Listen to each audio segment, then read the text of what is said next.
A very warm welcome to the first edition of NASTech 2020, organized under the theme of Ride the Tide, Transform, Innovate, Disrupt, and Emerge. This is one of those unique conclaves where we have representation from GCC, services organization, BPMs, SMEs, and of course the startups. In the current scenario, or at any point of time, when we talk about uncomfortable situation, I believe, and I assume we all believe that whatever makes us uncomfortable is our biggest opportunity for growth. We are lucky to live in a world where we can solve today's problems with the help of technology. I'm sure you will have a great time hearing our eminent speakers throughout the course of these 2 days. We also have over 50 product and solutions showcased in the virtual expo areas, and we urge and encourage everyone to visit to get a sneak peek of what they have to offer. In fact, to avoid any overlap between the speaker session and the expo, we have assured that the expo session will be open 45 minutes prior and after the main agenda is over for both the days. With this, let me invite Sindhu Gangadharan, SVP and Managing Director, SAP Labs India, and Executive Council member, NASCOM, for the first opening address, being comfortable with the uncomfortable, ride the tide.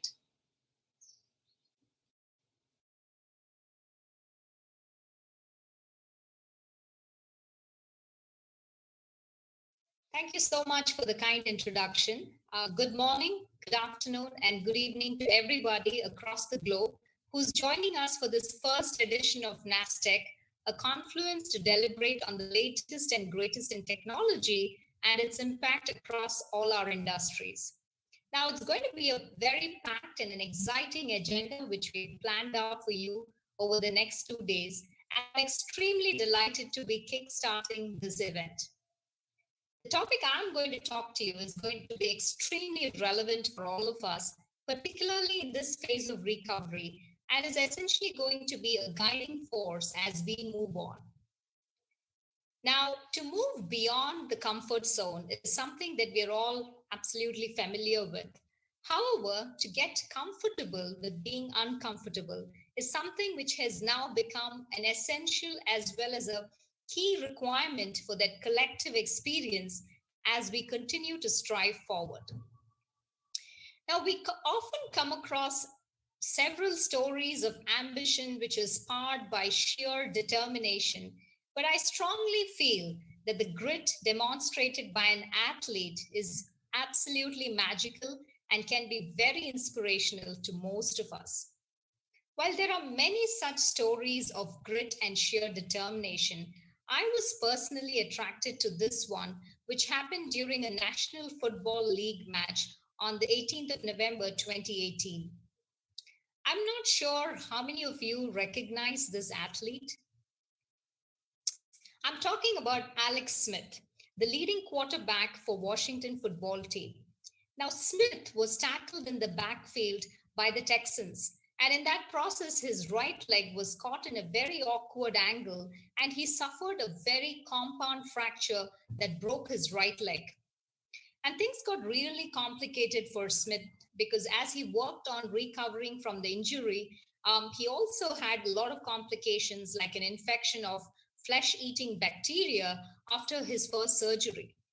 Now, following that initial procedure to address that compound fracture, Smith actually needed 16 more surgeries before his leg could be fully on that path to recovery.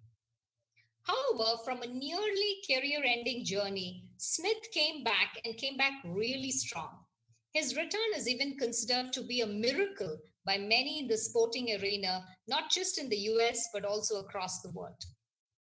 Now, even after returning to the field, Smith still had to wear a very special titanium brace that could protect his leg because he lost a lot of tissue throughout all those multiple surgeries that he had to undergo. And for me, this is a true depiction of that kind of winning attitude where Smith ensured that he was committed to his cause to play for his team. He never gave up and he stayed absolutely true to be a sportsman. and even went to challenge himself even more on the field and really defied those boundaries that was defined by his medical condition initially. So what I'm trying to say is, I think that's a phenomenal story of what it means for about grit and recovery. And there are many management lessons one can learn from Smith's return to the field. Now, over the next few minutes, what I'd like to do is touch upon four key aspects, which I believe is extremely important for all of us to find comfort in the uncomfortable. Now, as Rick West, a developer from the PHP community, said, a comfort zone is a beautiful place, but nothing really grows from that place. And if you're striving for something more, or if you're searching for success, then you really need to get out of your comfort zone. And doing that is what separates happy, passionate, and successful people from those who are feeling very comfortable in their zones or being bored doing what they do.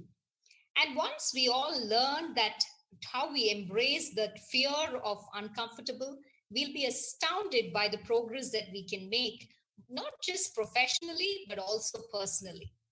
And it is here that I'd like to go back and quote Alex Smith when he said, embrace the new, no matter how uncomfortable it might be, and make it work for you. And we just heard his beautiful story of how he embraced the uncomfortable. Now, one thing which I'd like to talk about is how do we do that, right? And four aspects I'd like to touch upon.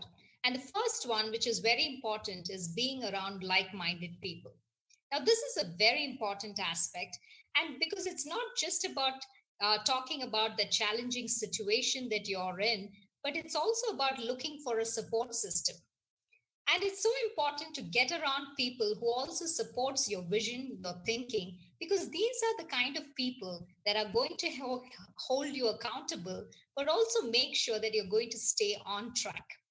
So get around those people who really inspire you and encourage you and motivate you. Of course, you can also encourage them and help them and guide them in their dreams as well. And each you can be each other's accountability partner. And having that kind of support system really helps all of us stay on track and makes it easier for us to reach our goals. And with like minded people, you also feel comfortable in sharing your dreams without being judged, and you can express your ideas freely. Another important aspect is to track your progress. Track your progress and also revel in your progress because you're a changed person now and you can feel it and you can also see it. So, building your confidence and by also going back to what made you uncomfortable before and go through that whole experience again. And remember that you're seeing that change and that progress in real time. And by nature, of course, we're all the kind who want to see how far we are able to push those envelopes and see where our boundaries are. Now, while we recognize our improvements, I think it's also so important to be open to accept honest feedback and to put that into a continuous improvement loop. Now, the important aspect is the more that you perform an activity, you build that confidence in yourself. And I believe confidence is such a tangible thing because it comes from practice and it comes from repetition. And I want to quote this very famous American motivational speaker and author, Zig Ziglar, who said that repetition is the mother of learning, the father of action, which makes it the architect of accomplishment. Now, I want to put it all together in the context of what we're all going through as an industry, because we all know that a faster road to recovery is really what we need. And we're all right now stuck in this rather uncomfortable situation. However, it's our responsibility as an industry to convert this adversity into an opportunity where we can reflect, where we can recommit, where we can re engage, where we can rethink and also reboot. I'm attempting, of course, to connect the dots with the earlier mentioned four aspects to get comfortable with the uncomfortable and what are some of the ways which could be complementary to the same. First and foremost, I think we have to embrace the fact that virtual work continues. Now, as per the World Economic Forum's The Future of Jobs report, The future of work has already arrived for a large majority of the white collar workforce who work online. 84% of employees are set to rapidly employers are set to rapidly digitize their working processes, which includes, of course, a significant expansion of remote work, and 44% of their workforce is definitely going to operate remotely. Now, which means, of course, you'll have to address concerns around productivity, well being of your employees, because one third of your employers are also expected to take steps to create a sense of community, because it's so important when we talk about well being and a feeling of connection as well as belonging among employees, and using a lot of the digital tools, because tackling the well being proposes to be a very important challenge in this shift to remote work.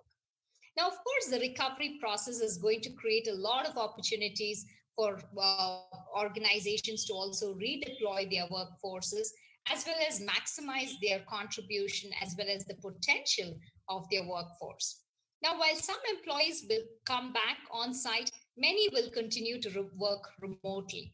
Of course, many will also continue in a hybrid mode of working, in which most of the time will be off the workspaces, but sometimes you come back to your workspace for specific functions that you have together with your teams. And I believe organizations should also prepare workers with the right skills and, and the capabilities that they need to manage in these hybrid models.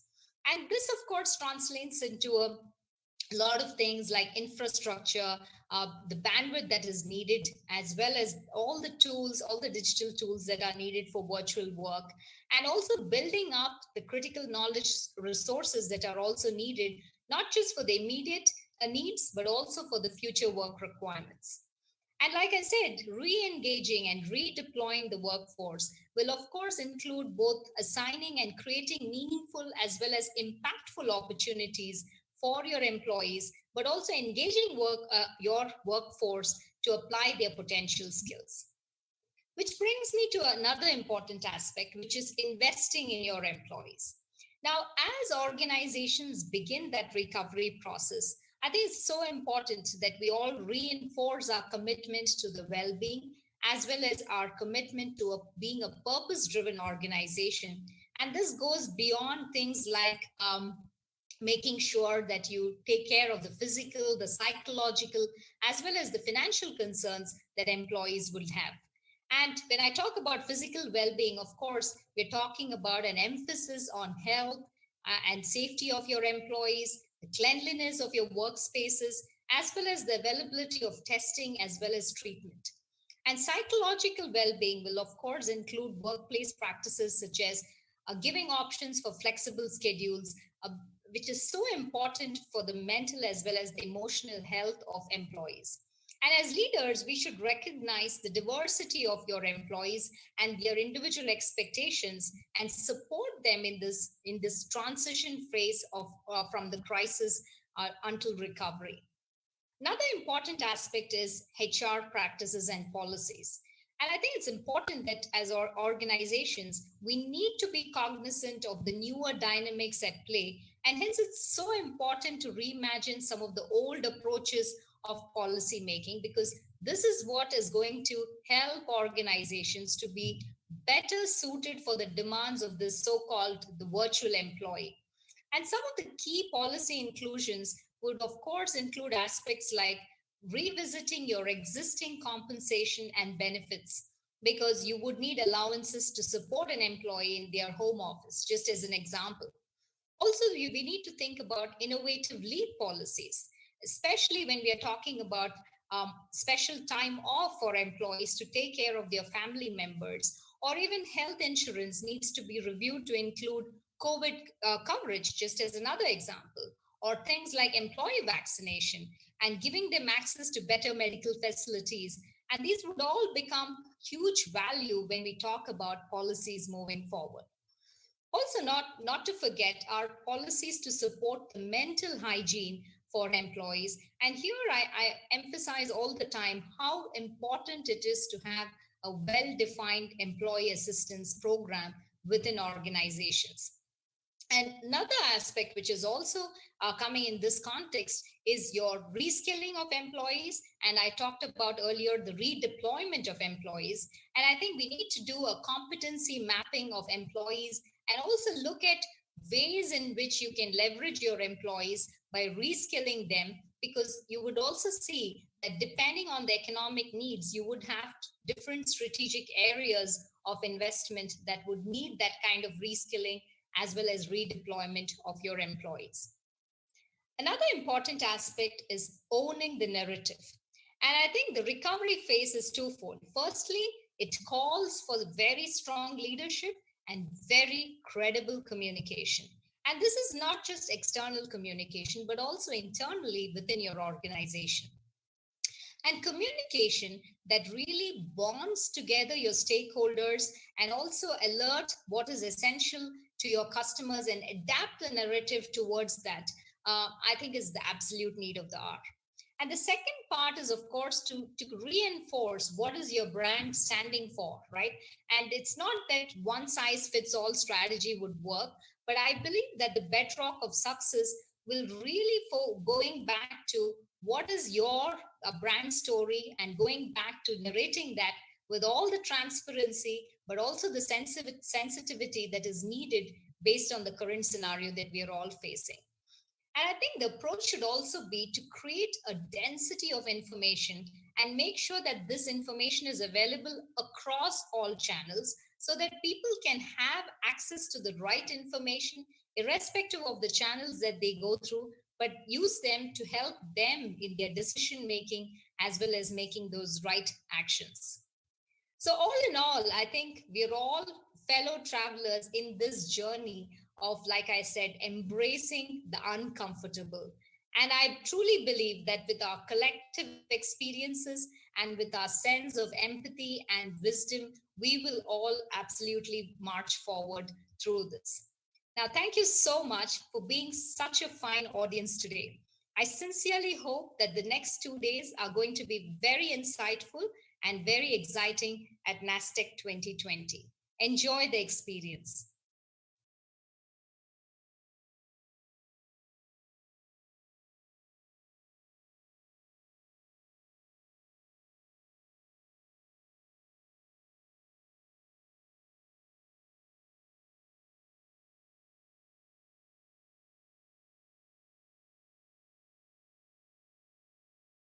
Something which is very close to us.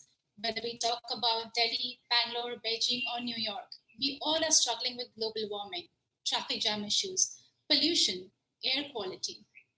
Let's hear from Amit Gupta, the co founder and CEO of Yulu Bikes, on the topic of mass transit to mass transit and how mobility as a service is going to help us in our daily lives.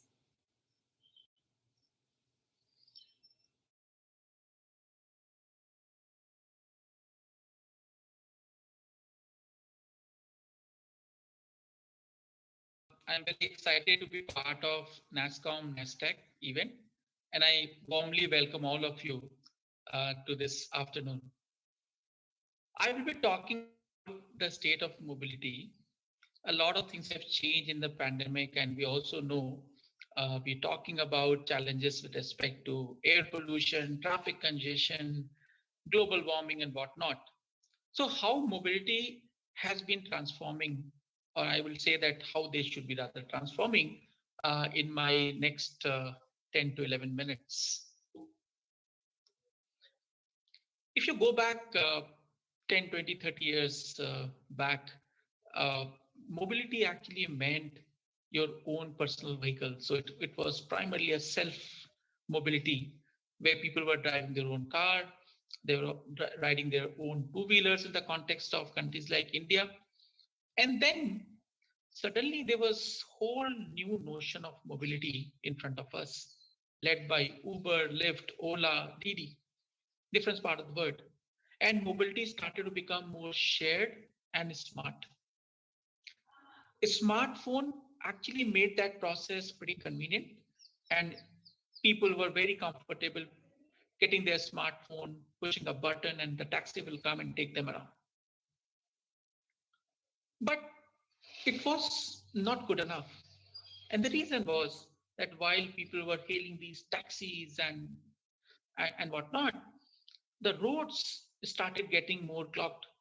And the promise which was there that the mobility which are shared is going to solve our traffic jam problem, that did not happen quite a lot.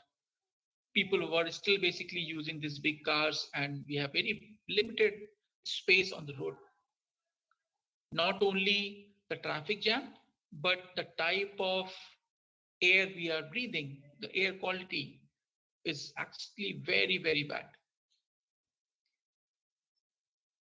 And that model of mobility did not change that either. We are also basically looking this problem of global warming. And this is certainly real, no matter how much some of the folks will say that it's not real, but it is up there on our head. And last but not the least, we basically have a pandemic. COVID-19 has shaken the entire world. And if there's one sector which is badly impacted, I would say it is mobility. So from your airplane to traveling in a train to traveling in a bus, everything is now becoming very, very difficult. And that's where I believe that the new norm for mobility, the framework for mobility, actually needs to be very different. And if I abstract this, we can use this 5S framework where the mobility which used to be very self-driven became shared and smart, also needs to be small because we have only that much of road space. It also needs to be sustainable because we cannot afford to have so bad air quality and issues related to global warming. And with pandemic into picture, we need to be ready for the next outbreak. So we also need to have a safe mode of commute. And if you basically put all of this together, then probably we have an answer for a mobility, how it should look like in future. If we are able to get a solution that ticks all of the boxes, I believe that we will have a very happy planet. Our cities will be happy. The people who are living, they will be happy. So it's a win for the entire mankind. Now let's talk about this dream, and it looks very fascinating. And if I relate my own journey with Yulu, uh, when I started talking about 3 years ago, many of the folks we spoke about this dream, they were like, yeah, this is cool. Uh, Looks like a dream may happen in some city in France or Germany or Japan, but it's certainly not for India.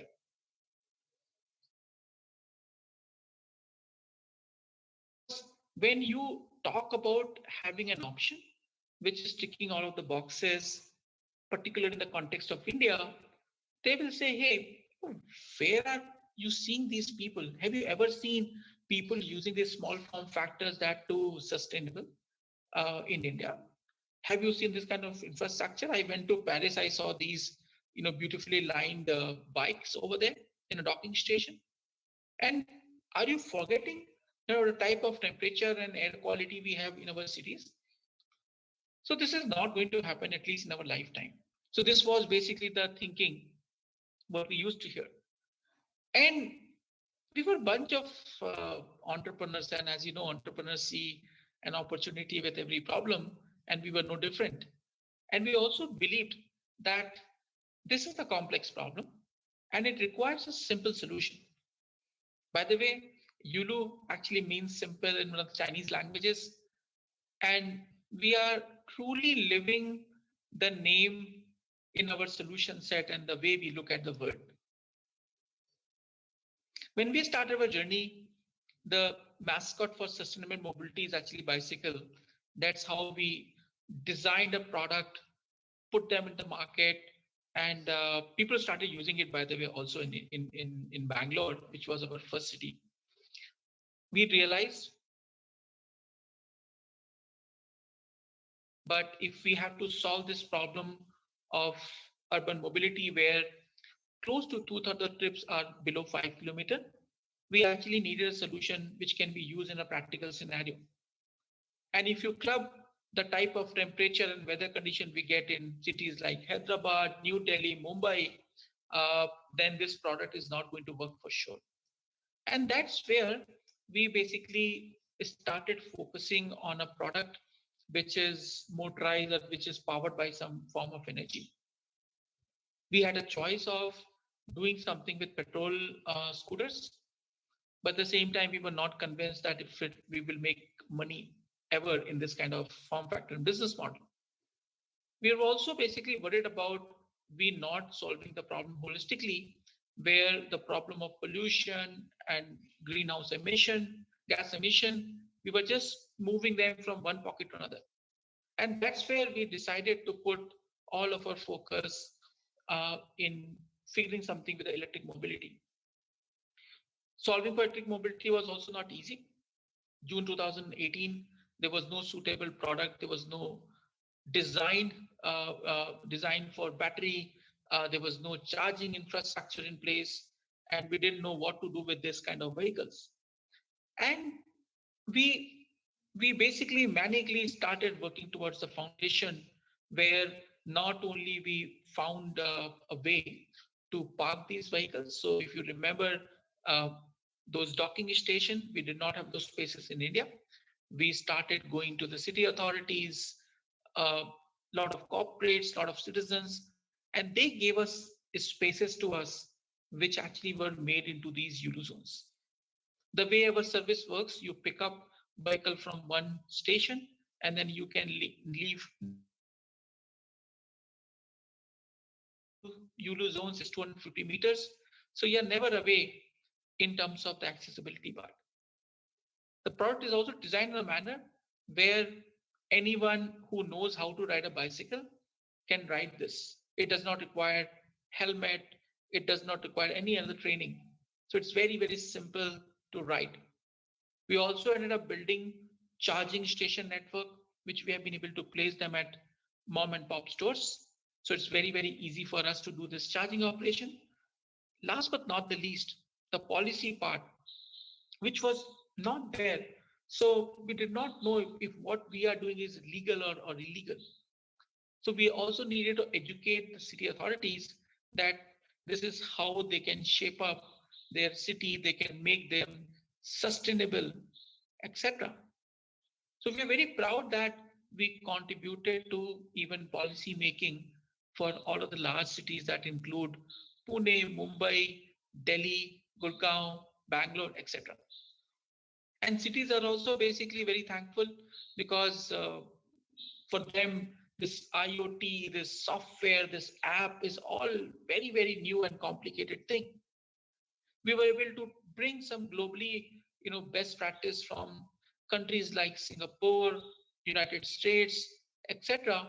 And we were able to create something which was right for India. We get a lot of support from policymakers. We get a lot of support from top politicians.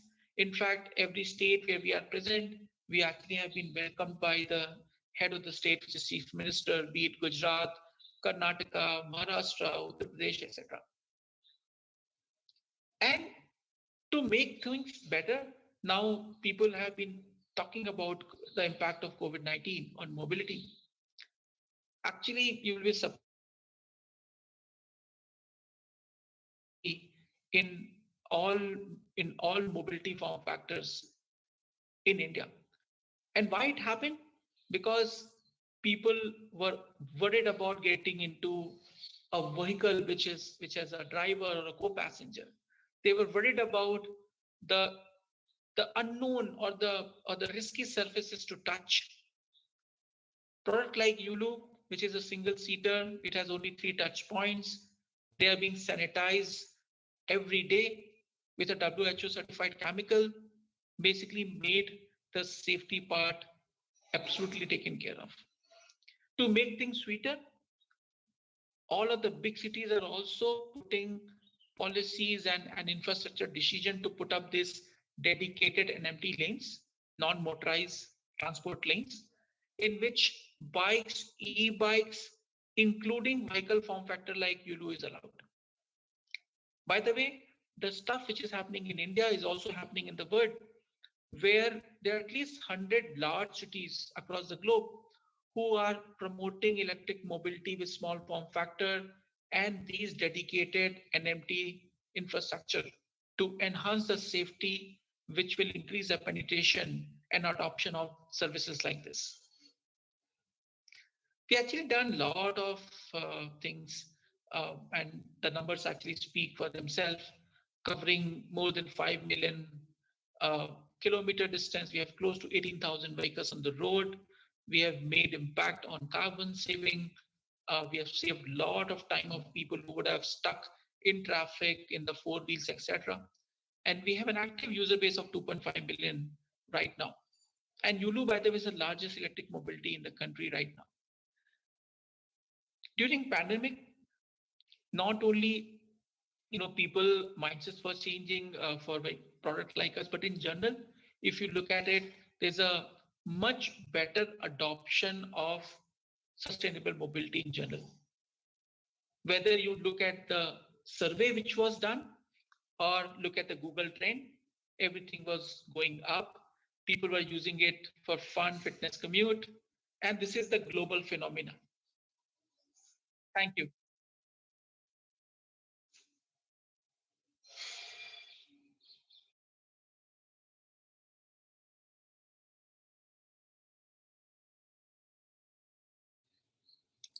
Thanks, Amit. Great insights on the future of mobility. Moving on, we all are aware of the current scenario in the travel industry across the globe, which includes aviation and hospitality. Which brings us to our next session, which will help us understand the future of travel industry during and post the pandemic. Let's hear from our expert, and let me invite BK Matthew, founder and executive chairman of IBS Software, to share his insights.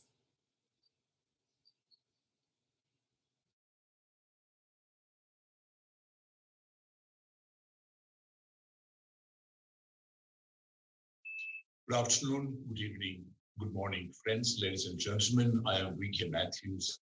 It's a great pleasure and privilege for me to participate in the NASTech 2020 conference, which aims to bring together, I understand, leaders from different technology and business streams and engage in stimulating discussions and conversations. The topic that I plan to discuss today is the future of travel in the context of COVID-19 or post-COVID-19, and the role that technology will play to reshape and redefine the future of travel. As you know, travel industry or travel constitutes more than 10% of the world's GDP, roughly about $9 trillion in size is the travel industry. The $9 trillion industry consists of all modes of travel, transportation, hospitality, tour and cruise, and so on. The pandemic, COVID-19, has hit this sector the hardest, as all of you know. WTTC estimates that travel GDP to shrink by more than 30%. That's roughly about $3 to $3.4 trillion. This will put about 121 million jobs at risk, and the worst case can be close to 200 million jobs. Aviation sector, as you can imagine, is also very deeply hit. 50% depression in revenues in the current year, and almost similar drop in journeys as well.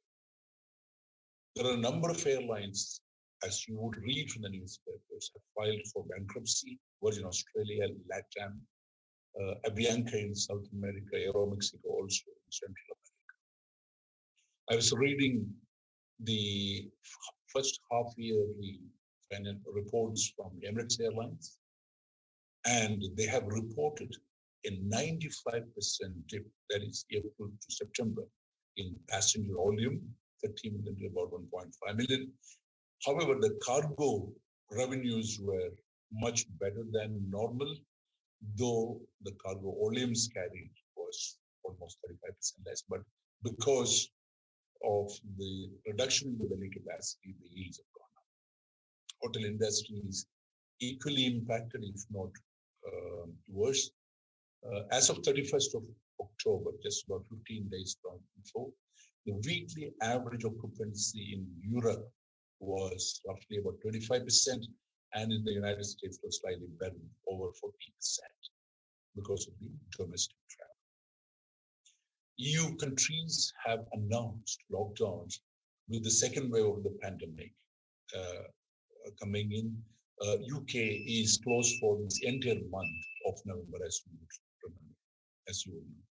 Cruise industry, which is also a part of the travel industry, which caters to about over 1 million jobs, 150 billion in GDP, is also extremely badly affected. Big companies like Carnival, Royal Caribbean, NCL, these companies are banned from operating until November this year, or at least banned by the US. And that would account for almost 40% of the entire GDP of that sector. So the industry is very, very badly impacted, and how the future is going to unfold. Now, what is going to be the future? And for this, to plan the scenario, to visualize that, we have to look at three things. One, the disease, how the disease is moving, tracking the disease, tracking the economy, and track the actual travel activities on the ground. The disease, as you know, is still not under control. In fact, we can say whether it's a second or the third wave, it's gaining actually momentum. When I looked at today, we have over 55 million cases, close to 1.4 million in deaths. United States, India, Brazil, France, Russia, these are the leading ones. And in reality, there are, if I'm not mistaken, about 11 countries reporting, which has reported more than 1 million cases. The good news and the great news is that a vaccine is around the corner with Pfizer, as well as Moderna reporting, and with high degree of efficacy. Both of them, I understand, is following the mRNA or the messenger RNA route, which is supposed to be safer than the normal way of creating vaccine. And that's on the disease side. And tracking the economy. The economy has not been has been very badly impacted, as you know. Just to give you some sort of a perspective to the economy, the key difference between the COVID-19 crisis and the global financial crisis is that this is external shock than a bubble. It's not a bubble. It's not an internal problem. It's an external. Sharp downturn in activity. However, the governments came to support. So we're not seeing that in the stock markets anymore, because the policy support has provided the bridge, and the economic model is not broken, which is a good thing, meaning that people still needs products and services. They all need a good team. So the long-term growth drivers remain in place. However, the crisis has created lasting scars in the economy's impact.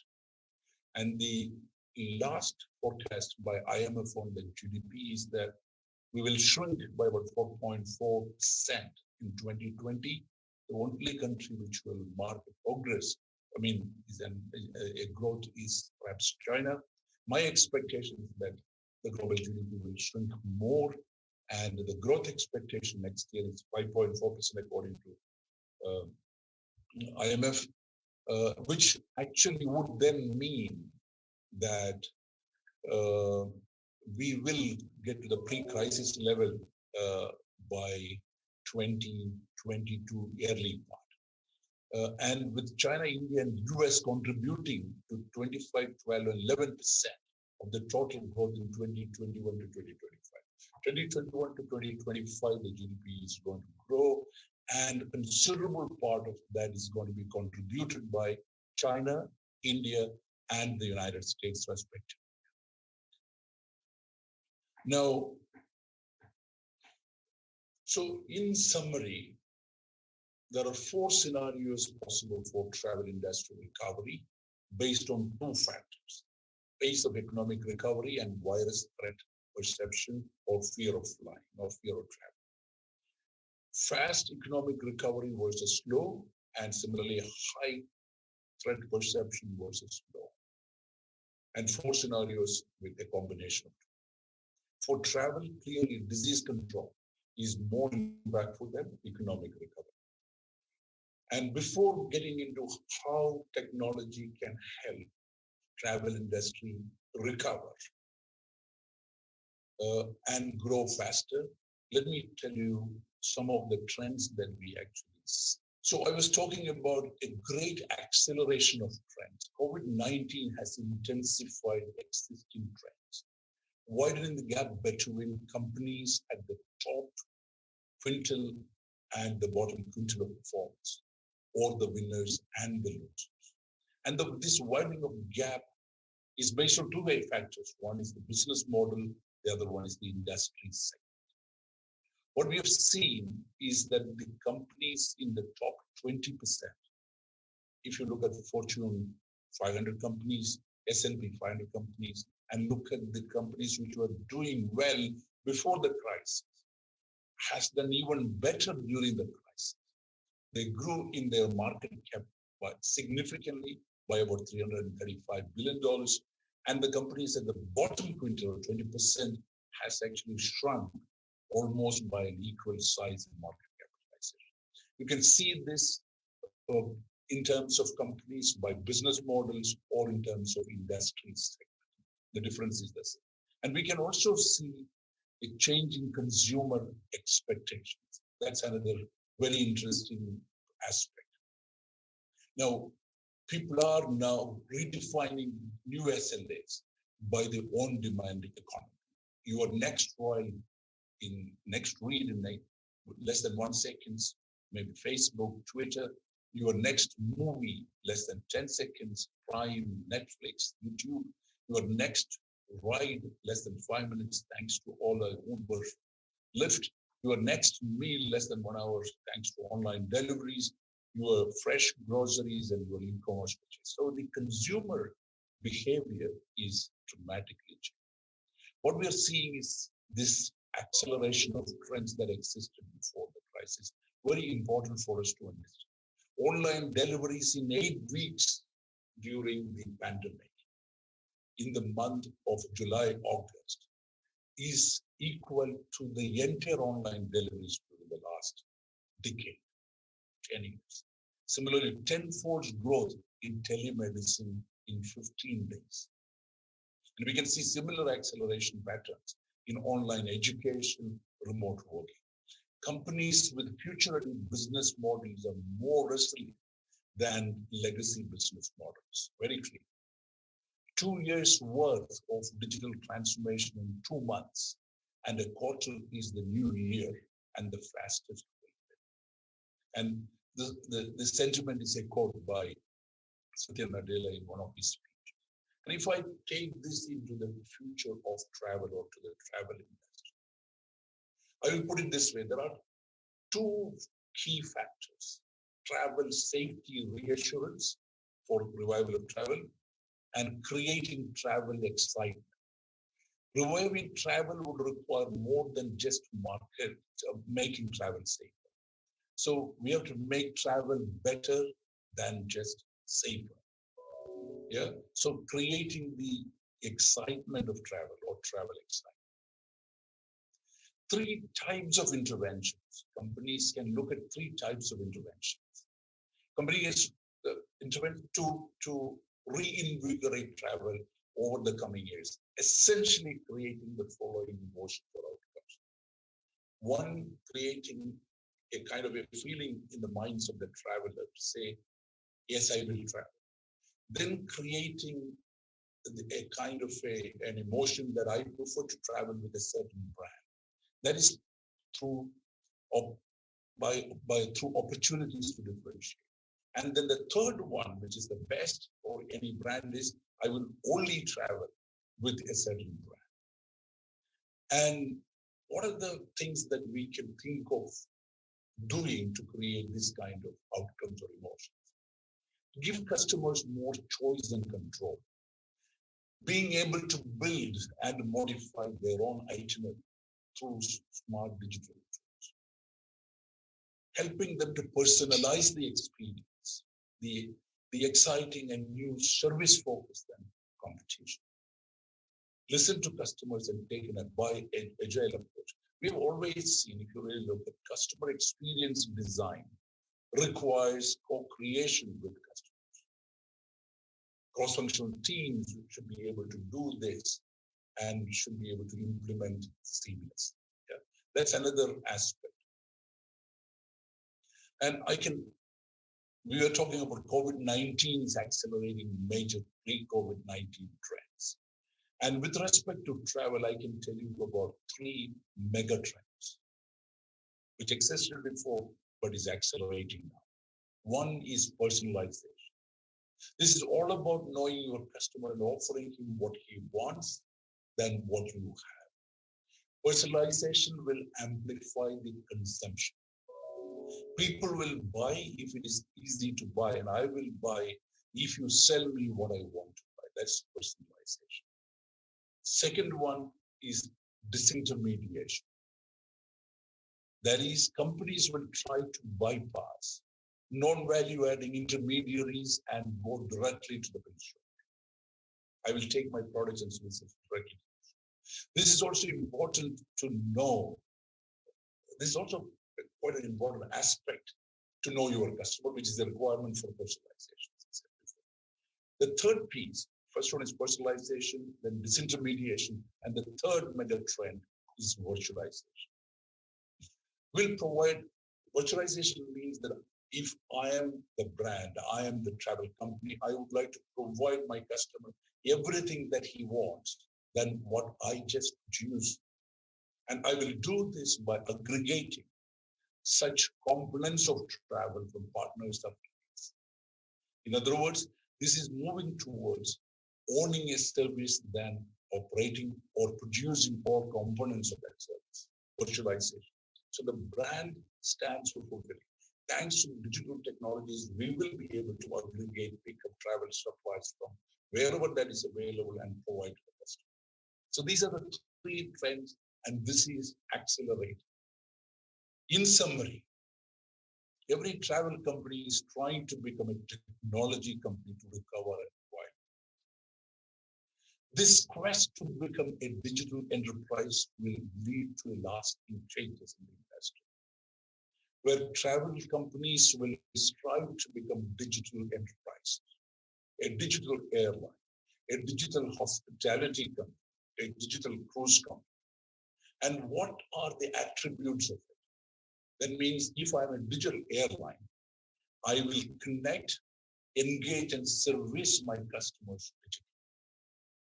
I will procure and aggregate my products and services digitally from other providers as well, operators as well. I interact with all of the regulators that I have to interact for me to provide that service, such as customs, such as security, such as immigration, such as homeland security or whatever. I will interact with them digitally, exchange information digitally.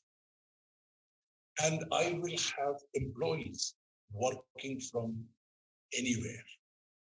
I will have employees working from remote and providing services digitally.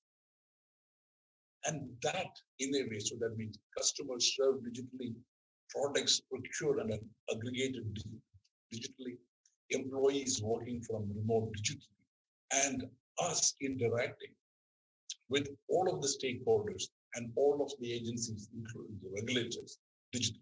And that is a digital, and this is now very close. So, and that's one of the major changes, and that's the greatest opportunity for companies like us who serve this particular sector. Ladies and gentlemen, thank you very much for joining my session, and I wish you all many more interesting and absorbing NASTech sessions that will follow. Goodbye.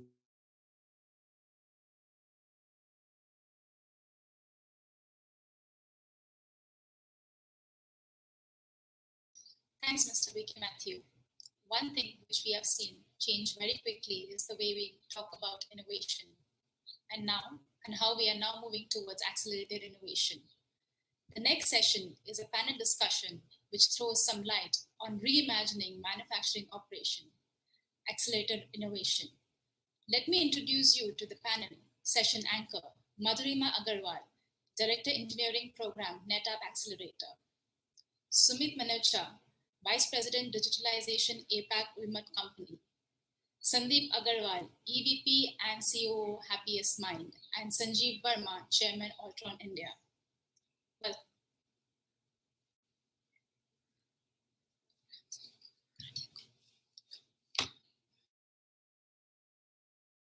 on reimagining of manufacturing operations, accelerated innovation for NASTech 2020.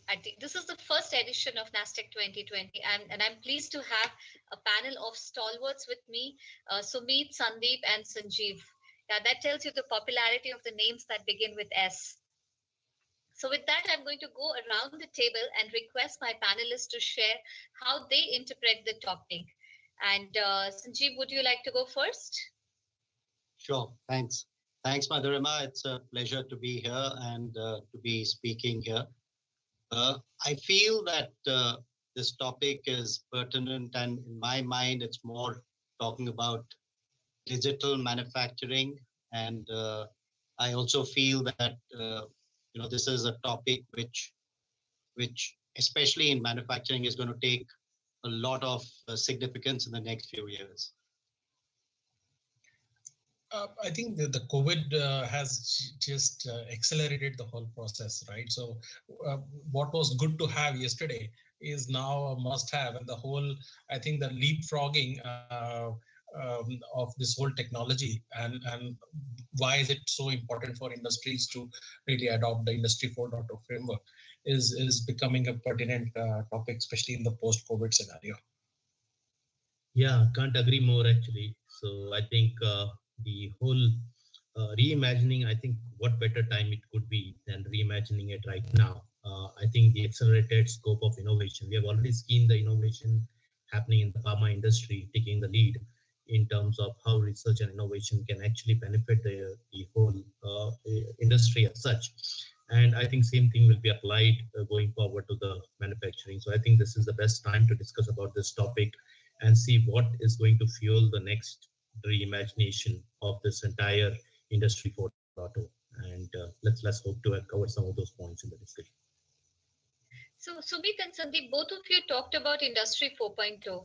So Sumit, the question is to you. So there's been an active dialogue around Industry 4.0. Which areas do you see that there has been an acceleration in innovation? And you also mentioned COVID, right? Yeah. That has accelerated innovation. So where do you see that coming from?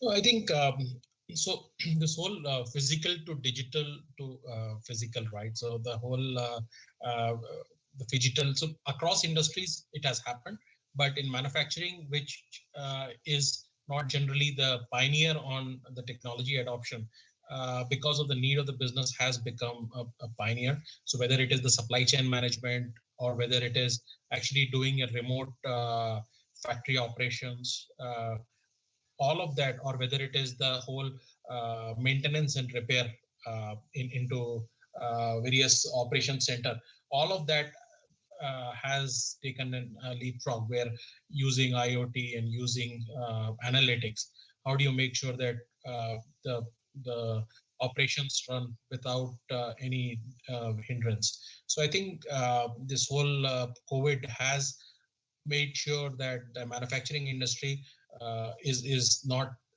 seen as a laggard in technology adoption, but seen as a pioneer. And of course, some of the companies like Ford and Mahindra, who were not into ventilator manufacturing, have used this opportunity to actually do the whole supply chain management and get into that space in no time, right? So that's how the technology adoption has happened, and change in the business model, change in the new services, products, all of that. It's a very, I would say, a silver lining in this whole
4.2 gives in four different aspects, right? One is the entire the operational optimization that can Industry 4.0 can bring.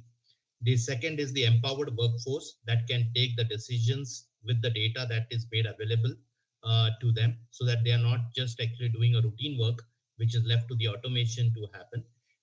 They become more empowered with the decisions in terms of the assets, in terms of the operations, and in terms of the better products and things that they could take it to the market. And the third is the business model. So if you look at the business model is also going through a rapid change in which people are looking at, should the product be delivered as just a product, a one-time buy product, or should be delivered as a service, right? So if it has to be delivered in a service model or a rented model in which the economy is actually looking at, or the customer's buying pattern is changing, then that requires a very big technology innovation to happen. And that's what I think Industry 4.0 is trying to bring. Thanks, Sandeep. So that brings, Sandeep, your thoughts bring to mind a very pertinent question, which is around talent. The manufacturing sector employs a large workforce, and their presence in the premises sometimes, is necessary. It's not just a want; it's a need for operations to continue. And while we will talk about how technology has enabled some of that, Sanjeev, I wanted to gather your thoughts on how what does this industry 4.0 and the accelerated innovation, what does this entail for the talent that is employed in the sector? Yeah, so just before I get there, I just wanted to, firstly just add on to the first question.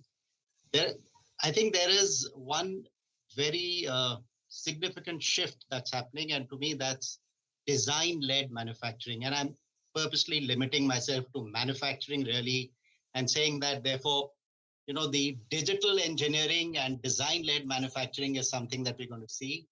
I see a lot of innovation that's going to happen in, for instance, mobility. When I say mobility, it could be the EVs, it could be the Hyperloop. I see a lot of innovation happening in electronic warfare. I know it's not something that we talk about, but I see that there's already a lot of innovation, and I see that's going to really pick up. And as probably both Sumit and Sandeep picked up on telemedicine and the way medicine is going to be developed, etc., and delivered. So there'll be business models, etc. So firstly, just sharing one perspective on that. I think the fact is that we use this term IoT and Industry for everything very interchangeably, and it's correct. But having said that, it is not yet mature. It is not yet a standardized model. And I think one of the challenges that we are having there is talent. So we may feel that, that we are equipped. Having said that, I think, it's like 4G and 5G. I'm sure very soon they'll start terming something as Industry 5, etc., etc. But I don't think there's a standardization. I still think things are being developed and implemented in blocks. So there's a huge gap right now, and it's probably going to take some time, and therefore talent is going to be a real challenge in the years ahead. I think that's going to be one significant challenge. Yeah, and just to add to Sanjeev, I think what is happening in the talent world also, and just bringing the COVID point that Sumit also brought up, what has actually shown to the world is actually working from anywhere is possible now. And you rightly said, Madhurima, that when we actually look at manufacturing, it looks like everybody has to be in that particular factory that premises that particular stuff. And we have seen that now production, 50-60% of that particular time, you can actually not be present physically and still carry on with your work. And that teaching, what COVID has given just in a very short frame of time, explores the possibility of talent being anywhere in the world. And it's just now the capacity of this manufacturing organizations to come together and explore the talent in the best possible way to the remote possible places, to the experts that can come around the world today at your particular demand, and just on the conference. They don't have to travel, no logistics, nothing, and they can be made available. So it's just the thinking that needs to change now in this new world, on the new normal, where the talent will really not become a problem, but you can actually explore more and better talent as well. Yeah, just a point on that. I think the whole explosion on the edutech which has happened, right? So convergence of that with manufacturing. IASC Bangalore has tried something on the smart manufacturing, but there needs to be a huge amount of focus which needs to go on reskilling the talent, because the talent which is available at this point of time on the manufacturing, so people are good on the manufacturing side, but the convergence of manufacturing as well as some exposure to digital technologies is what will be required in the future. And that's where I think a lot amount of reskilling needs to be done for the talent. And this can be actually a huge opportunity for India, because the kind of presence we have in IT and the whole Atmanirbhar Bharat and all of that, uh, we can actually leapfrog directly into the next era where we are leading this whole, as Sanjeev said, the design-led manufacturing. So I think that's an opportunity which is there, but of course, talent is going to be the key as far as this is concerned. Um, and of course, colleges, the whole ecosystem has to work together to get this done. Yeah, very interesting perspective. So we began with Sanjeev saying that talent is a challenge and that's acknowledged. And then we also have, closing the loop with saying that while edutech is rising, why doesn't it also focus on this sector and, reskill the talent? And as Sandeep said, everything is coming to your home now. So why not come up with these things? So let me ask you this question. And which exponential technologies do you think that are making inroads in this sector and have the potential to, just change the landscape as we see this in terms of the manufacturing operations? And Sanjeev, you did mention about IoT, saying that, it's still not mature. But Yeah. I'd like to gather your thoughts more around what do you think can drive this in future? Okay, so I think let me just say one more thing again. There, I think there are some discernible shifts. What we've seen in the last maybe 2 decades is, manufacturing has been led by, I will call it, clusters, and countries which could afford those clusters and had, invested in them have really progressed. And China is a prime example. Having said that, I think what Sandeep said, that location is not important, and I think that's what is really coming to the fore now. So the whole concept of IoT and analytics and all that, I just think we used to read about just in time. I think the relevance of just in time now is much more. Similarly, a capex versus opex model, and how much it's all that is going to change is all going to be part of the new world of manufacturing. And again, I am going to repeat myself, but I do think that it's too early to talk about which exponential technology. I don't think, we have understood Industry 4 or IoT or analytics and everything. It's still not standardized. So I don't like to think of an exponential technology. But I do think that the enablers, whether it was, communications, etc., those are the enablers. Will there be a really exponential technology? I I have my reservations on sticking my neck out and saying this is what will really change it. Yeah, and Okay, let me I'm add going to to that actually. challenge. So Yeah. more than the technology, what is happening is actually, I think the biggest problem that all the manufacturing industry is today actually is to adopt a technology. They hear Adoption. about AR, VR, they adopt it. Yeah. They hear about IoT, they want to adopt it. They want to do a POC around it. They want to hear about AI, they want to adopt it. So I don't think there is a systematic thought process in terms of actually what is needed. What is my business problem that I'm trying to solve? Is it basically my customer experience that I'm changing? Is it my product design that I'm changing? Is it my optimized operations that I'm trying to actually focus and bring more profitability? Is it my supply chain, distributorship, and the customer service that I'm focusing on? So unless people look at it holistically and say, what is the business problem I'm trying to solve? And then say which technology can really help solve that particular problem. And it's always going to be a combination of technology, and no one technology, like Rajiv rightly said, is going to solve the problem, but it's going to be a combination of technology. So you can't actually say cloud is enough. You need cloud, you need in-premise. You can't say that IoT is enough, because without IoT also, if the device doesn't work, you need to have other mechanisms in which you can get the data. So I think all that particular solve is once you resolve the business problems, I think the technology is just around the corner. You can actually get the help in terms of the technology adoption.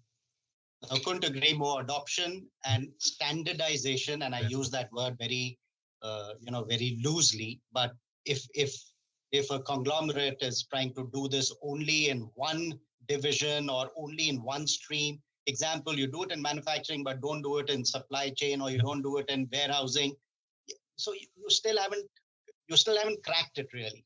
So it's adoption, which is going to be the key word, and that's why I like to always think that it's more it's not a new technology, it's like when an ERP systems were implemented and gradually companies started realizing. So I don't think we as an industry, or as we have really seen the benefits, we have really understood the benefits, and therefore adoption is going to be the key in my mind. Yeah, absolutely. So Sumit, I'm going to challenge you to, give a counter view to this, because you lead digitalization for APAC region, right? So tell us how we can make this happen.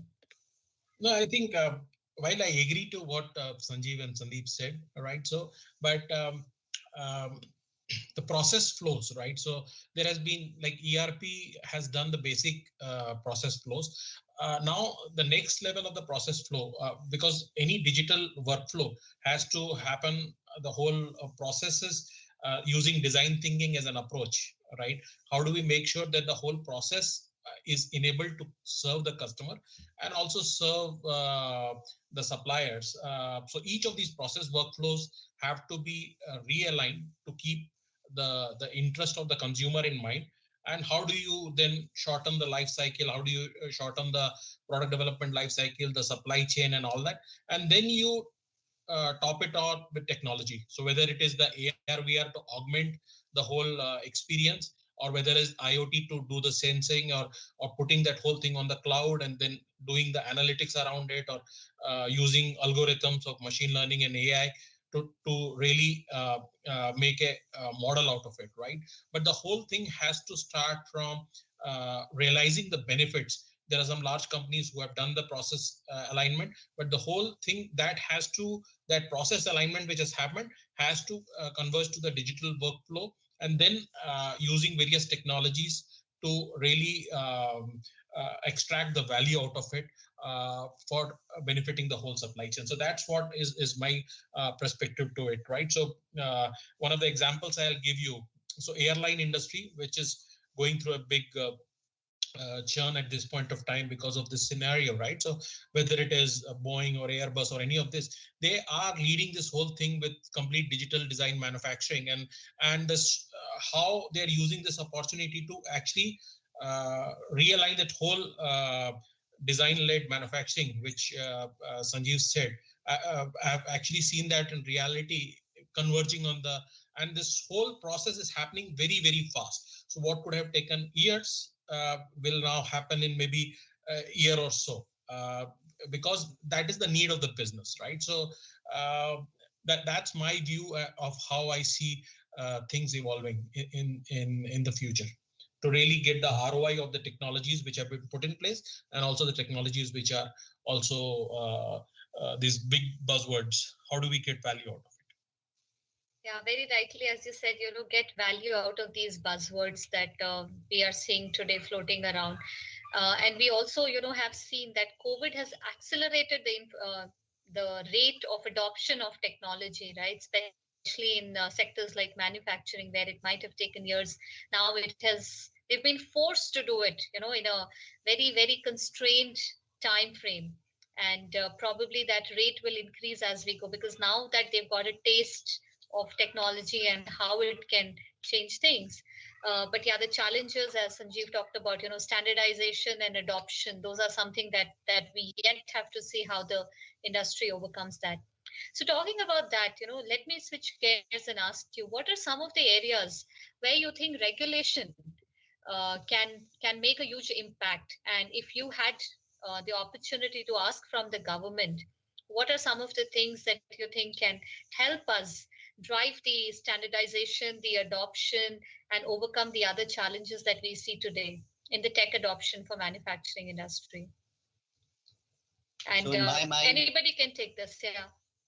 so in my mind, the Standardization. biggest thing that the government can do is make everything predictable. You know, I'm not going to say infrastructure, though I think that's equally important. But and then I think in the next few years we're going to see, big, let me say, discussion around data privacy, cyber security. Those are going to be the two other factors, and the faster we are able to come up with the regulation which really enables is important. But my one word would be predictability. I mean, really, we need to be much more, and that encompasses everything, from tax laws, other company laws, to, if you say that there's an SEZ and it's going to get a 5-year benefit, then don't change it midway, etc. So predictability is my mantra. Yeah. And just to add to Sanjeev, I think the biggest factor of adoption that Sanjeev earlier talked about, right? And the adoption, the government has a very solid role to play in terms of adoption. We are primarily a country of SME and MSMEs, right? If you just leave the bigger industry sector out, or handful of industries which are the business conglomerate, others are the MSME and the SMEs. So if there is a particular policies that actually drives towards a common adoption of digital, right from asset management to employee empowerment to health and safety to regulations around privacy, security, I think most of those particular policies, if it comes as a standardized way, and many of these companies starts doing it, I think we have a huge road, not only as a technology adoption, but a much better product, a much better customer service, and a local product that can go in a global way. So I think the government can actually play a very, very big role in this. One more point to add to that is on the protocols, right? So the whole protocols needs to be on the technology protocols needs to be standardized across industries. So now, like, there's a convergence happening of telecom with with automobile, right? So both might have different regulators. How do these regulators come together? Because the connected cars, for an example, is the new way, right? And if every company, every OEM has its different protocols, proprietary technology, and all of that, somewhere down the line, all of these has to converge. They have to talk to each other. They have to really sync, because that on that particular platform, right, is what you're going to make. So maybe Aadhaar kind of a model needs to be developed for this whole ecosystem to evolve. And also the talent, that is where the government needs to play a big role. While we talk of the demographic dividend, but I think there is a huge talent gap which exists to really capitalize on this opportunity for India, and also to really propagate it to the SMEs, because otherwise this whole thing will revolve around few large companies, and it will never we will never capitalize on this particular opportunity which is there. Yeah. So maybe Great, something thanks. like a UPI platform, actually, which is a unified protocol for industries. So Absolutely. same UPI in a different way, actually. Yeah. So Something needs to be done on that whole thing. Yeah, I think we're almost nearing the end of our allocated time. But before we close, I want to get, in a couple of sentences, if each of you can share, where do you see the manufacturing industry in the next 18 months? And what, in your opinion, are some of the key actions that leaders in this space need to take now to not just survive, but also to thrive in the current circumstances? And Sandeep, we can go with you first. yeah, so I think you made the point, Madhurima, in your talk. I think the key mantra is first survive, then basically transform, and then thrive, right? So STT is a new mantra, and for survival, actually, people will be reluctant in terms of a huge investment into the technologies at the start.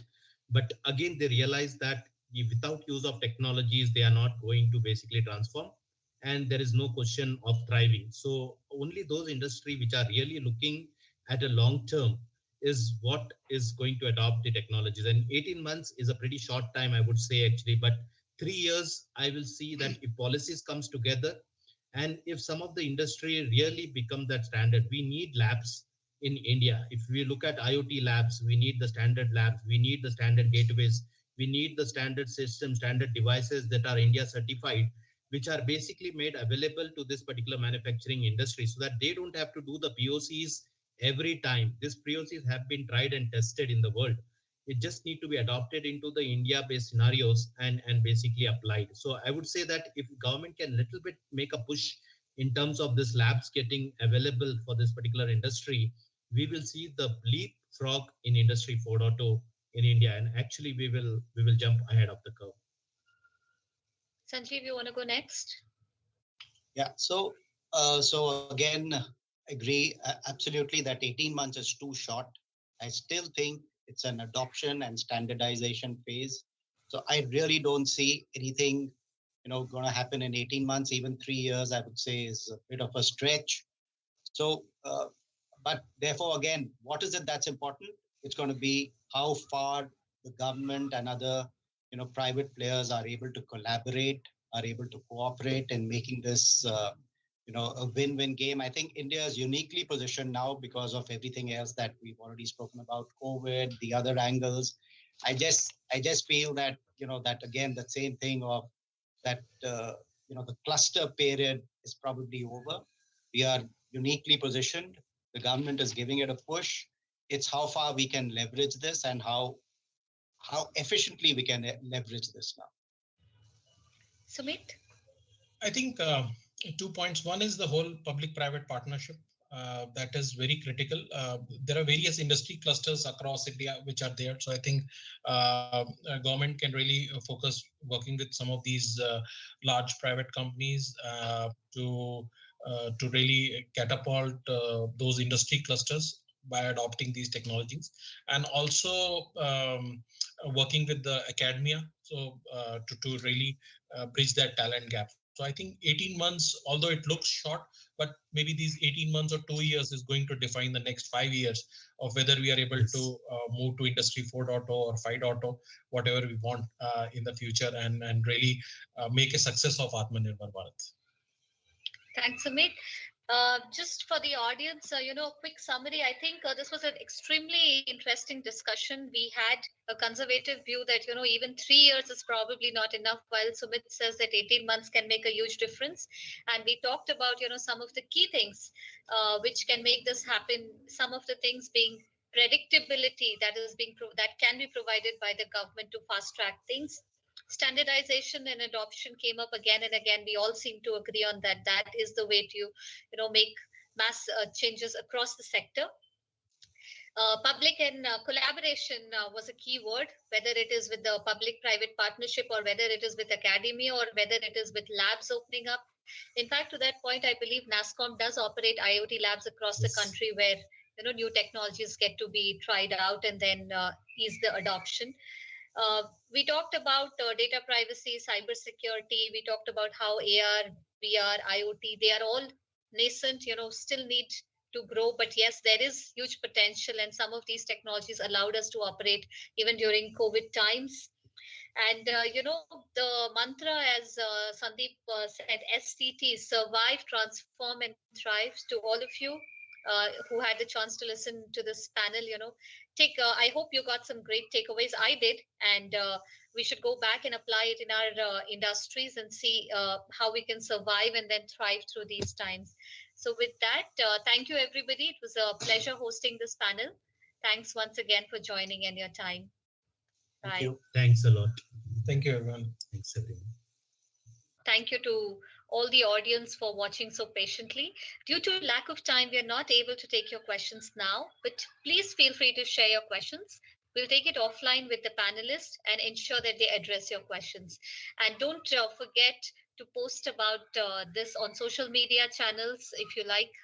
Do like, share, and so that more people can benefit from this. Thank you once again.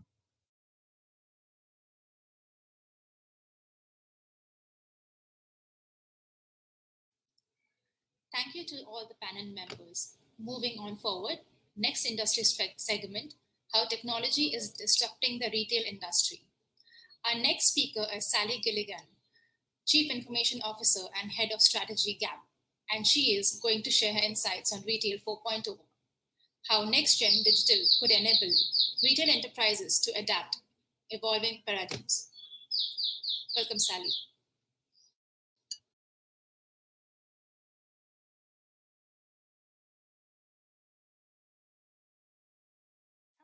and welcome. Good afternoon to everyone joining us in India, and good morning to those joining us around the globe. I am Sally Gilligan, Chief Strategy Officer and Chief Information Officer for Gap Inc.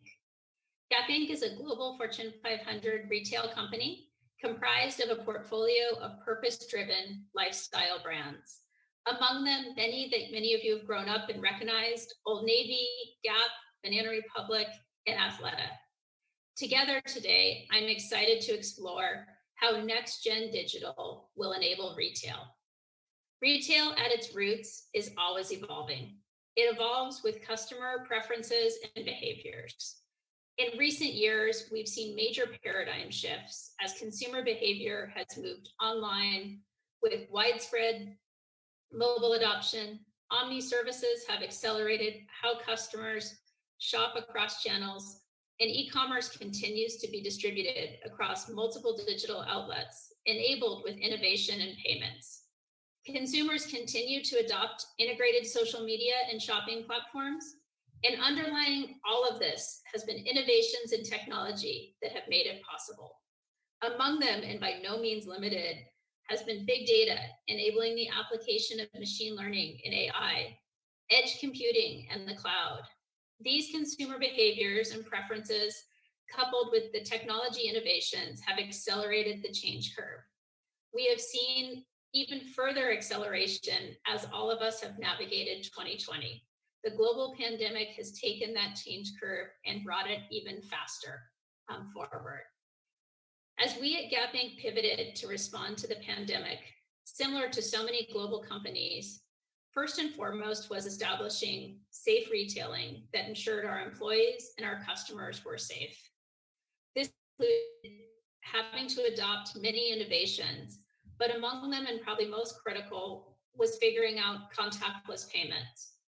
We accelerated our digital platforms to address the change in consumer shopping and preferences.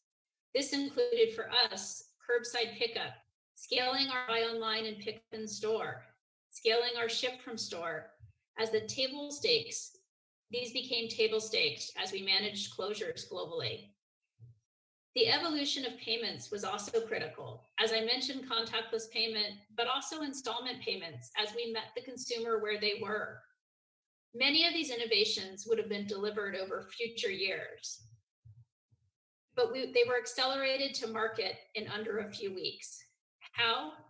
At Gap Inc., we were fortunate. We had largely modernized our infrastructure with the adoption of the public cloud, and we had built out extensive microservices architecture. This allowed us to accelerate our speed to market. And in many cases, we were able to bring these new capabilities to our customer and change how we fundamentally operated in a matter of weeks. It's not just the capabilities that were accelerated, though. We also had to bring our global workforce remotely overnight. And we had to figure out how did we enable teams to work productively from home. This meant an entire adoption of productivity tools and automation that allowed our teams to not only adjust themselves, but also pivot and adjust to deliver for our consumers. At the heart of all of this innovation is the customer. We had to follow where our customer was going to go and how do we best support them. We've seen our customers have an increased focus on health and well-being, connectedness to trusted brands, and a bigger shift to digital and a more meaningful adoption of omni services. We specifically with the pandemic have seen some customers who used to only shop in bricks and mortar adopt digital practices. And we've also seen them accelerate their desire for more omni services and more engagement. With all of this change and the pace of this change, as you think about a brand, how do you ensure that your brand equity and your customers' experience is consistent? And what it comes down to is you must create a seamless omni experience for your customer. Wherever they want to engage at any touch point, how do you ensure you're building a continuous suite of capabilities? Knowing your customer and what they need and how they want to shop is critical. This is why the advent of personalization at scale, supported with strong digital and omni services, has become table stakes for retailers. We at Gap Inc. also feel passionately that another cornerstone of meeting your customers' needs means ensuring your teams have a diversity of thought and experiences similar to the breadth of customers you service. Otherwise, you can't keep pace with your customer and understand what they need. Behind all of these pivots, enabling the customer and the workforce, and the real-time adjustments and the one-on-one ability to create personalization and service is widespread adoption of emerging technologies and innovation across retail. Cloud computing has accelerated time to market down from months to weeks, allowing teams to automate and simplify development. Distributed computing coupled with AI and machine learning has unlocked the ability to use data and patterns to better provide services and increase service levels that matter to the customer. Innovation in security and privacy has allowed loyalty programs to deliver more for the customer while ensuring their data is protected.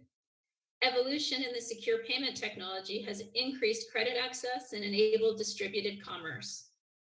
Big data has also enabled personalization, as I mentioned before, meeting the customer where they are.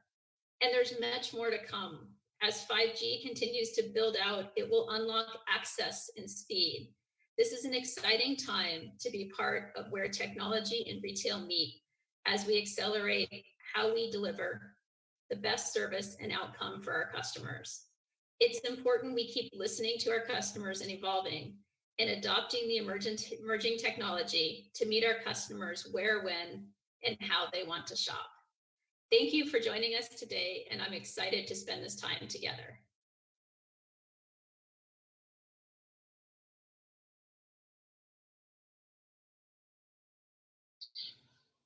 Thanks, Sally. Moving on to our next session. Currently, when we think about shopping, the first thing that comes to our mind is digital and e-commerce. And hence, to understand more on how it's going to evolve in future, let's hop on to our next panel discussion with Ravin Natula, CEO Yellow Messenger, on this panel. We also have Rajiv Das Sharma, Enterprise Architecture Leader and Site Leader, Kimberly Clark, and Amit Kapoor, Senior Director, Technology, Lowe's India. Welcome. Hello, everyone. Great to be here.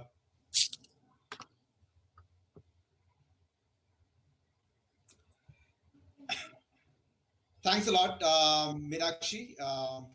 Are we ready to start?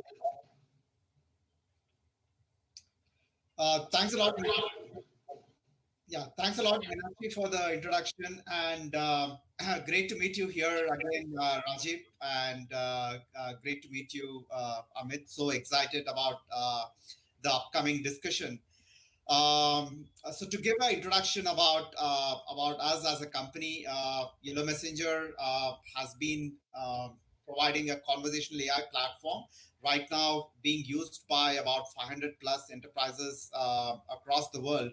And a significant of them are in the retail and e-commerce. And we had the privilege and opportunity to see the entire transformation that happened around conversational AI, helping companies survive and thrive and open up new channels of retail and digital commerce around the pandemic situation, which brought in significant change in how retail and commerce companies operate. To start off the discussion, I just wanted to start with how we are seeing the space evolve, and we'd like to turn in some questions to Rajiv and Amit, both of them leading some of the leading retail organizations, leading global retail organizations, to see their view on things.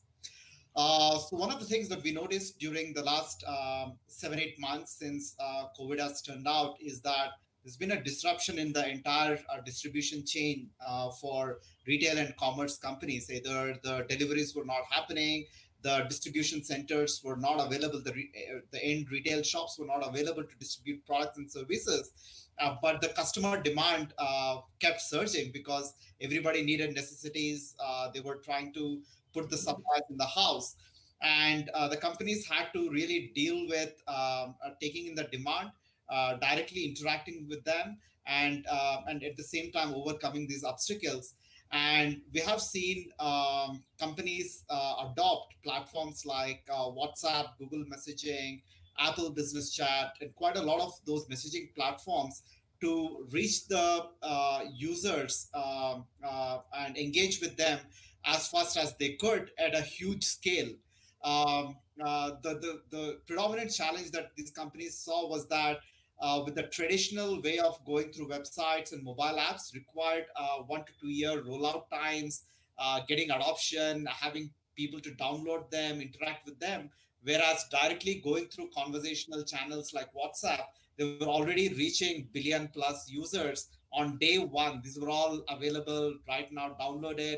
Everybody knows how to use. There is no tinkering needed, clean UI. So a lot of impediments in getting a digital product adopted have completely been removed. And we've seen companies launch as soon as in 1 or 2 weeks and get to even million users within a month of launching their commerce and customer engagement initiatives on these channels. And it's not stopping. It's accelerating even when things are opening up, because these are the companies as with serendipity has realized these channels as significant customer engagement channels that they can build over a period of time. So, looking at this transformation, one of the questions that I have for you, both Amit and Rajiv, is how have you seen the behavior of consumers and the entire shopping experience change pre COVID and after COVID turned out? And there was a lot of competition around physical versus digital. Is that still real? Are companies adopting a hybrid approach and be where customers are? How are you seeing at each of your companies? Yeah, I can take it first, Raghu, and then I can hand it over to Rajiv. But thanks for setting the context, and it's a pleasure to be here. So thank you, NASCOM, as well. Now I work with Lowe's, right, and Lowe's is a large retailer in US as well as in Canada. We predominantly have been an offline retailer, right? In the past, right, pre-COVID, 96% of our revenues used to come from our offline channel, right, which is stores, and these are big box stores, right? But what we saw as a change in consumer behavior, right, post COVID is the digital traffic did surge, right? We saw increase in traffic on the digital channel, and what we noticed was, if you look at our results in Q2 and Q3, it's a triple digit growth in our digital traffic, right? And beginning of the year, nobody thought, right, we can achieve these numbers, and we were almost, in the middle of our digital transformation. And what it did for us is, our revenue split, right? We probably were at 4% of our overall revenue pre-COVID. And, if we look at our revenues now, we are almost at 8% of our overall revenues come from the digital channel. So major shift in terms of consumer buying behavior on, from a pre-COVID to a post-COVID scenario, right? Another thing, that we saw, right, which is very key in consumer behavior is on how the orders are getting fulfilled, right? Earlier, we saw that, right, customers wanted to buy it online, go to the store, pick it up, right? So your typical click and collect, right, or the BOPUS piece used to work fine. But with COVID, right, we had to accelerate a lot of things like a curbside pickup, like lockers. Lockers became a huge hit among our consumers, and we have rolled it out to approximately 600 stores in the US. So I think fulfillment patterns also changed, right? And those were on our roadmaps, but we pulled them forward, including ship from store, right? It definitely increased, and customers wanted the products at the comfort of their home, or even if they're coming to the store, they wanted a curbside pickup. Lastly, I think another pattern which I will probably highlight is the ticket size, right? The typical ticket size has also increased. Customers probably thought, rather than making multiple trips to a store, or even when they're buying online, right? They started buying, in bulk, right? And that kind of introduced, larger ticket sizes, and ticket size saw significant growth during COVID era. So, from a buying behavior, Raghu, I would say these are the major ones, from a shift perspective. There are other areas, which probably we had to change on our supply chain side, customer interaction wise, right? But I'll probably only stick with these and hand it over to Rajiv to, provide his. Yeah, thanks, Amit, and thanks, Raghu. And I work for Kimberly Clark. So thank you very much to NASCOM as well for this opportunity to participate and share the thoughts. So continuing with what Amit said, definitely we have seen a significant change in the digital behavior, of our consumers. Now, in our case, we are a CPG company, and we kind of segregate between our customers and our consumers in consumers. So customers are typically our distributors. uh, while we have uh, been observing an increasing push towards using more digital channels, we have what we typically call the brand sites through which our consumers can come and interact with us. We also run several programs for our consumers, like would be moms. Um and we while we have seen a significant growth, I would say during the COVID times that really jumped. And there has been a I would say a factor of X in terms of consumers using the digital channels and reaching out to us, which therefore prompted us to think more in terms of how we take the consumer data, how we analyze the consumer data using artificial intelligence, how we connect all the various silos. And obviously, if you also look at the way the technology has evolved, from more passive interaction through the websites, it has become now more interactive. And that is where conversational AI comes into place. Also, conversational AI is, a lot easier for, like, take the case of would-be moms. Uh, almost everybody has a mobile phone today. Almost everyone has WhatsApp in their mobile phones today, which therefore makes it, uh, I would say, very much accessible on the both sides, where consumers can access information that we have, and we can access information that the consumers provide us. And when we combine the two, we get a very powerful mix. Thank you very much, Amit. Thank you, Rajiv. That's actually very fascinating to hear the story around how a lot of things, a lot of commerce have moved to digital, and at kind of the percentage ratios that you are seeing at the companies. That brings me back to the question, and one data point that we have seen and wanted to see how you're seeing that correlate is that we saw even among the digital spend, the conversion rates drastically increased. So for the same number of users that were on the digital platforms, if the conversion rate for X, we have seen even increases up to 2x and 2.5x for the same number of users. How are you seeing the conversion rates for digital channels evolving post COVID? And are you seeing that to be a more democratic behavior even as things are opening up, and suddenly that changes the entire cost of the customer acquisition cost, lifetime value, because now suddenly digital is like half the cost of what it was earlier. So wanted to get both of your thoughts on conversion rates on digital channels. Yeah, I think on our side, Rajiv, Raghu, you want to go first this time? I think Amit got started, so that is fine. Go ahead, Amit. So I think Raghu, on the conversion rates, right? Traffic definitely increased, and we also were, looking at the conversion rates on how those are going to be. As we definitely acquired many new customers who were typically offline customers, right? So conversion rates are definitely higher, right? There is no two way about it, right? And we were also in the middle of our transformation, right? We built our own, cart and checkout engine on the .com side, moved away from a package software. So this combined, I think, gave us a much better conversion rate compared to a pre-COVID time. So definitely a yes. a much better conversion rates that we see, and it is continuing. I think it hasn't slowed down for last 2 to 3 quarters. And I think as people have stayed indoors, and for specifically us, Raghu, we are a home improvement company, right? And as people are spending more time indoors in their homes, the investments I think that they are making to their homes have also increased, right? And so people are definitely investing more on their homes, and that is also a contributing factor.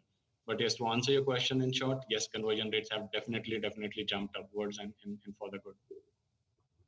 Yeah, and I would resonate that with that as well, because if you really look at Kimberly Clark products, we manufacture Huggies, so which is basically diapers. So consumers are would-be moms and new moms. Also, we have adult care products, right, for old people. And if you really take this kind of customer demographics, convenience is a very important factor for them. So opening up a website, or going to the store, uh, as and compare that with using your mobile phone, using a conversational AI, and interacting and finding details about the products, and then placing orders for them. So what technology has done, so one is, I would say, the COVID situation. For me, or for us, what we have seen is it is like a tipping point, where technology was evolving in one way, becoming more and more convenient for our consumers, and then suddenly COVID came, which made this whole convenience a lot more relevant, right? And that is what we have seen, that people using um, this convenience factor, and whatever they can do through their mobile phones and through conversational AI and other ways of interacting. And it was so evident that not only there was a demand for these technologies, but also how we can personalize them even more, which gave rise to some more technology challenges. For example, if you take the case of Asia, right, where we have got so many different countries with so many different languages. So how do you really create a conversational AI that caters to people in Malaysia, people in China, people in Taiwan, people in Vietnam, all different languages. So yeah, I mean, we have seen that. Fantastic. Fascinating to hear again from both of you. So my question next is targeted to you, at Rajiv, and I have heard you in answering the past two questions on how you are kind of seeing and building a vision around interacting with customers on WhatsApp, right?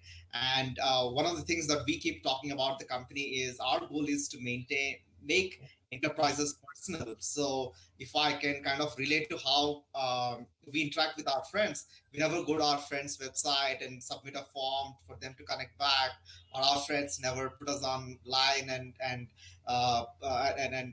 wait on a call to answer something. But a medium like WhatsApp is giving that personal experience that enterprise can provide to the end customers. So just wanted to understand your vision and how you see a channel like WhatsApp play a strategic role in engaging and driving commerce for Kimberly Clark, Rajiv. Yeah, very much. And I would say not just WhatsApp, but technologies which are also similar to WhatsApp, uh, because we operate in, I would say, 60 different countries, 3 million consumers every day uses our products. So we can't limit ourselves just to a technology like WhatsApp. One of our goals is, like I said, we manufacture Huggies, which are, and our end consumers are, or rather buyers are, moms and would-be moms. 100 million such mothers across the globe, right? And also give them a very personalized experience.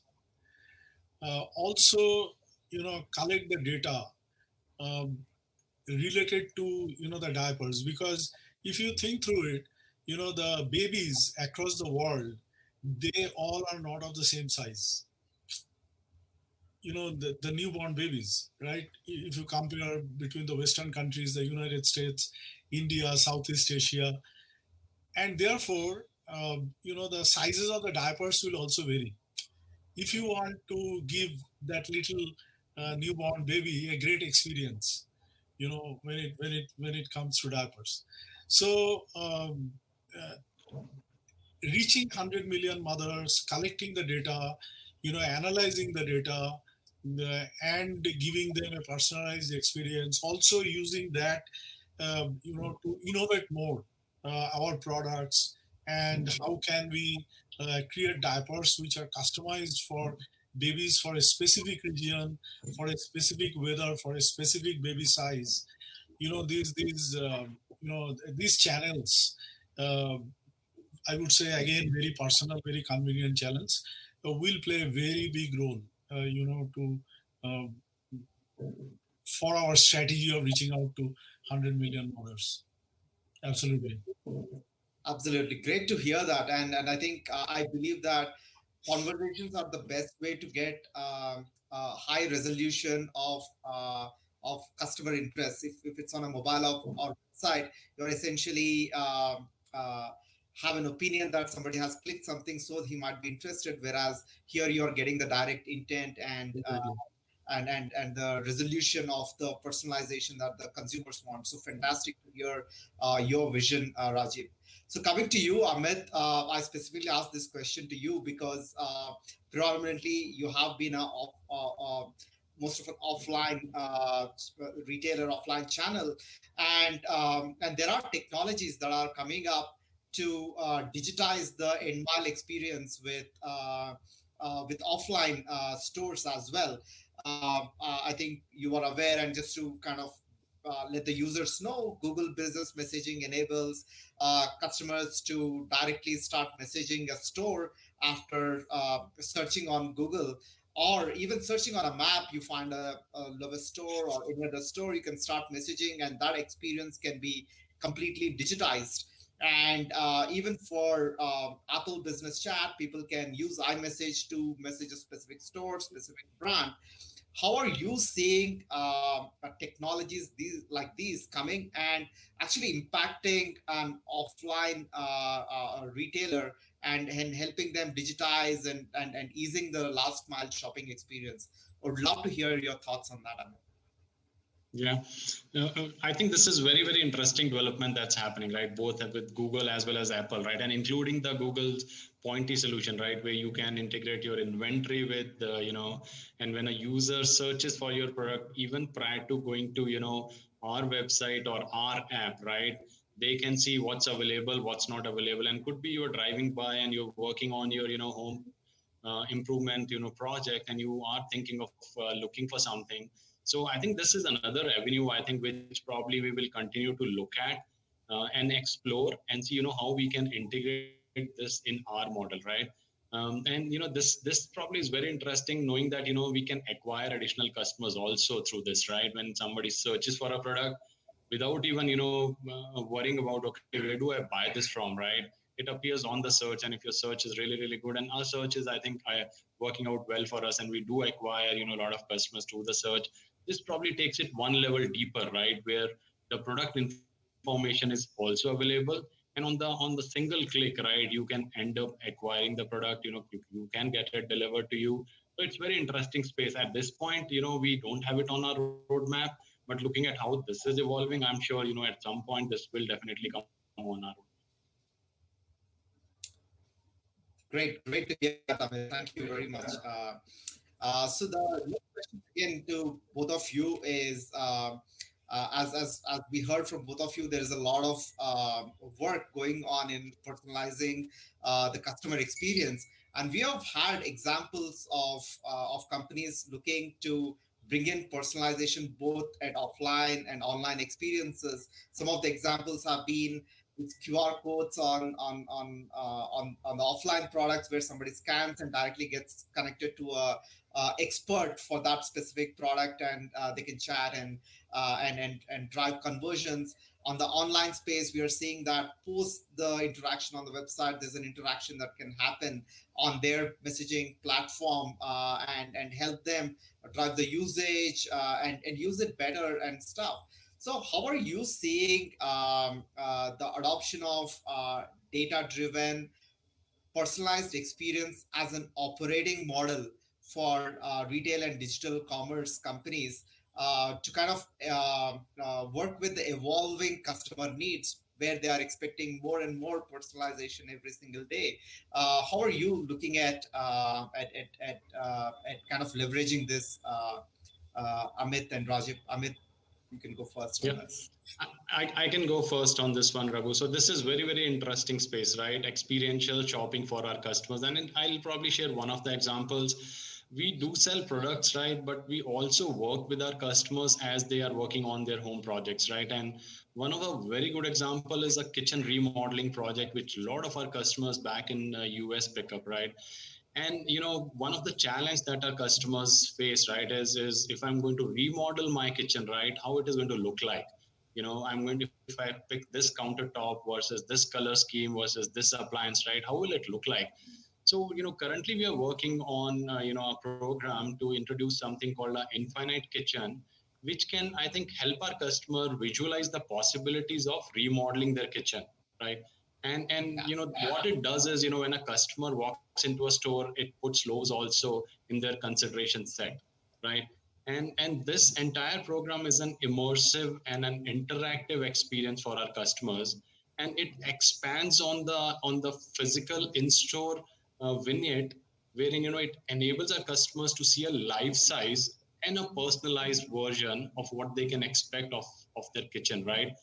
And this includes various sort of technologies to enable this. And when they walk into a store, they really see a life-sized kitchen. This is how it is going to look like, right? If I choose this kind of granite top, if I choose this as an appliance, right, how it will look like.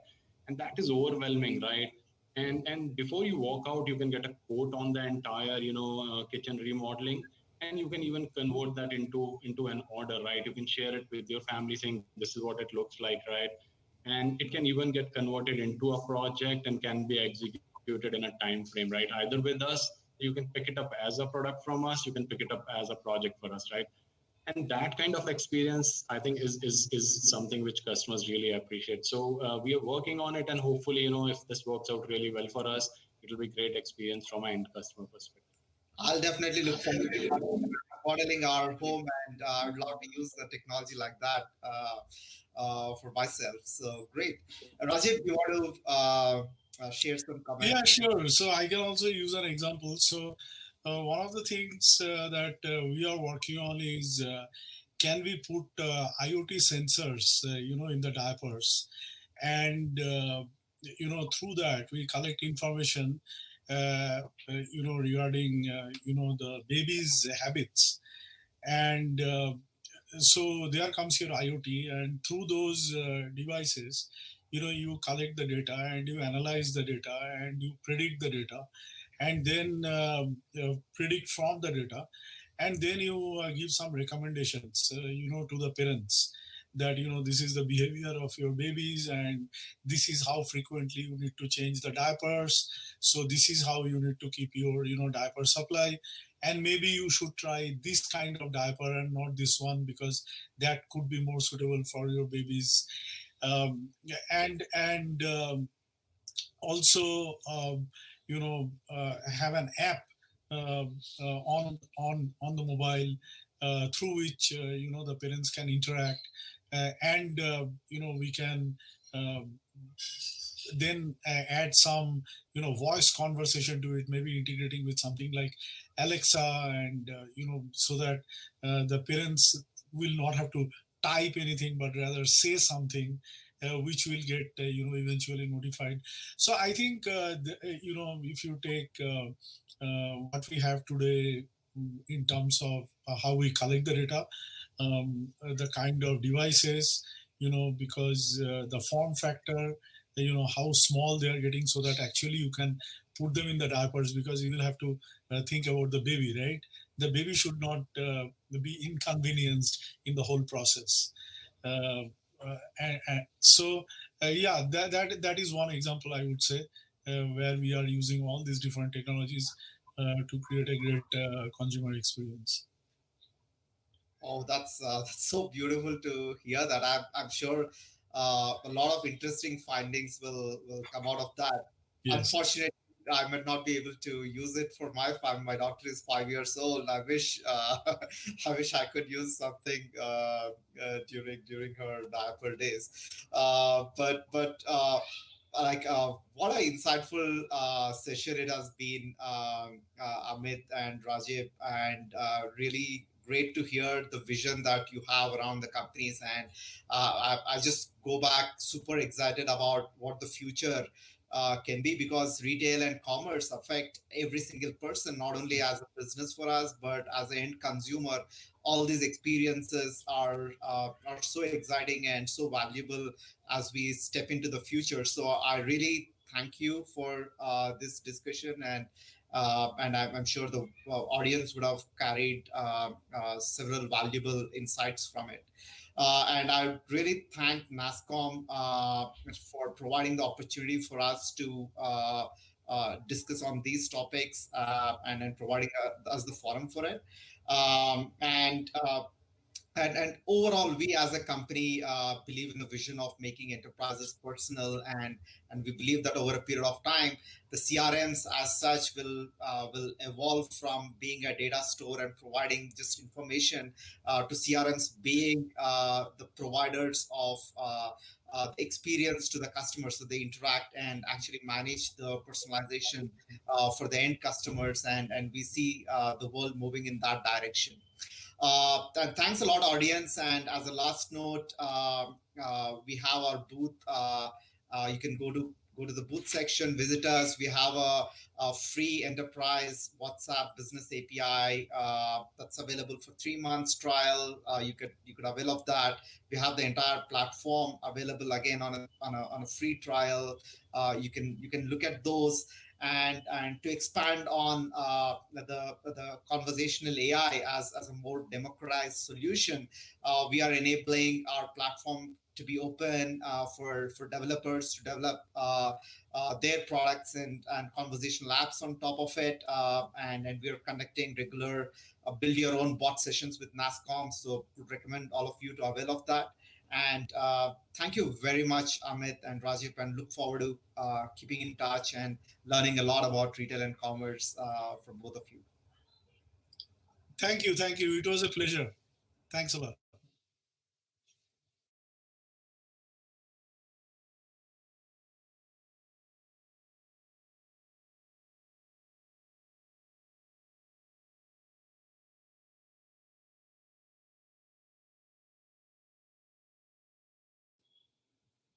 Thanks a ton to all the panel members. Now, let me invite Siddharth Rana, Market Development Lead at Shopify for India and South Asia, to talk about building an online business across domains and industries. Welcome, Siddharth.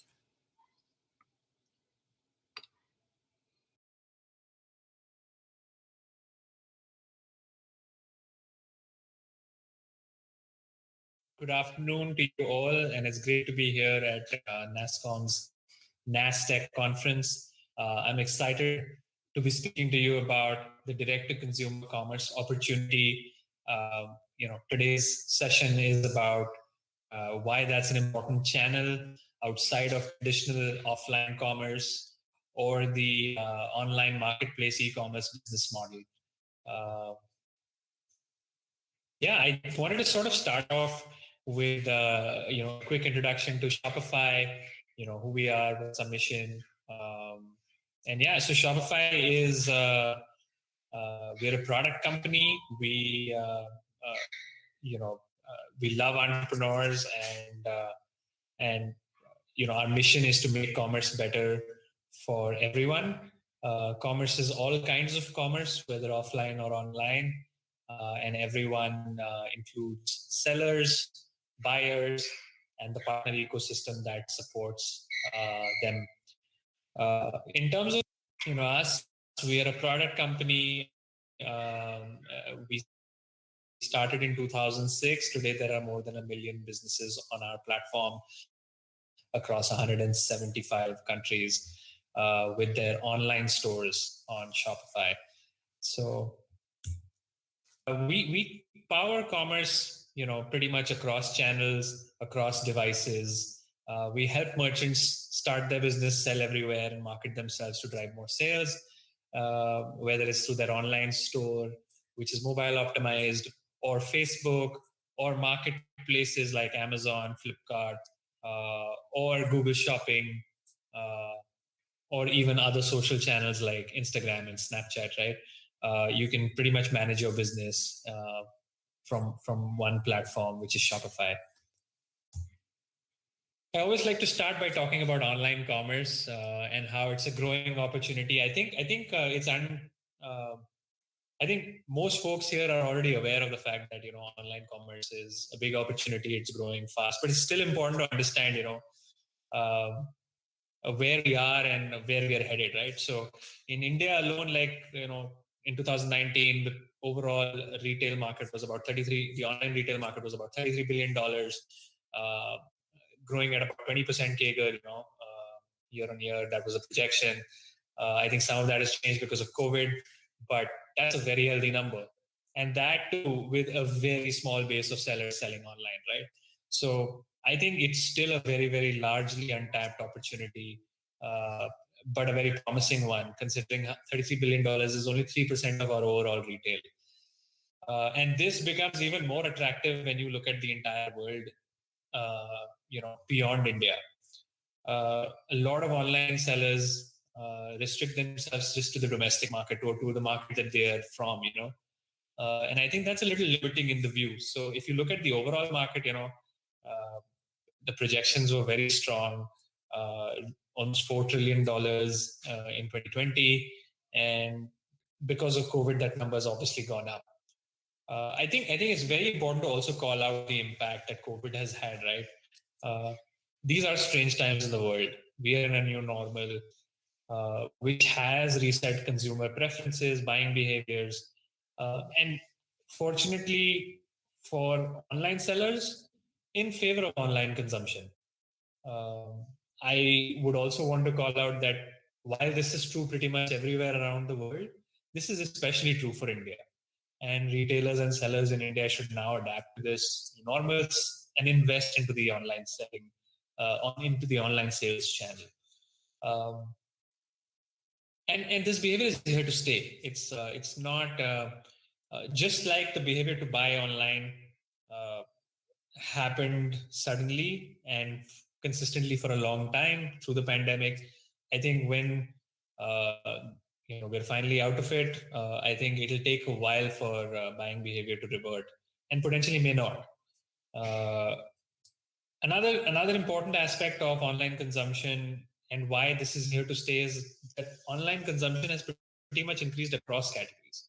While there are some categories that have grown far more and seen hyper growth, most categories have grown well.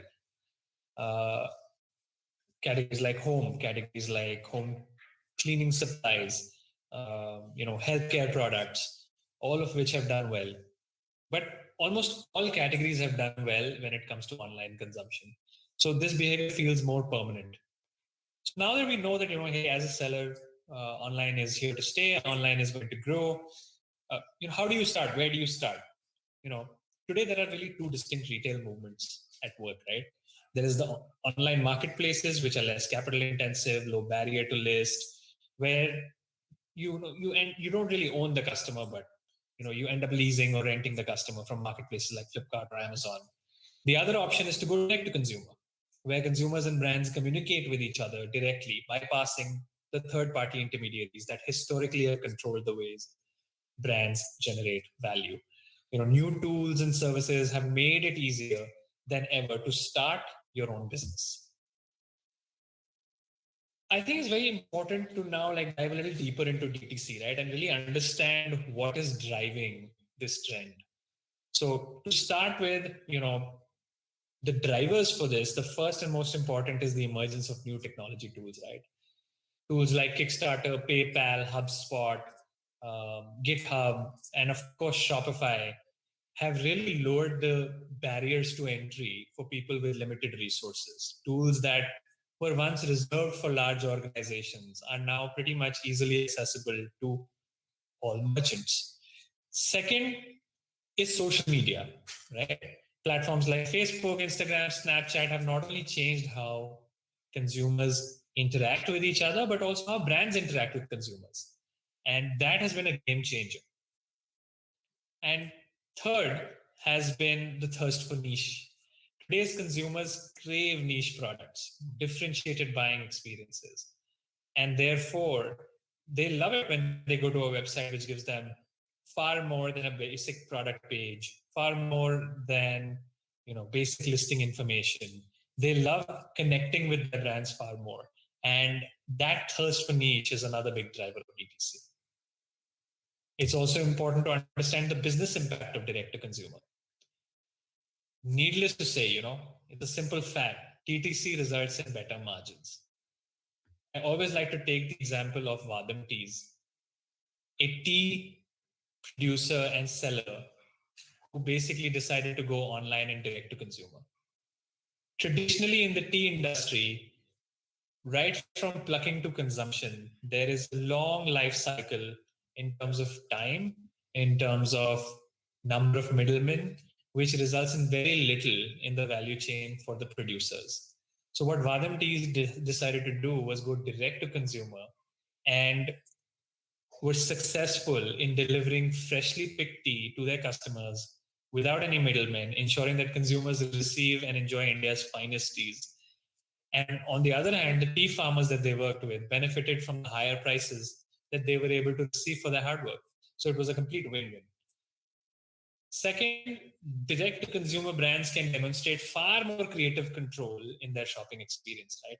If you go to a Bombay shirt company today, right from the collar to the cloth to the design, you can pick and custom make your entire shirt, which is fantastic. You can't do that on a marketplace, and you can pretty much control the entire buying experience, right from the order being placed to the delivery box if you're going direct to consumer. And that is something that's unique. Lastly, I want to talk a little bit about how the role of venture capital has also changed. The cost to enter a market has become so low that you no longer require copious amounts of outside capital. I want to take an example of MVMT, which is a DTC watch brand, which started a few years ago, completely bootstrapping, and were able to grow their sales in 2017 to around $70 million in annual revenue. In 2018, Movado acquired MVMT for about $200 million. In our own country in India, Beardo recently, a direct-to-consumer brand again, was acquired for about 350 crores.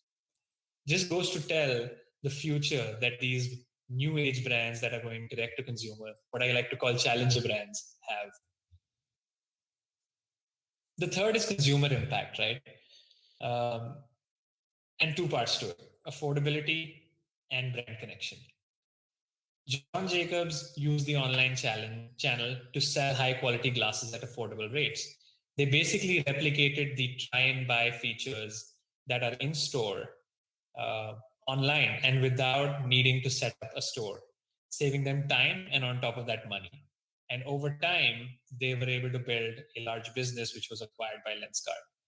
Similarly, customers are looking these days for a brand connect, with their brands. And Freewill is a great example of a hair care brand that does a great job of that. They understand each individual's unique situation, right from their hair profile to their lifestyle to their hair goals, and then they individually formulate and make unique products just for them. This is something hard to replicate on a marketplace. And that's what makes direct-to-consumer work for the consumers, for the sellers, and for the entire ecosystem. So I want to talk a little bit about how do you pick a platform and what are the things you should look out for if you're planning to go online. There are 4 real things that a platform should help you do: start, sell, market, and manage. I'll start with the start. Needless to say, not everybody is a technocrat, so the platform should be simple and fast to use, with a high skew for do-it-yourself. It should be customizable with plenty of themes and apps on access. It should be reliable and secure. And it should, if required, have a large ecosystem of partners and experts who can help you customize and further build if required, right? There should be no, I would say, low to no hassle of technology. Server setup, coding, these are best left to technocrats. And I think a platform like ours is great at fulfilling this need.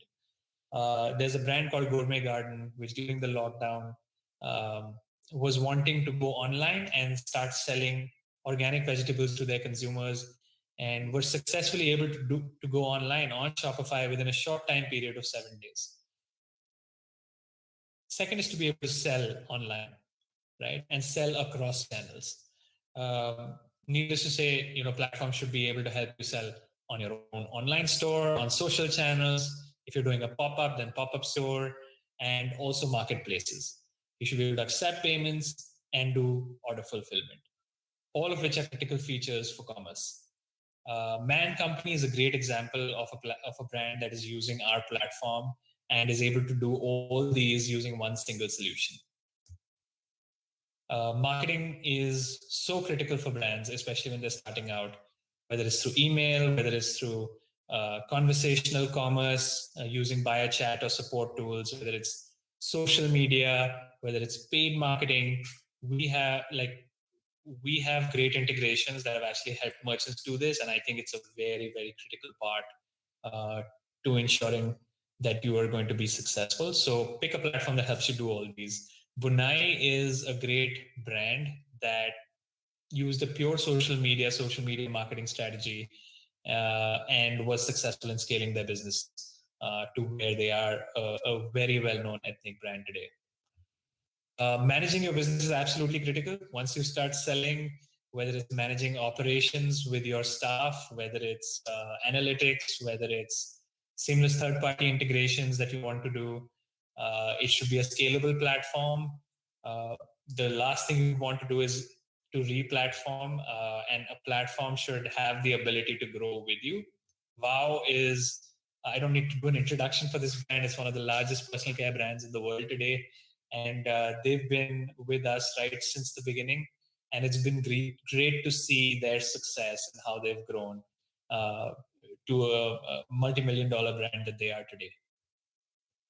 So to conclude, I know most businesses, brands are already thinking of online commerce, but if you're not thinking of D2C, do start today. There are plenty of brands that have become successful already. A lot of good examples of challenger brands that have come up. I'd like to wish anyone who's looking to start their journey all the best. And yeah, it was great chatting with you today. So thank you so much.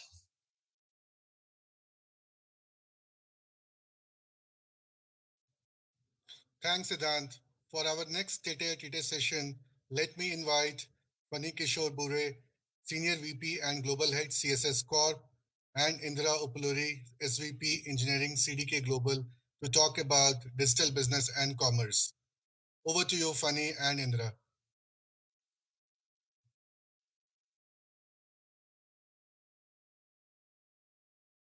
Thank you, NASCOM. We have an interesting topic today: how retailers can adapt and scale their business in today's era. We are seeing a lot of trends that has been changing over a period of time. So let's hear from Indra, a peer in the industry, to understand what are the trends she is seeing currently today. Thank you, Pani. Good evening, all. Let's start with why digital retailing. Now, what does it give us? So let's start with the consumer. What does digital retailing give the consumer? It gives them the ability to shop 24/7, gives them the ability to compare prices and get the best price possible, possibly get support 24/7 if there's a chatbot that they can use.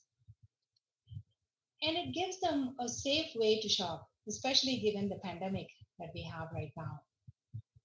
From the retailer perspective, it gives them the ability to sell 24 by 7, create personalized journeys for their consumers to make them lifetime customers, helps them increase profits because they don't need as many folks in their brick and mortar store.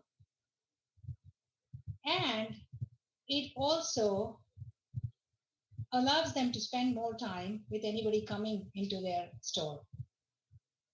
One of the trends we are seeing is consumers expecting omni-channel support.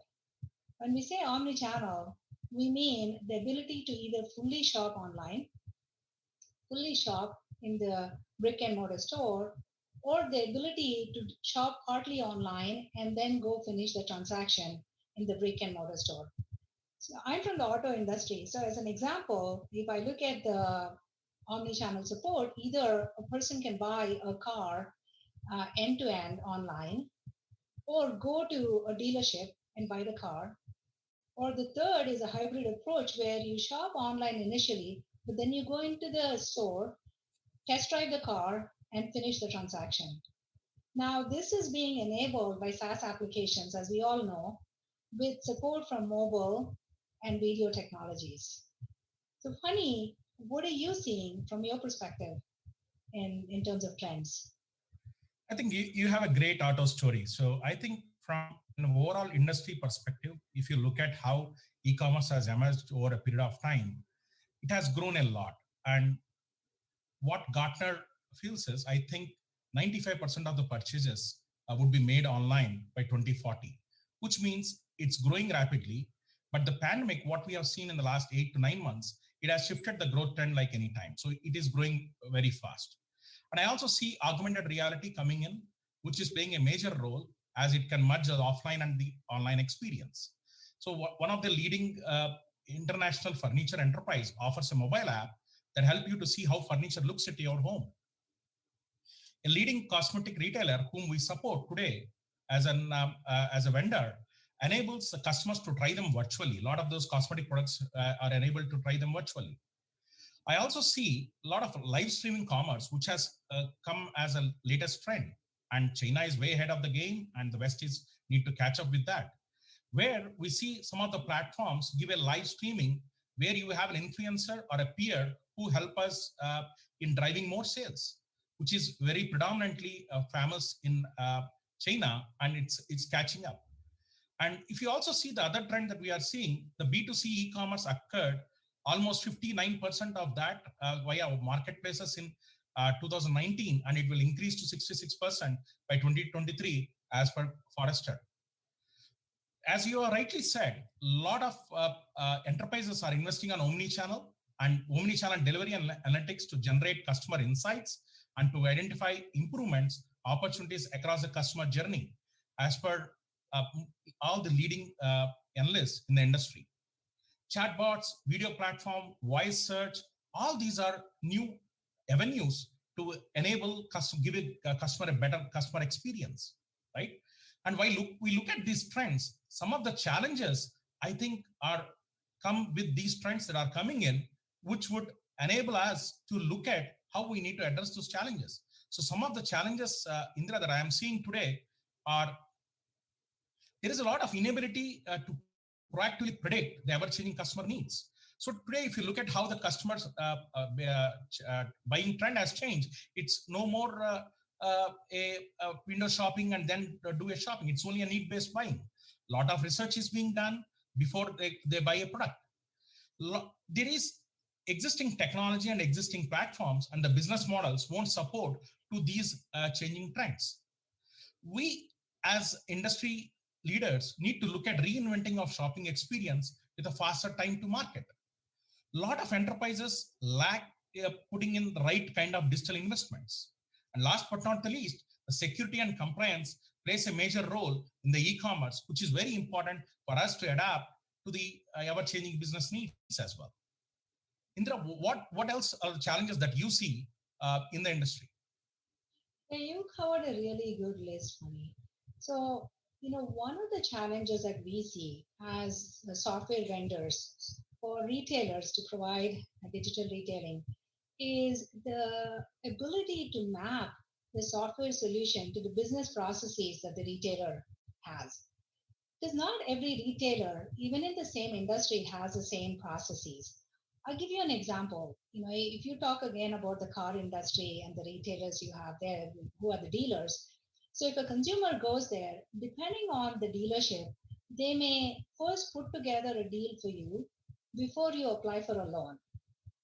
Or in another dealership, they perhaps make sure that you qualify for a loan before they put together the offer for you of what that car is going to cost. And then there's a test drive in between. There are many steps that the dealership goes through, and the business process differs from dealership to dealership. Now we as CDK, we provide software solutions to these dealerships, and we need to make sure that it's a plug and play for those dealerships so they can change the workflow based on their business processes. In some cases, they want to actually bring in their own tools and their own systems into this business process. As an example, they may have their own texting tool. Maybe it's not something that we build into a product. It could be a Twilio, it could be a Text Connect, it could be something else. They want us to plug that in. It's the same thing with a chatbot. Maybe they have a chatbot that they want to use, that they use for other purposes, and they want that to be plugged into the workflow. So one of the big challenges for us is the ability to fit into each of these retailers' environments and make it work for them. The second challenge that we see very often is the whole question of data rights. Who owns the data? As you're talking about, the AI, ML, personalizing the journeys for the end consumers, there is a lot of data that's used here. Now, who owns the data and who lets you use the data, right? So there's a lot of the regulatory compliance kind of a discussion we need to have to make sure that we can leverage the data. There's sometimes personally identifiable information in there. So, what do you mask out? What do you anonymize? What do you use for what use cases? So that's something we always have to stay on top of to make sure that we follow, like this GDPR. There's California has its own CCPA laws, so that's something that we always track and make sure we follow. Then talking about some of the solutions, if I look at how are we solving this, what frameworks are we using? So again, going back to the retailers' business processes and the workflows and the pluggability there, being API driven is what really helps you customize those workflows for the retailers and dealers in our case. So really thinking about this pluggability through API first driven approach where you can seamlessly create those workflows for retailers is a framework that we use very actively within the auto industry now. The second solution framework, as we're talking about, is really having the ability to bring all of the data together into a lake, either from these products, from third-party sources, being able to join that data, run your machine learning models, create those predictions, create those recommendations, create those lookalike models that you talk about, classifying some of this data, so that you can again bring that back to the end consumer to make that a seamless journey for them to go through the whole retailing process. And this again, you also touched upon the whole omni-channel. How do we leverage this data to create similar experiences through each of these channels? Because it should not be a disjoint experience between an online experience versus going into the retailer. It has to be very similar. And the whole master data management there as well. How do we identify that this is the same person who came in the store versus the same person who shopped online? So how do we again leverage data to understand and dedupe this data to understand each person and leverage that? So what about you? What are some of the solution frameworks that you use from the infrastructure side? I think from an engineering perspective, what you have covered is absolutely right. So the data criticality, the owning of the data, everything is important, right? And giving a unified customer experience across omni-channel plays a major role in earning the customer for lifetime. So from an infra perspective, I think adoption to the cloud and managing the same is very important today. So cloud is no more a one-time journey. It is all about living there, and sustaining there and optimizing there. So we have CSS Corp has a platform, AAML based managed services platform called Conteli, which actually helps you to manage and optimize your cloud resources. So as you are seeing, a lot of applications which are monolithic are moving to centralized service-oriented architecture. In this, when engineering is doing this, I think cloud plays a major role in enabling this, giving this service-oriented architecture to the organizations, and it actually helps them to foster the delivery cycle. So consumption of these services on a cloud is currently today, rather than going to a traditional infrastructure as a service, it is being consumed as a model, as a service, and which helps is to make it consume irrespective of the type of the API that you are calling. I mean, irrespective of what kind of the client you have. Managing the cloud security and addressing any vulnerabilities and preventing data breach is also one very important thing that we actually see. If you look at, to summarize, I think what we are seeing from a solution perspective, retailers need to adapt more to the business aligned approach to IT modernization rather than looking at IT in silos to become a truly digital native. This involves automating their front end and back office IT systems to optimize operations and deliver promise to both the customers and the business stakeholders.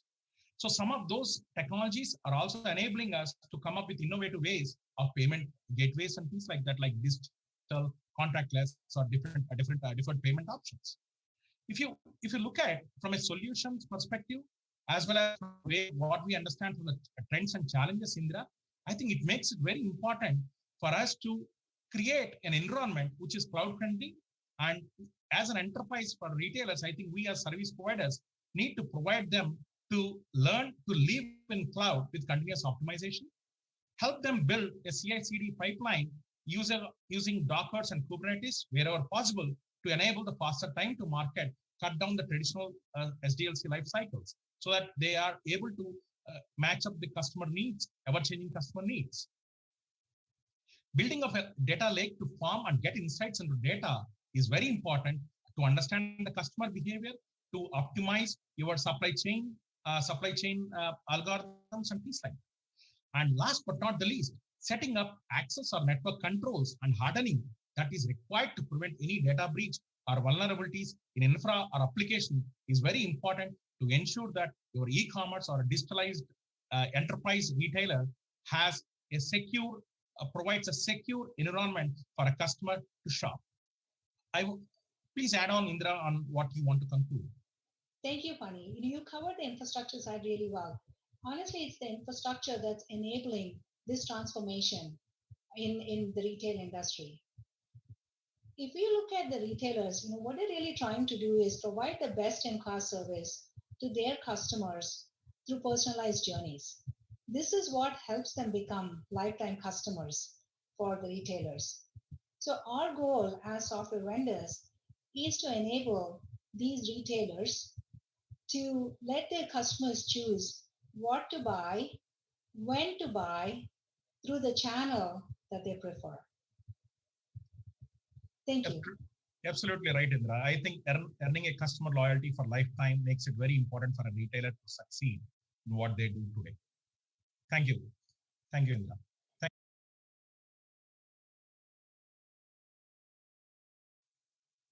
Thanks.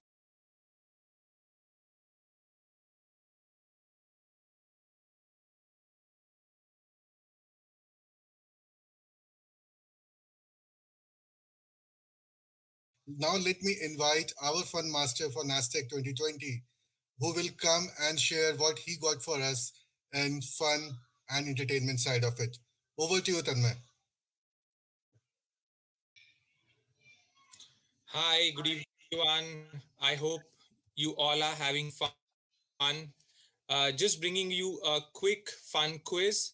So all of you who are on the main stage can just use your mobile phones to scan the QR code. It'll ask you for your email ID, which is registered on the Zaddle platform. And you will see a set of questions which have been keeping in mind that you have been listening keenly to all the sessions which are happening today and which will follow up. So just answer those questions anytime during the conference and submit those answers. and we will announce the top 5 winners at the end of the conference, and be ready for a surprise gift, to be received on your email IDs. Thank you. I hope you have scanned this QR code. If not, I will again come back again at the end of the conference today with the QR code. Thank you. Thanks, Tanmay. And I hope you guys have scanned the QR code. So now moving on to the next session, let me now invite Tom Raftery, Global Vice President, SAP, to share his thoughts and now on how he sees future of digital across industries. Over to you, Tom.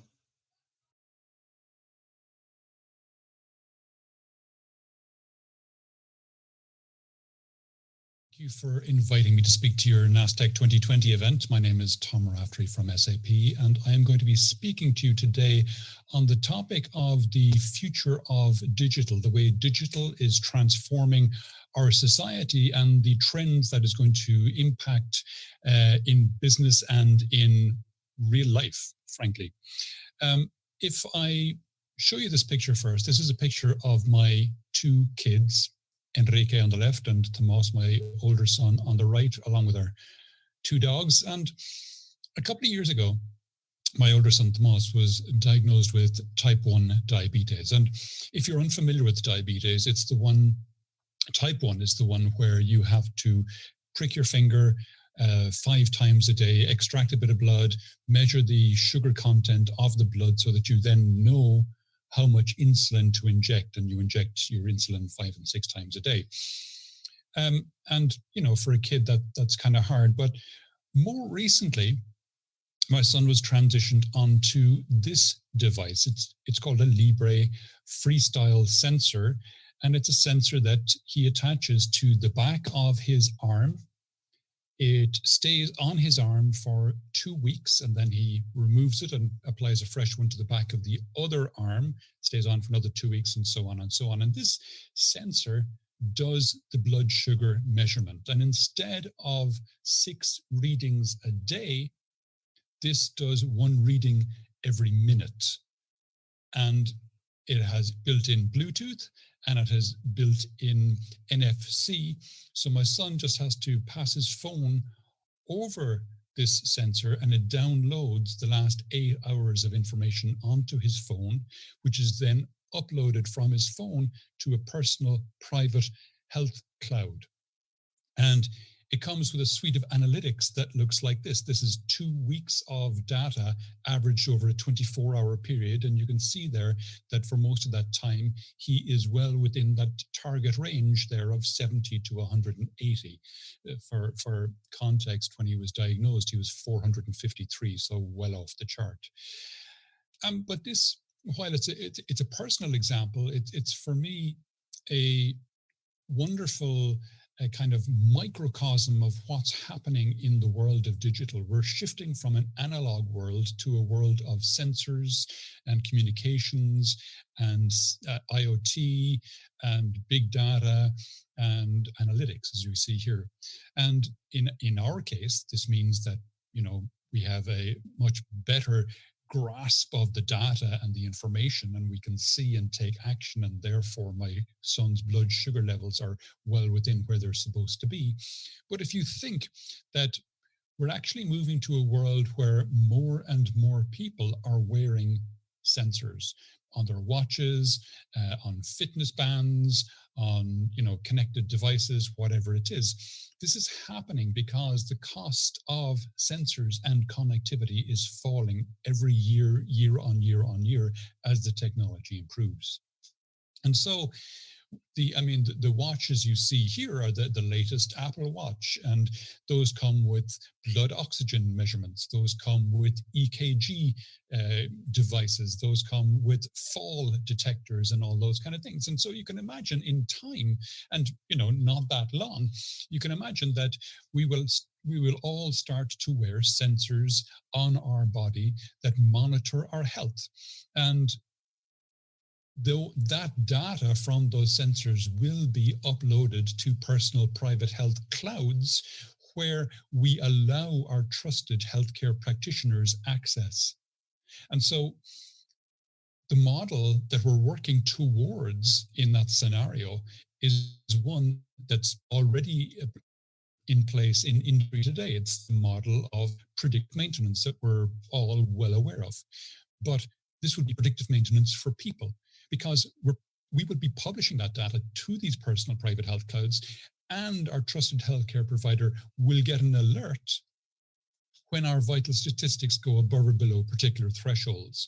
And they can run that data then through an AI, which will look at that data and give them back a Pareto analysis saying, okay, 90% likely Tom has this symptom or this syndrome or this disease or whatever it is, 5% that Tom has this, and 3 and 2% that he is this or this. And along with that diagnosis will come a prognosis and a suggested course of action, so that my trust, in my case, it would be my trusted healthcare provider calling me saying, Tom, listen, we've noticed that some symptoms have come up here. You might want to come in and have a sit down and we'll have a chat.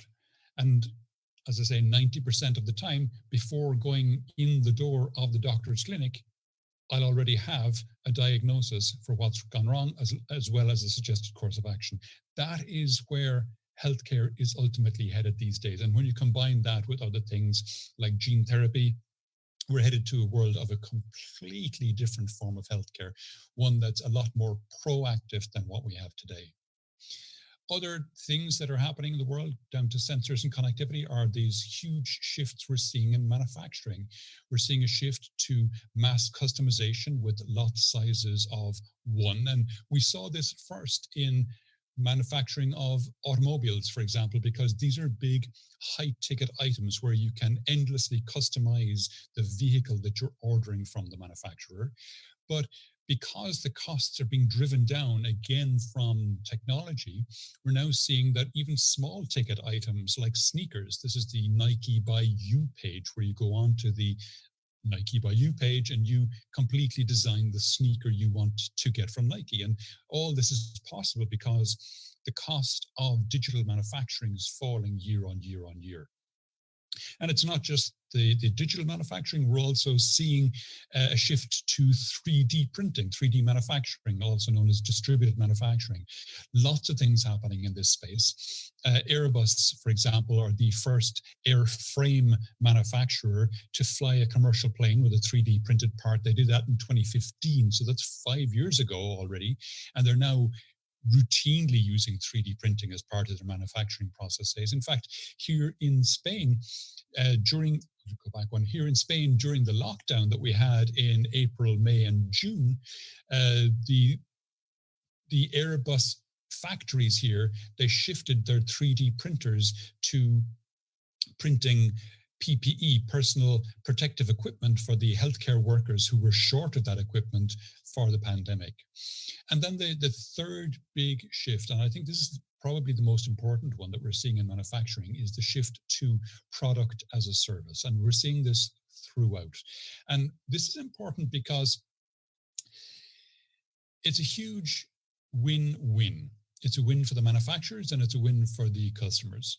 In this story here, we're seeing that Los Angeles, the city of Los Angeles, doesn't own any streetlights. All of the streetlights in Los Angeles are owned by Philips Lighting. And Philips Lighting bills the city of Los Angeles for every lumen of light delivered. Now, that has huge consequences. Why did Philips go this route? Well, Philips in kind of 2008, 2009, their lighting business had a huge existential crisis because there was regulations passed globally to say we had to phase out the use of incandescent bulbs. And this meant, well, if you think of incandescent bulbs, they have a working life of about 1,000 to 2,000 hours, whereas LED bulbs have a working life of 25,000 to 50,000 hours and even more. So you're looking at a 25x increase in the lifetime of the bulb, but the price difference was only about 5x. So suddenly, Philips were faced with a massive shortfall of revenue from the sale of bulbs. So they had to come up with a new form of business, and the lighting as a service model is one of the ones that they've hit on. So selling lighting, selling lumens of light delivered means that those bulbs are smart and connected, and they're talking back to Philips all the time. They're sending data back to Philips, which Philips uses for billing purposes, so they know how many lumens of light were delivered, but they also use it for maintenance purposes. They will know if a bulb is going to fail, and they will send someone to site to replace that bulb so that they don't lose revenue from that bulb. And that has the implication that the city of Los Angeles, the streetlights are always working when they're supposed to be working. So it's a win-win. But also, if you think about it, these bulbs, because they belong to Philips, Philips doesn't want to be sending engineers to replace them. So it's now no longer in the interest of Philips that these bulbs fail. There's the concept of inbuilt obsolescence, which is something that some manufacturers do or are accused of doing. But in the case of as a service, it's very much against the manufacturer's interest to build in obsolescence. These light bulbs that they're manufacturing, they never want them to fail, because that requires the cost of sending an engineer to site and swapping out a bulb. So this idea of product as a service is a huge win, not just for, in this case, Philips, the manufacturer, not just for the manufacturer, but also for the consumer, because it means longer life products that fail very little, which means obviously less resources required to deliver the services, and it means the services are resilient, they fail far less. The automotive space is another space that's being hugely disrupted by what are called the CASE megatrends. CASE stands for connected, autonomous, shared, and electric. And I'll talk to a few of those. The first one is connected, because about roughly 80% of new cars that are manufactured today ship with an inbuilt SIM card. So they're capable of broadcasting information. And Continental are suppliers to the automotive world, and they supplied lots of these smarts and connectivity that are in the cars that sell today. And they're a big, customer of ours in SAP. And one of the projects they embarked on a couple of years ago was a predictive maintenance project, where they were setting up a predictive maintenance solution for service center managers and for fleet managers, so that they would be alerted if a component in a car was about to fail, to minimize downtime for that car. But while they were developing this, using SAP software, while they were developing this, they were approached by a weather company. And the weather company said to them, look, you're collecting all this data from cars, you're collecting time of day, GPS, external air temperature, windscreen wiper status, fog light status, et cetera, et cetera, et cetera. The weather company had realized that these vehicles were little mini weather stations, constantly broadcasting real-time weather information, which was hugely valuable to the weather company. And so Continental, who were developing a predictive maintenance solution, suddenly had this whole other revenue stream available to them from that project, which hadn't occurred to them. So they've gone ahead with that. So the takeaway from this is the data from any data collection project you embark on, always be aware there may be left field uses of that data that haven't occurred to you. Be on the lookout for that. There's huge implications to cars broadcasting the data that they're collecting. This is just one of them. The predictive maintenance is another, but also it has implications for the insurance industry.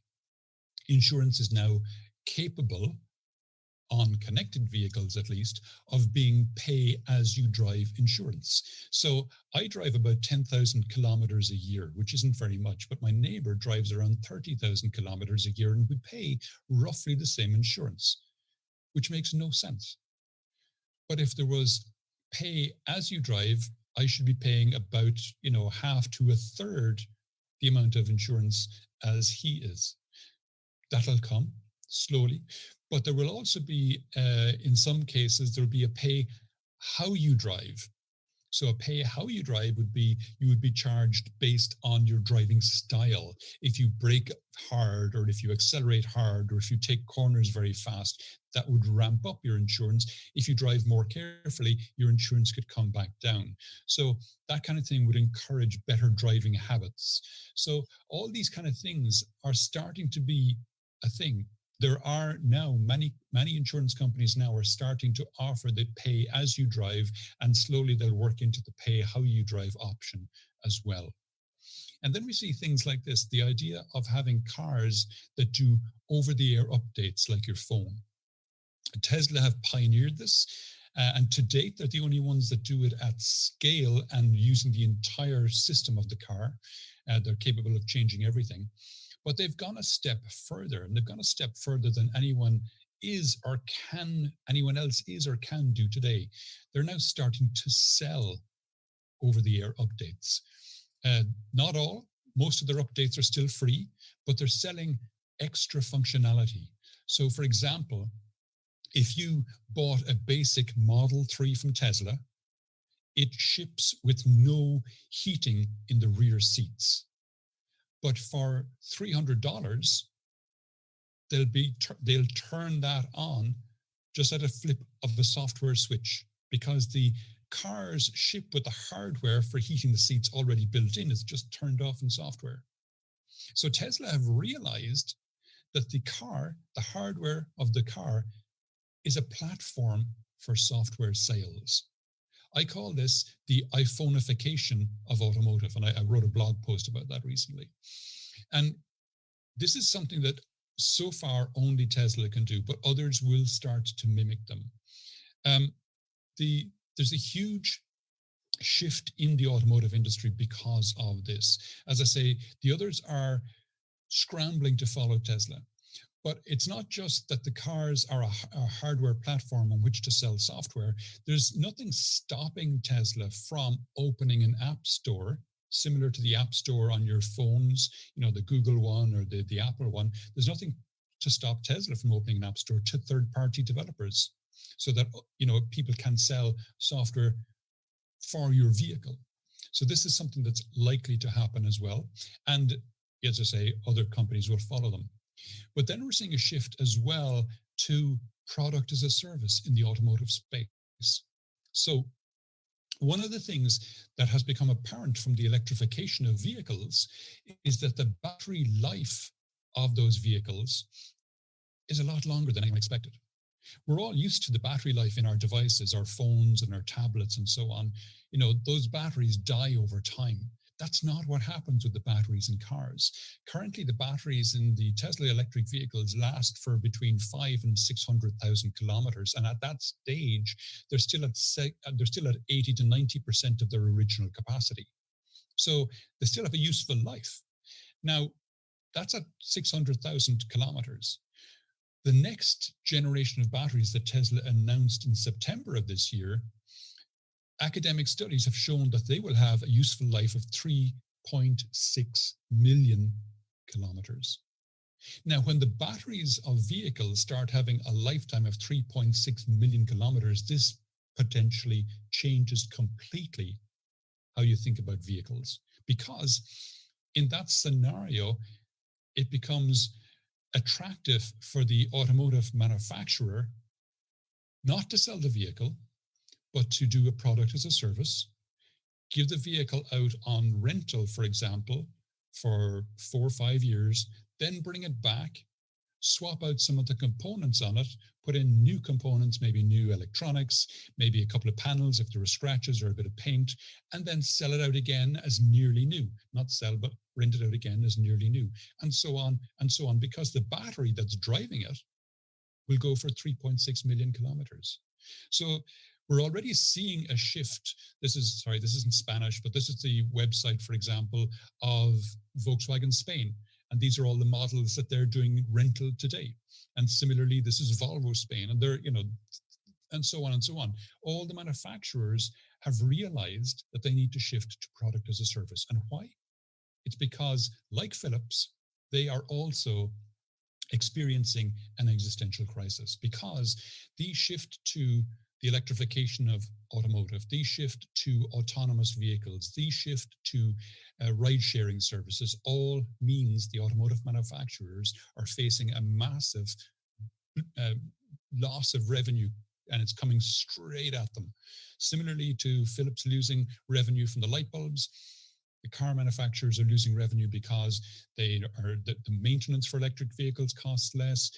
The fact that cars have smarts built into them now means that they crash less, so there are less repairs, and so on and so on. So instead of selling cars, it's going to be more attractive for them to rent the cars. And it is more attractive for several reasons. It means they have a consistent income stream going forward, similar to Philips. It also means if they rent the cars, they still own them. And why is that important? That's important because the data that's given off by these connected vehicles, there's now, if the car manufacturers still own the cars, there's no quibble now about who owns the data. If the vehicle manufacturers own the vehicles, it means they also own the data. And on the consumer side, again, similar to the light bulbs, if the cars are built and owned by the vehicle manufacturer, they'll fail far less. There'll be no inbuilt obsolescence.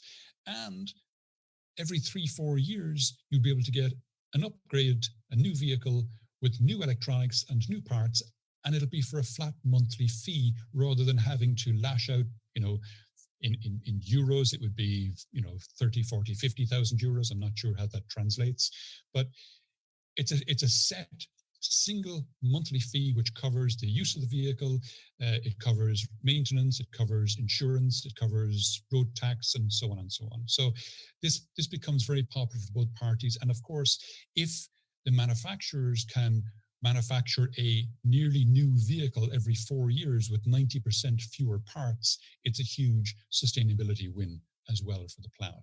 So this time that we're in right now, with the reduction in cost of sensors and connectivity, is a huge, huge opportunity for everyone. We're seeing massively shifting business models.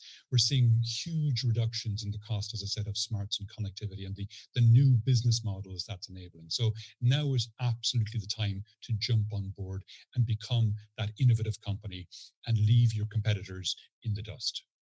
Thank you.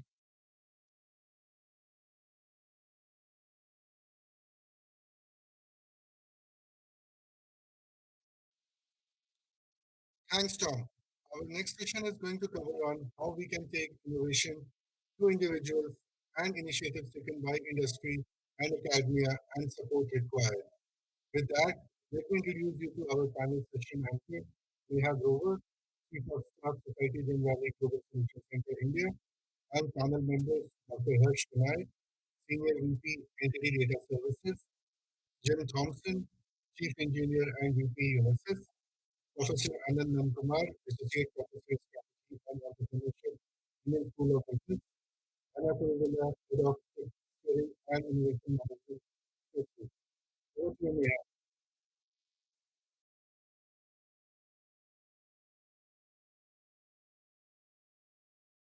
Thank you, NASCOM and NASTech 2020 for having us here today.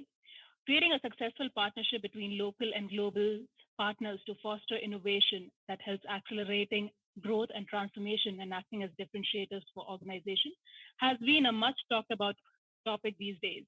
And why not? And I think for us to be able to demystify the recipe, we have an esteemed panelists here. So with that, I will start on the topic of building blocks to accelerate innovation through different levers, local. And keeping this context in mind, I would ask my first question to all the panelists, and maybe Harsh, we could start with you. Why do you think innovation has become a necessity rather than a good to have? Anything in your experience that can help make innovation part of the DNA? Sure. Thank you, Meha, and thanks for having me here in the forum with NASCOM. Good to be here. So let's look at that question. I mean, innovation has been the need of all times, yeah, whether it be crisis or not. But this need becomes more apparent at times of crisis, such as now. We're certainly going through a crisis. So the question really is that regardless of when, we need to make innovation, as you said, a part of our DNA. And how do we do this? So we have, to give you a background, we have R&D center running in India for the past, I would say 12 or 13 years now. It's part of our larger R&D center. We can talk more about that later on. But how do we really inculcate that? So I consider that, and I talk about the three factors with a capital F, which is freedom, feedback, and focus. All right. So freedom to think of new ideas, however outrageous, no judgment. Discuss it with whoever you want. Feedback of your idea, what does it do to our client or to our company or to the society? I mean, that's also a great innovation, right? And the last one is focus. So we can think about several ideas, but there are only a few which are really relevant to our clients, to our organization. So the three freedom, feedback, and focus is how we have always thought about innovation at our organization. And I'm glad to say that we do have a pretty free thinking, a great global organization where everyone contributes to the result. Yeah. Perfect. Maybe Jim, Professor Anand, Anna, you would want to add a few comments here? Yeah, I'd be happy to step in. Thanks again to NASCOM. It's always a treat to spend some time with you. You know, as we've matured our way of looking at innovation, I think as an engineering organization, it's an essential component of what engineering is about. But at the same time, it needs to be somewhat focused and directed. You know, we can't just innovate randomly and have the right outcomes for the business. So I think that at the end of the day, there needs to be a purpose. And so while free thinking is an essential component, it needs to be focused innovation or directed innovation in the sense of the areas that we think are emerging for us or important in our industry. Thanks, Jim. Yeah, and I would like to copy actually the freedom part that was mentioned before. I think it's really important to have the freedom from every seat. So as Swiss Re, we also have one narrative which says lead from every seat. So we encourage really our employees to come up with new ideas and really think ahead of time and really also experiment a bit more in our company and try to think of what could be the next risk or next challenges we have to face. So we incorporated really good in Swiss Re right now. And the other topic I would like to touch is also the focus part. I mean, there are innovations or topics out there which are really interesting, and it's not the right time, but it's also important to watch those ideas when they become really necessary for the business we are in or in the markets we are in. Hey, may I add to that a little bit? Sorry? I'm sorry, Anand, go ahead. Yeah, just to add a couple of thoughts to that. I agree with all of what has been said and glad to be here as well. So a couple of thoughts that I've seen is one is about it's also about leadership, right? So so I've done some consulting work with a few firms. I've seen both models actually work, right? So sort of this bottoms up approach in which, you know, it's all about the selection of employees and developing mindsets, like one of my esteemed co-panelists just mentioned. It's also about leadership, right? See, things like, for example, encouraging failure. It's not about encouraging all kinds of random failure, like perhaps Jim said. It's also about thinking through which kinds of failures need to be celebrated as well, so that, you know, you're also rewarding, in some ways, risk-taking. Rewarding effort rather than just outcomes alone. So I've seen some of these sort of leadership tweaks, if you would like, also work very well with transforming organizations. So I would, you know, in addition to what all the panelists have said, I would also throw a couple of things, right? It's also about selection of key employees, something that firms focus on quite a bit these days. Imbibing the mindset, as well as selectively rewarding failure, I would add, right? And also figuring out a way of rewarding not just failures, also inputs. Sometimes we only look at output. So something that I've actually looked at during my consulting, some of my consulting gigs. That's a great one. I mean, freedom and focus, when combined with the right mindset, I think is the secret weapon that organizations have when looking internally. But also, there are some external factors or stakeholders that play an important role in helping accelerate innovation, right? Professor Anand and maybe Jim, maybe you can add a little bit flavor to that comment. There are a variety of stakeholders that shape the innovation ecosystem, right? So I've done some work, academic work on that. There are lots of scholars who've done work on that as well. So there are several key players to the ecosystem, right from academia in terms of providing the right level or the right type of human capital.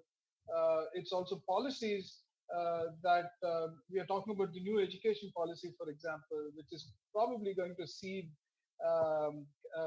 sort of new talent in India over the next decade or so. It's also about government policies, policies about protection of intellectual property. And it's also about policies that connect the dots together, right? In some ways.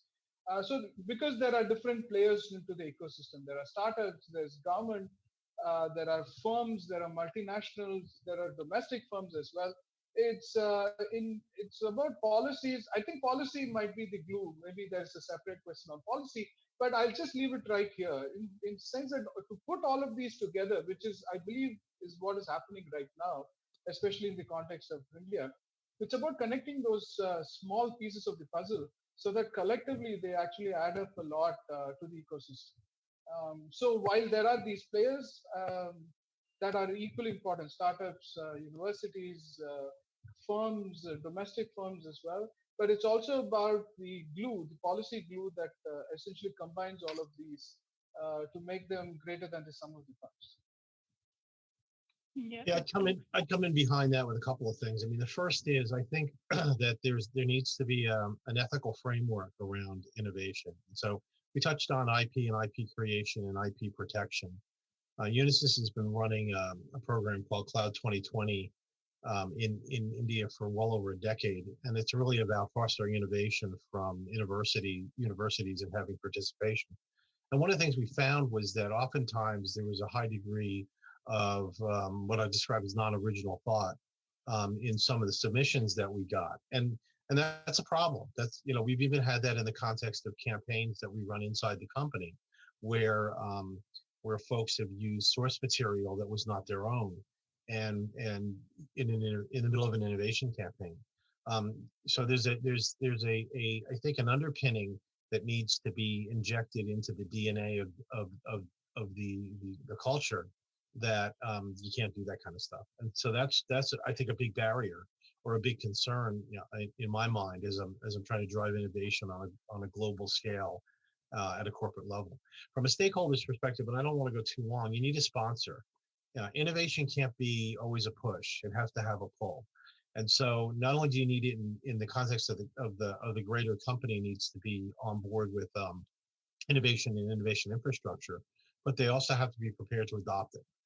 Innovation without adoption is a waste of time. So you have to get everybody kind of lined up.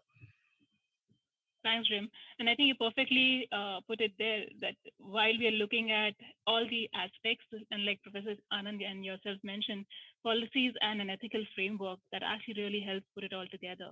And while we are talking about that, Anna, maybe you would want to add a comment on the fact that the government of India is also putting a lot of emphasis on innovation. And there are a lot of initiatives that have been undertaken. Do you see these impacting or actually making it lucrative for innovation to be adopted by organizations? Yes, I do. Because I mean, it's not only, you know, the research part, which is only covered in India as well, right? So there are a lot of aspects in India which is there that painfully sometimes European or US companies or markets have been through. But India is really fast in adopting things, especially in the tech industry. And I think that can be really make a use for other companies as well. Just, you know, if you have an idea or any in this kind of, it's been encouraging. really what India is doing, and there's a lot of because of the population as well in India, right? So there's a lot of adoption and a lot of fast reaction to innovation that can be tested and really checked if it's really working in different areas. Yep. Mm-hmm. Maybe Professor Anand, if you would want to add something there. So I think, as Anna rightly said, there's been a lot of distance that's been covered over the last few years. But let's also remember that there's a long way to go, right?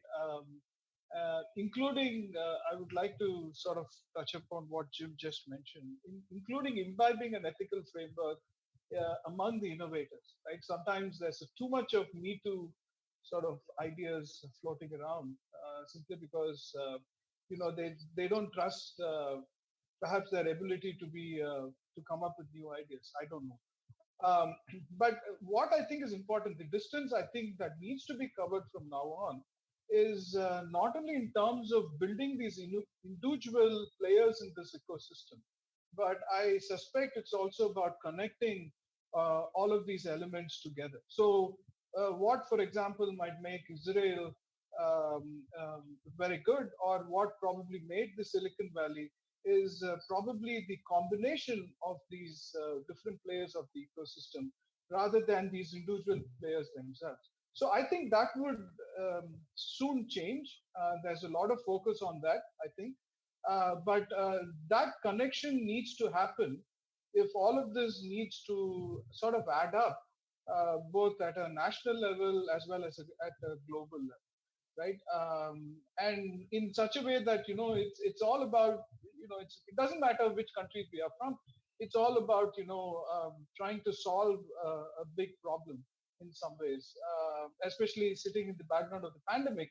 We all understand the importance of doing that. So I do believe that it's about connecting these different players in these local ecosystems as well as across countries as well, which I feel will start to happen. It's not happened yet in a large scale, but I suspect that would happen as we go along over the next decade or so. Very true. And I think that also leads me to the next question, which I would want maybe Harsh, you can start with, is while we're looking at all of these enablers, so to say, that are pushing innovation, and rather than push, it's becoming more of a pull, are there any learnings or some best practices? And I would want you to focus more on challenges as well, that in your experience, you would have seen for organizations that want to set up innovation COEs. And if so, what are those? Sure. And then maybe you can go around the table after that. Of course. Yeah. So as I said, we have been in this game for a number of years, over a decade. NTT is a large global corporation. We spend about $3 billion in R&D alone every year. So how do we bring pieces of that to India was always our issue, because we treated India, and I think by far, world treated India as a pure delivery center. Yeah, it's all about delivery, delivery, delivery. The problem with that is we have a lot of delivery innovations, because look at the folks here, right? It's my classmates, it's me who emigrated to US, right? 200 of 220 in my batch from Kanpur, we went to US, and the iconic Silicon Valley companies are coming from our folks who could have been here, but we couldn't keep them here, right? And that's because we considered ourselves as a delivery center and not as a center that owns the business, a center that is close to the client, close to where the actual problem is. Once you do that, there is no dearth of intelligence. There is no dearth of people who will come up with ideas. They just need to know what a relevant problem is. Yeah. Now, maybe I can add to that, because I have that from my own family experience as well, right? So I mean, you need to create the environment to have all these, not only delivery, but also, putting intellectual parts of the whole chain or value chain into it, right? So there needs to be a lot of environment created, and I see that in India quite well right now in the last 5 to 10 years, which is now, people raising issues, they are speaking up about inequality kind of things, there is more security appetite, in the Indian society as well, right? So we see this as well, right? So there are gaps in the risk, and as and I do have that experience as well. Originally I'm coming from Kerala, and there's a lot of flooding last year coming up, and there is a lot of even parts of my family, they're like, left alone with things. So the people are raising voices about what can we do, when there's more steps towards this. And I don't think that in the future there is also India is seen differently, not only in delivery, but also really in intellectual capacity, which can bring more intellectual valuable into companies who are also not in India, origin in India. And you can see the race in different Western companies who set up their flagships also in India, right? I mean, Swiss Re has one of the biggest outside Switzerland, the subsidiary in India as well, in Bangalore, right? So that's a good give and take, and I think it's a good and great step for India as well, right? Seeing the world differently than only as a delivery hub. Maybe Jim, maybe you could highlight a few pointers in terms of the perspective from the global onshore partners. How has things changed, and if the COE has to be set up from a global perspective, how does it look for you? Yeah, I was going to say, I think there's certainly been an evolution in the way we've approached our partnership with India over the decades. We've been actually had an engineering center in India for probably about 12 years now. But prior to that, we did partnerships of different types and had onshore participation and the like. And I think the doctor's right. It was largely viewed as a delivery center or a job shop in many respects. And now we've got about 65% of our R&D in India, and it'll probably go a little north of there. And if you're going to do that, that can't be a delivery center. You got to be ownership. And I'll be blunt. Getting the Indian center to take ownership, take complete product ownership, isn't easy. I'll use the word enjoyed the luxury of being able to always go back to the experts when they needed to do so. And ownership means you don't get to do that. Ownership means the experts have moved on to other things, and you've got to literally own it. And so that's the good, the bad, and the ugly parts of ownership. I think the notion of setting up a COE in India, belies the underlying problem. India can't look at itself as separate and distinct unless its market is just India. If its market is a global market, then it needs to approach things in a global mindset. So, my desire for innovation inside Unisys is about a global approach. And I need folks to be on board with that. Separate and distinct does not serve that. And so when folks go off on independent efforts, and I don't mean individually, I mean institutionally. I mean, when a delivery center lead decides they're going to go do something and they do it in isolation, that's not really being part of the bigger whole, right? That's being something else. So that's sort of why I kind of push back on this question and say the challenge is really in acceleration or recognizing you're part of a bigger thing. And what's the markets you're going after? I mean, one of the struggles we have is India is not a big market for my company. Our big market is EMEA and the Americas. And so it's harder to innovate in the context of the local culture because it doesn't apply, right?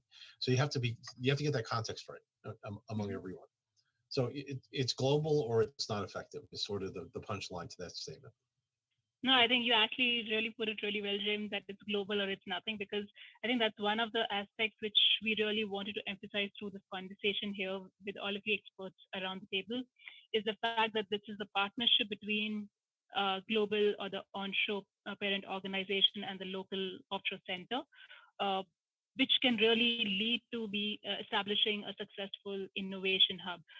Anything done in isolation, like you said, it's either global or nothing. With that, I would like to take some questions from the audience. I see a few questions there. Are there any examples of business being driven from India through innovation? Yeah, can I take? Yeah, maybe I can take that. I was thinking about one of those. So, COVID times, right? As we said, mother of all innovation is need. One of the needs that one of our clients, now several in the healthcare is credentialing of doctors. So you need as many medical professionals to be able to, and the insurance folks would know that, they need to get on the system so that they can start billing, they can start seeing patients, right? And it needs to be done fast. Till now, it would take 2 to 3 weeks because these contracts, as and I would know, are long, right? And you got to read through it, and you got to parse through it, and then you need to credential it on insurance companies' websites, and then you have to go to states in the US and other places and get doctors' credentials, and so all of that takes time, right? So talking about global and talking about globally coming together, so that issue was in the states. We opened it up globally, and we are a global company. We have Japan as our headquarters, US is one of our, Europe and all of that, right? So we opened it up, and our folks here in India said, you know what, we have been looking at this natural language processing, and we have been looking at machine language and machine learning, and can we put it all together to automatically read through these contracts, insurance contracts, of course, and then pass through those, and can we automatically then take out those parts which are necessary and put them automatically in the insurance company's website. Long story short, we have cut it down from 3 weeks to 30 seconds. That's it. Oh, wow. That's all it takes That's now. Right? 400,000 of these pending jobs for one of our largest clients happened within 3 weeks. It was done. Wow. Right? So things like those. Yeah, I think those are one of a few of the examples which shared at a larger scale actually can help create more success stories, because I think it's the inspiration that takes us a long way. With that, I've moved to the second question that I see from the audience. What are some of the actions the company leadership or the executive leadership needs to take to enable innovation in their offshore centers? Maybe we could start with you, Jim, on this one. Our approach is it needs to be uniform. I mean, you need to be integrated and uniform. And so we don't do anything independent of each other. As I said earlier, for us, the India centers, and there are multiple ones, represent somewhere around 65% of the R&D investment. So they need to be in lockstep with everybody else. Just that simple. Perfectly said. Maybe I can come in here as well. So one of the things that I have seen in a very large pharmaceutical company that we actually did was this idea of transforming mindsets, right? So the idea of people having fixed versus growth mindset. And this is where I feel that we are inherently trained towards having a fixed mindset, right? And not really a growth mindset. But I've really seen how the transformation into people, transforming people into having growth mindsets really helps sort of increase the innovation potential, just the ability to learn and adapt, right? And that's something that I would maybe like to add as a pointer to this question. That's pretty nice. I think there's a very interesting question out here, which has been asked by one of our audience members. What is the role of D&I, or diversity and inclusion, as levers for innovation? I'll start there. D&I is essential. I mean, without diversity, you don't have diversity in your ideas. You don't have diversity in your approaches. You don't. I mean, it's just essential. If you have the same people doing the same thing all the time, it's kind of foolish to expect different results. So the breakthrough innovations come from the folks that have different perspectives and different views. So it's just, very well put, Jim. Yeah, sorry. Go ahead. Go ahead, Anna. Go ahead. No, I can totally agree. I mean, any company or any organization has to think if they want to leave a really big part of the majority of the people out of it, right? So diversity is really key to have it really in a broader sense. That otherwise you just skip essential parts. And even to creativity, right? So there's a lot of work, for example, in sociology that suggests that it's diversity. It's a very important lever for creativity itself, right? It's because if you believe that new ideas are essentially old ideas applied in newer contexts, the more diverse people that you actually have, you tend to get these applications into newer contexts. So excluding them, there's going to be groupthink and so on and so forth. So there's a lot of work even in sociology that suggests that diversity might actually be a very good thing. We consider diversity as really one of the building blocks of any organization.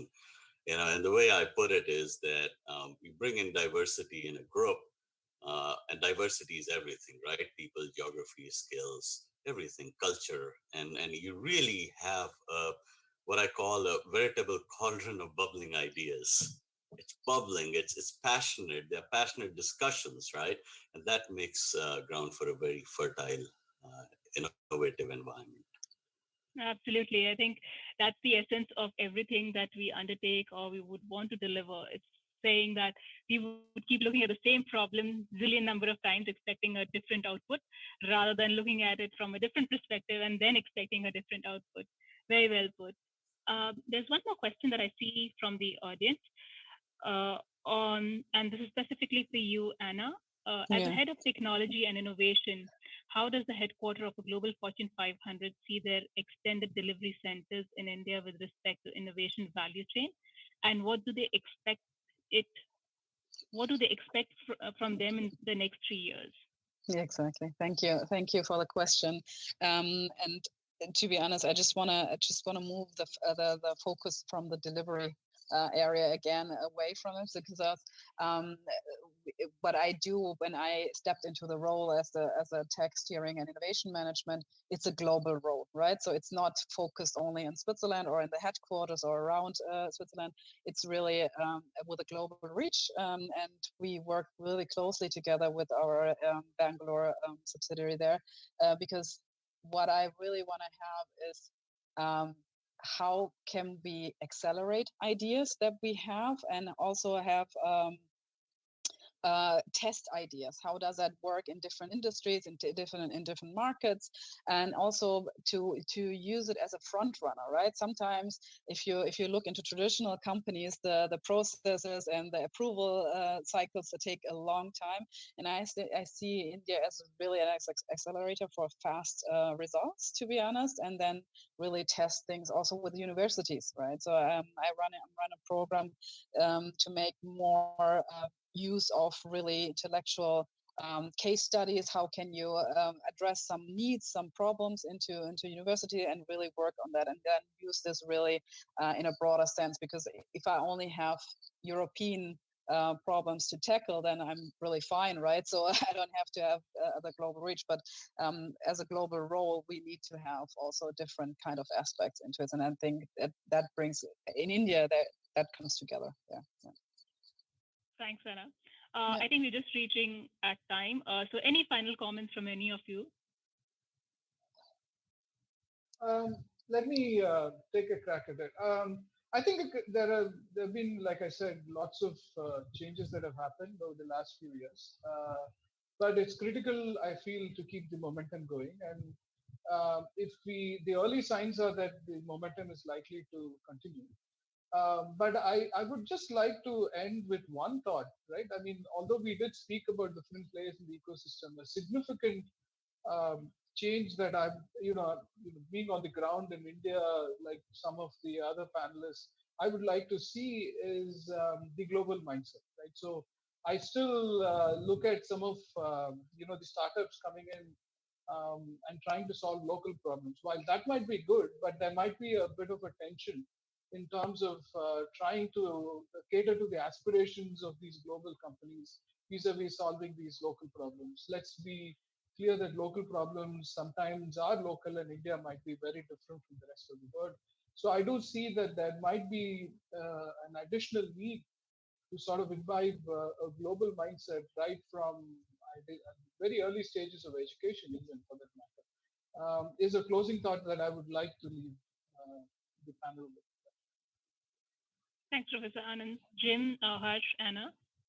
Yeah, what I'd say is I think that, my observation in the time I've been working with our center in India has been that they're oftentimes looking for permission, to innovate, and in some respects, they're happy to do what I would describe as non-directed and random innovation, but it's the hard innovation, the stuff that's going to advance the company.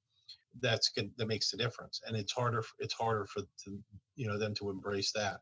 And that really goes to the question that showed up in chat about what is headquarters looking for.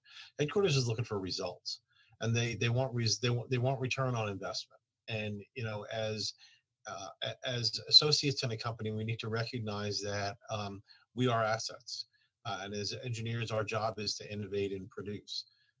And folks need to lean into that rather than be idealistic around problems they imagine. I think that would serve everyone quite well to kind of lean into the objectives of the company.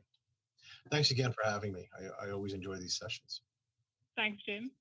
All right. So adding on to whatever we said, actionable, because we need some actionable direction in the end, right?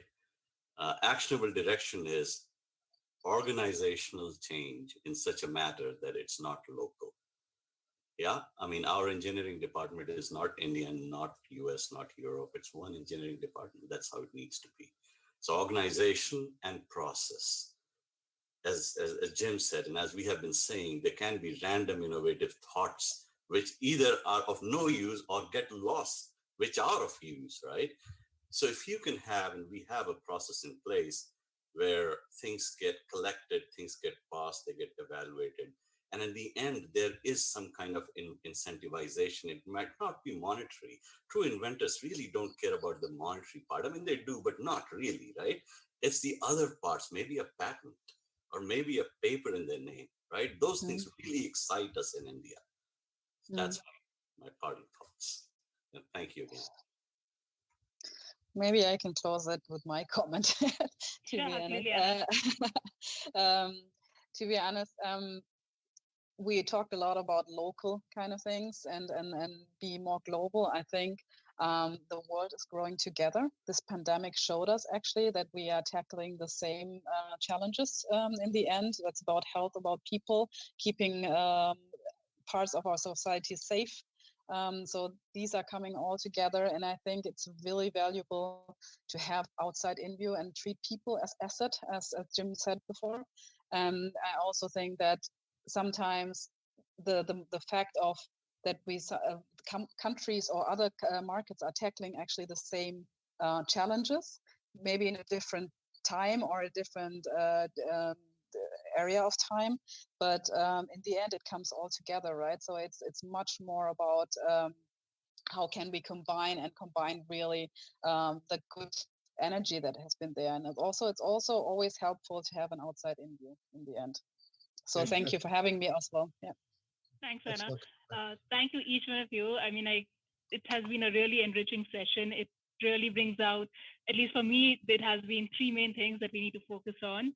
Have a very focused approach and providing freedom to celebrate failure, because I think without that, it's not going to be leading us to any direction. And above all, have a diverse mindset in having diverse global mindset. Let me put it that way, global mindset, because if it's not global, it's nothing.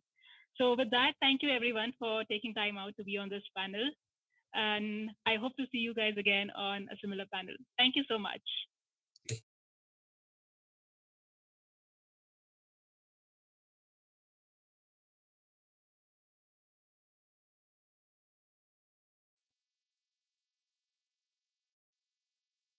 Thanks to our panel members, very enriching session. And we have received so many questions, but we are running short of time. So I request all the delegates to share the questions with us at NASTech@nascom.in, and we will get those answers. So moving from one interesting session to the next one, and inviting a person, digital transformation to the grassroots, co-founder and CEO Khata Book, to come and share his journey from Khata to new digital cash book. Over to you, Ravish.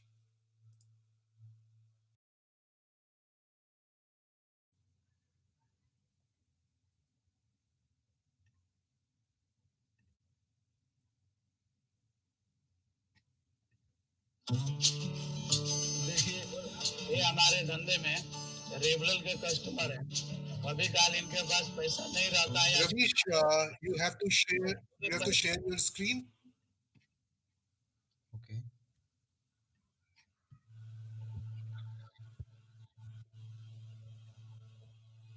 screen is already shared. One second.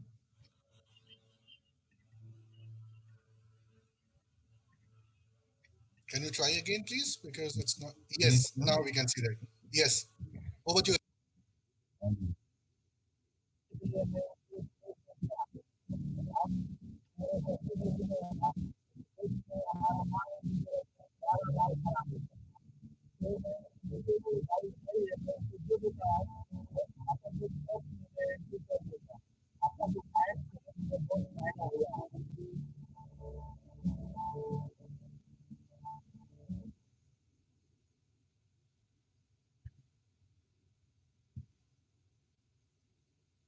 Hi, everyone. I'm Dinesh Maloo. Yeah,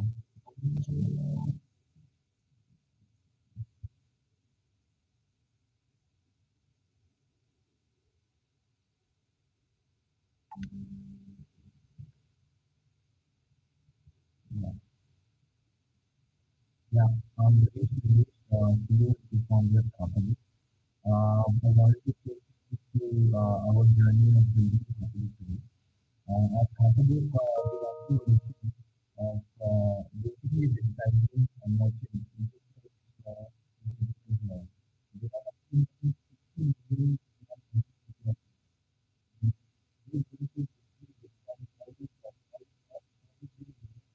uh,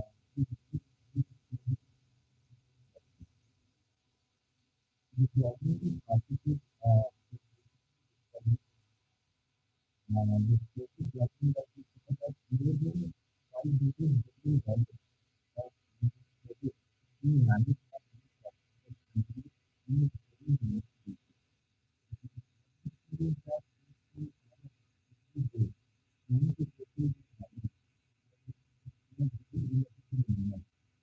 what was starting for at the time basically job and ultimately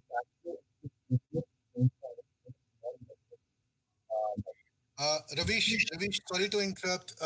Can you please check your mic because the volume is not coming very clearly. The voice is. Can you please check your mic? it's working at my end. Can you hear me now? Yes, this is better. Okay, yeah. So as I was mentioning, the problem that we're trying to solve was basically around the Bahi Khata. The shopkeeper has to spend hours and hours every day trying to total his diary, and more than $500 billion of annual credit is managed by Indian shopkeepers in a very inefficient manner. So then, and this basically affects the most critical part of their business, that is their cash flow.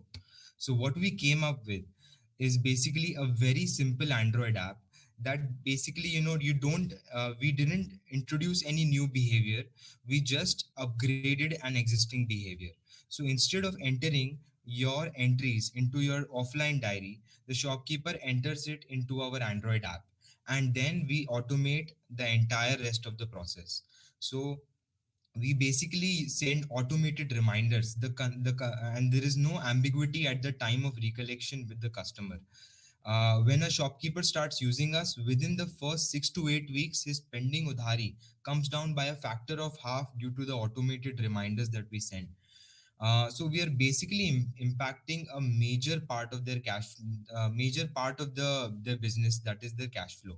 And within the first 4 to 6 weeks, they are saving considerable hours trying to manage this thing that they were doing offline. By using Khata Book, we have, for example, during COVID times, we helped a lot of merchants stay up to date with their customers, trying to share what all inventory is available at their shops and what are the open hours during the lockdown. The shopkeepers also primarily, interact with their customers by we enabled over 13 regional languages across India, and the shopkeeper is basically interacting with his customers in his regional language and sending all the alerts and the bills in their regional languages. Interestingly, over 130 million transactions took place on Khata Book last month, and these were valued at over nearly 75,000 crores. So we are already recording a significant chunk of India's retail GDP on our platform. And in fact, no other tech company has this much visibility on cash transactions that are taking place in the country. So over 40% of the transactions, the shopkeeper is uploading photo of bills or details of the SKUs. So we are trying to basically utilize this data and help make this data more powerful for in turn for the merchant. So we are trying to trying to collate common cues of the SKUs that he's working with, and we're working on tying up with B2B distributors and retailers and trying to populate better prices for our merchant. And these are some of the projects that we intend to take on in the coming year. So Khata Book had started with a very small problem statement. When one small shopkeeper's son saw his father facing this problem, he and basically came up with a solution. Uh, this was just 18 months ago, and within 18 months, this solution has grown to help over 7 million similar shopkeepers. There are over 60 million shopkeepers in India, and we have a long way to go. And this is just day one, but already within 18 months, Khata Book has already made a huge impact. In fact, there is a UN agency in Bangladesh that has copied Khata Book and launched Tally Khata in Bangla, and basically promoting it for free just because it's making so much impact at the social level. So with that, I'd like to thank you for giving me time and sharing my journey. Thank you everyone for watching.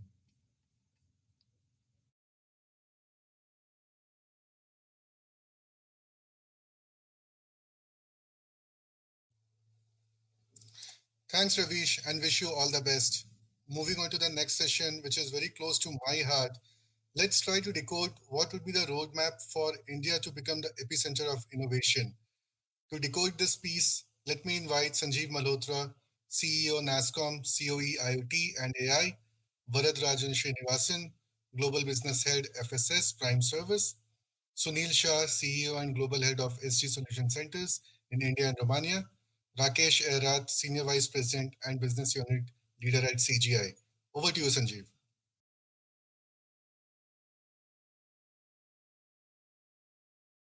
Good evening, everyone. Welcome to the panel discussion on the topic which is pretty close to our hearts, on the topic of innovation.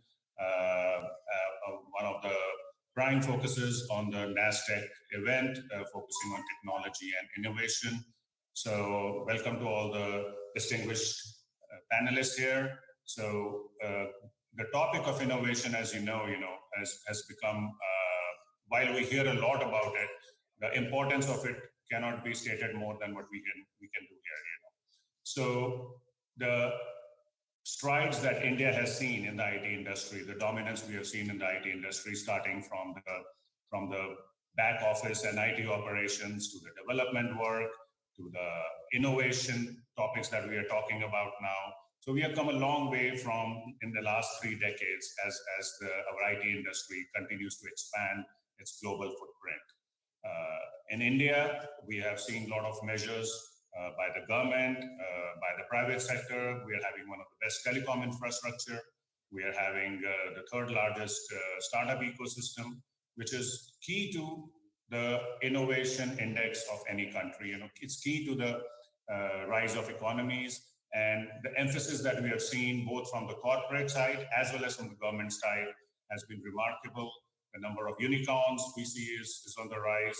The rate of patent filing is increasing every year, and GCCs have a significant contribution into that.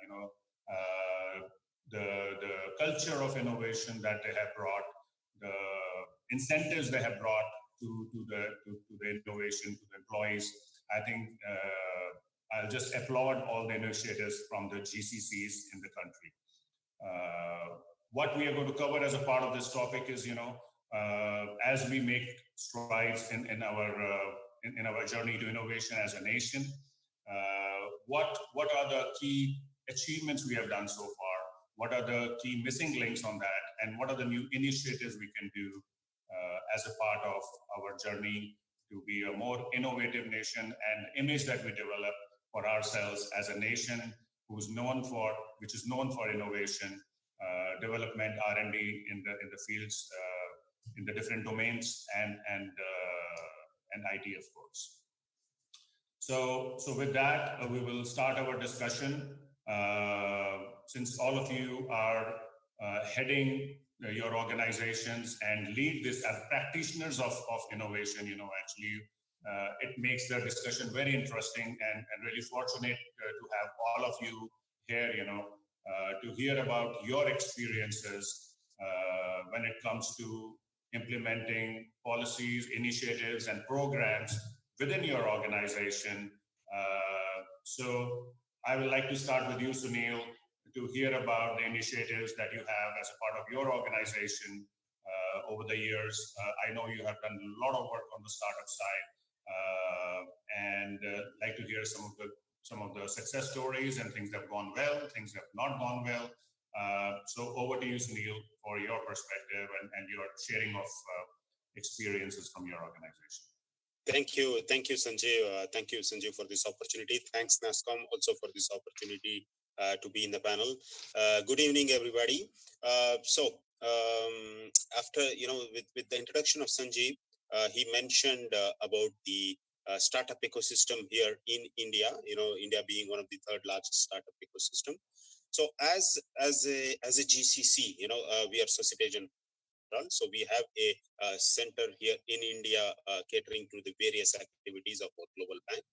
One of the value adds that we are very keen to deliver to our parent organization is the ability to connect the startup ecosystems that we have in different parts of the world, and India being a large part of that ecosystem. We wanted to offer that as a unique proposition to our parent organization, bridging the gap between the startups and the needs of a large enterprise like ours. So we created a program called Catalyst many years ago. So this program, as the name suggests, is a catalyst for new ideas, for new opportunities for us to engage with the ecosystem.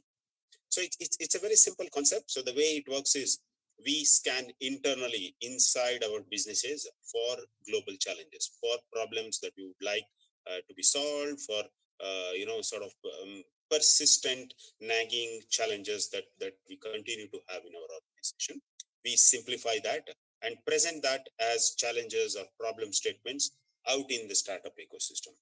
The startups, and there are plenty of startups who are very eager and very happy to look at those problem statements, spend a little bit of time trying to analyze those challenges and see how the solutions that they have can meet the needs of our enterprise. And sort of there is a very short process where they apply for that, and we go through a process of trying to identify the right startup for our business needs. And once we have them, we onboard them in our organization. Pre-COVID times, it used to be physical, but now it's since the whole world has moved into a virtual mode, even that works quite well. We make sure that they have access to our cleaned up data. They have access to our business experts who can explain to them in detail how large enterprises work and what are the business needs. And together, in a short period of around 10 to 14 weeks, a workable sort of MVP, a minimum viable prototype, is created, and that is then demoed to our global stakeholders. And if the solution meets the expectation, then we go through the next steps of trying to take them into production and so on and so forth. So we believe this is unique because it gives a startup access to large enterprise, real life use cases, data, and so on and so forth. And for us, a good way to test and check the different solutions that we have in the organization. We have done this program for multiple years now. At least close to 10 solutions are now live in production, and so on and so forth. So this works beautifully. As I said, the few challenges that we speak about is given the type of bank that we are, and the regulatory challenges, the access to sort of making, the data has to be sort of sanitized so that there is no GDPR, sort of challenges that we face. Plus, as well, the need for large enterprise like ours to have solutions that are scalable and proven, to work in a very long, complex production environment. So that's where our architects also, work with the startup to make sure it works. So despite the challenges, a very good program, in my view, to connect the dots. Back to you, Sanjeev. Thank you. You rightly said, I mean, this is what I see it as a win-win proposition, so with so many solutions that you've tried, I'm sure some of them are adopted in your organizations, running already integrated with your infrastructure and your IT programs. So definitely a model that can be followed by a lot of organizations. I know that you started when a lot of people were still discovering things. So I think congratulations for having come that far with it. So next we move to Rakesh. I know for you are defining innovation culture in your organization, where you are. For you, every innovation does not mean always a new invention or a discovery. Innovation can be seen and practiced in your daily life, what we do, and improvise on any small thing that we do. Very interesting concept and very valid point also, and bring where we try to bring the culture of innovation. So over to you, Rakesh, to hear about your inside effort and programs on innovation. Thank you, Sanjeev, and thank you, NASSCOM, and good evening to all of you. As you rightly mentioned, Sanjeev, in CGI, we are really focused on innovation. We have a very comprehensive innovation program. It's called ICE, quite a cool name. What it stands for is Innovate, Collaborate, and Evolve. And the focus really is, how do we engage our members to innovate, collaborate with our clients as well as the partner ecosystem, and then evolve that innovation into something which adds value to our clients, as well as, if there is possibility, convert that into IP as we go along. Now, as you mentioned, it's very important for us, and we are driving a culture of innovation where all our staff, all our professionals are able to contribute to innovation. We have a very strong client insights program where we listen to our clients, which areas they are planning to innovate, planning to invest. And what we do is take those areas, take those challenges to our staff, our members, and conduct various events to help them participate. And as you mentioned, when we launched the innovation program many years back, we saw that driving the culture of innovation, involving all the members, was a challenge, because the immediate perception of all the members is that this is not for me. This is really for some R&D folks who are sitting in the lab to innovate, right? And we had to reposition and really focus on incremental innovation and engage all the members, saying that whatever you are doing, how you can do things faster, better for your clients. So now our really focus of innovation is incremental innovation and sustaining that innovation. At the same time, obviously, we are not saying no to breakthrough innovation. If some brilliant idea comes, we are always open to look at patenting them, creating an IP out of them, and taking that to market. But to involve all our professionals, we really focus on incremental and sustainable innovation. What we do is based on areas of focus of innovation for our clients. We do a voice of client program or a client insight program where we understand in the next 3 years what are their areas of innovation, and try to do various events like a call to action, right? We identify 4 or 5 topics where we can innovate and open that as a challenge for all the staff or professionals within the organization for them to give ideas. We have a very strong ideas platform where they can post ideas, and we can take those ideas forward. We can enrich those ideas, and eventually leveraging a group of SMEs, we identify the top ideas which is relevant to our clients as well as relevance to CGI. Then eventually we decide to invest on those ideas and create a proof of concept or proof of value. And what we have done, we have set up a network of innovation centers in all our offices where these innovations can be showcased to our clients. And when we showcase, it is not only slideware, we can showcase the proof of concepts which are created by the members. And again, when the clients visit, we call the innovators to come and present, because that is really motivating for the members, that I did something and I am able to present and sell that to the client. And eventually, what we are also able to do is, based on this strong ICE program, we have strong linkages to our rewards and recognition program, so that we can recognize those members who are giving most number of ideas, whose ideas are being taken forward. And what we have also done in our innovation centers is, regularly we take pictures of the top innovators and put that up in the innovation centers. So when the clients come, they also can see who are the top innovators. And our innovators take great pride in innovating. At the same time, it is very important for us to, being in India, it is very important to collaborate with the strong ecosystem. So it's not only our professionals, but we work with the startup ecosystem, with our partner organization, so that bringing all this together, how can we take solutions to our clients? Now, we are at CGI a very focused client services organization. So whatever we innovate, it is very important for us that we are able to take that, present to the client, and create some value for them, right?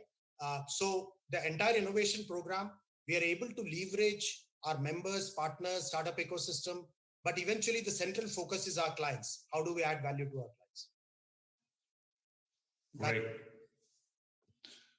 So definitely you are incentivizing innovation to your employees. It's more than an icebreaker for people, like, people who are in a shell, may have ideas, may not want to come out, but so the opportunities you are giving and incentivizing and promoting that, I think is wonderful. Good to hear that.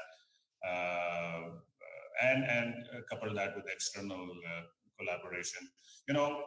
Collective wisdom is always more than individual wisdom. So presenting problems to internal employees, definitely a good idea. I think I'll make note of that, as a good one of the good practices.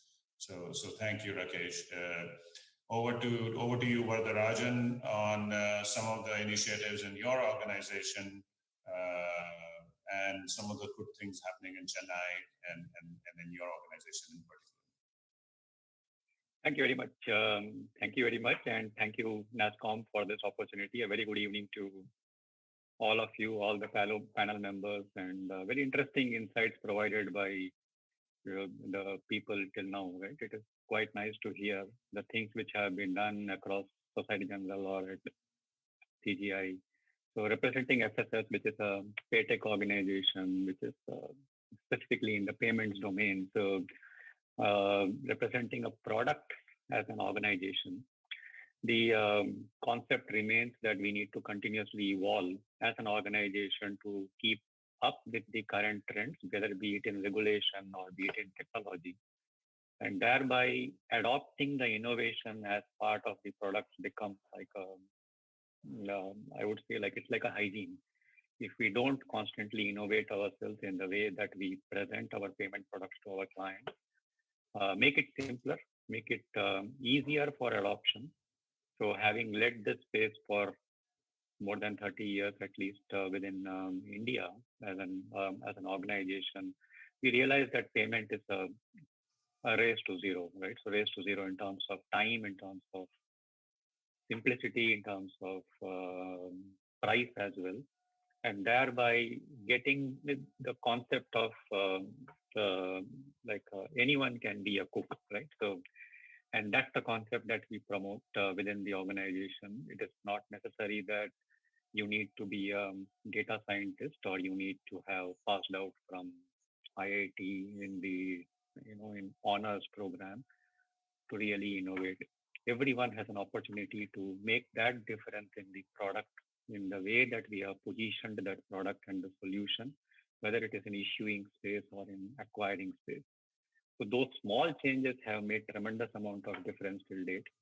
At the same time, there is a constant lookout for what more can we do. And out of those, I would say what more has come out certain newer initiatives, which we had not originally envisaged as a proposition that can be offered to.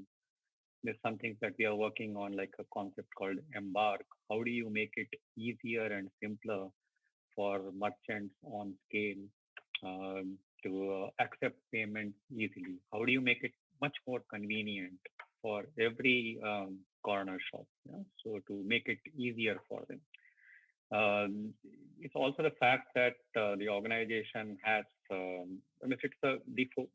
We realize that not everything we can do. So there is always parts of it where we need to look at expertise outside the organization. And that has driven us on two fronts. One is, I would say, like the gig concept, look at expertise which is available on the outside of the organization, and can they come in, fill up those parts, fill up those gaps within that, be it in the fraud space, be it in the complete automation space, or whatever be those respective spaces, whether it be you be a gig worker or you be a partner who has unique proposition. And that has really helped us, right? So it, in a way, it has helped us to on one hand to get that skills and knowledge in the organization, as well as provide that opportunity, that reach to people who may not have had that access to the various clients of ours within India or outside India. Yeah. So I would say that has been the norm in which we are working. We are looking at putting together a culture that provides that opportunity, that space, that resources, the incentive mechanisms, and also recognizing that it's better you fail fast, but don't be afraid to present your ideas. Yeah. So that is what we have been promoting throughout. Thank you, Sanjeev. Good to know that you have a similarly strong program internally, and the thing that you said, you don't need to have a high flying engineering degree to be coming in to be part of this innovation and putting and not be afraid of putting your ideas through. So I think that's a very big cultural change required in India. I think that's something definitely we can learn from US. A lot of our organizations do have link to the West. So I think that's one thing I definitely picked up from there, that you can do it at any stage of your life and you don't need to have a particular background to do it, So I think that is very, very important point. I think that I see it as when it comes to having everybody contributing into it and not just limit only a small percentage, small fraction of people who we think are eligible to talk about these things. So thank you so much, Varajan, on that. And that takes us to our next topic of how do we rise, or what are the opportunities that we see for us as an industry, as a nation, as professionals. Obviously, there are you can innovate in a lot of different areas. I mean, there are a lot of domains, but India, as such, as we all know, has made a mark. Its contributions to the IT industry, and that's where we have seen the revenue growth over the years. And now with the emerging technologies of AI, IoT, robotics, AR, VR, and some of the names that we hear, is going to be the driving the next stage of growth for a lot of companies in India and globally as well.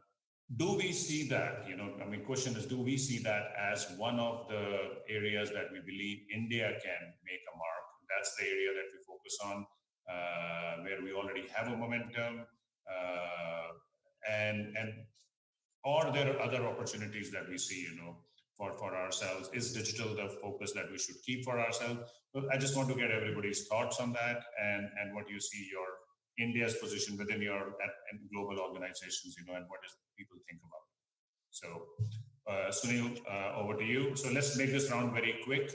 Let's make it a 1 minute round, and then we'll have one more round to go after this so that we finish in time. Sure, Sanjeev. So I'll try. So yes, absolutely agree that there is a huge momentum that we can bank upon, that we can piggyback on. And to me, the huge human capital advantage that we have in India is going to be a unique thing that we have to leverage upon. Okay, this to me the whole thing of AI, ML, data, etc. is just going to explode in the coming years. And the fact that we have a large human resource talent pool that are fully trained and equipped to leverage this new sort of emerging technology. It's sort of emerged, but let's say it's going to scale up tremendously over the coming years. And the fact that all our universities, engineering colleges, etc., have made that as a mainstream academia sort of be it either research or training young graduates on it, is going to pay huge dividends for us in the near future. And also the fact that within India, our own internal ecosystem, be it Aadhaar or the KYC, the payments, the UPI, is extremely advanced, from a digital stack point of view. And the fact that our engineers are already exposed to that, they know how to build the different layers of the stacks and take advantage, I think is going to make them uniquely positioned to drive this momentum across the globe. So I would say we really have a very good thing going for us, and we really need to leverage that for the future. Absolutely. Momentum and the workforce we have, I think we'll keep that going. Rakesh, over to you for a minute. Yeah, sure. So we have within the organization, we have focused a lot on our human strategy. And one of the important things of our focus is to really take advantage of the demand in digital and emerging technologies. So we are focused a lot on reskilling and upskilling. And as you know, this is the industry focus also, with about 4 million plus workforce in India working in this area, and the lower end of the jobs getting automated. I think we all have to work together on reskilling and upskilling our workforce to take advantage of the digital technologies and emerging technologies. What we see is that client demand is definitely increasing in this space. We need to really focus on providing digital learning platforms for our members so that they reskill and upskill and align their aspirations as per what is coming from the clients, right? So I would like to just mention one or two things here. Additionally, we have an internal learning platform called CGI Academia, and that is completely digital, and we are really focusing on emerging technologies there. We are also working very closely with NASSCOM on their future skills platform, to work together with NASSCOM to shape that platform as well as take advantage of that platform to launch various programs like Digital 101, 201, and we are leveraging our internal as well as industry SMEs to drive the digital skill and knowledge. And it is not only important to drive the digital skill and knowledge, it is very important to keep our members occupied with projects on those areas. And many times the client flow of projects is not in the same speed at which you are training. So what we are trying to do is leverage the trained staff on our innovation program so that they can do various POCs, POVs, leveraging these new technologies so that it is not limited only to training, but they have learned these technologies. And the last point, we are working very closely with the industry, with the universities, that the graduates who are coming on board, a large proportion of them are digitally skilled before they join us. Great. So yeah, trained workforce is key for us to be establishing ourselves as a brand and emerging technologies globally. So I think a consistent view there. Varatharajan, you have anything more on this, new thought on this, on how we can establish ourselves on digital technologies globally? I think both of them have covered very nicely the concept that there is a huge set of trained workforce available, and each organization in its own way is utilizing them, expanding their knowledge base and skill base, right? So, but it's definitely, yes, there is a possibility. Yeah? So that we are able to take, and what we have done in the IT services sector, we have become quite well known as an organizations individually, as a country as a whole. There is an opportunity to lead in innovation also. Yeah? So, but then it requires a lot of changes. It requires a mindset shift from being a services sector to being an entrepreneur, right? And that's a huge difference. We have trained our workforce to provide services. Can we train them to be entrepreneurs? Can we train them to be thinkers? So things like what we are doing within our organization is applying design thinking and teaching everyone in that manner. You know, there are patterns and anti-patterns. Find solutions. What can you do? So there is an entrepreneurship concept and there's a branding concept. When you look at China, they have done, perhaps they are more better known today than us as a country in terms of what they have done utilizing AI, utilizing, just look at the huge ecosystems which have been created. Yeah. Have they been able to market everywhere? May not have been, but we can do that. We can do that with humble disruptions, and that's my view that it is definitely possible. Yeah. Very good. The point that you said is the last thing, that last discussion round we'll have is, you said we need a mindset change. Bringing that from being a service, we have been a very good service economy or service industry. How do we change it into innovation-driven industry? And slowly we see the wheels turning on that. But let me just get you a 30-second response from each one of you as a nation, as India, and obviously we cannot have the investments of the scale which developed nations or even China can put into it.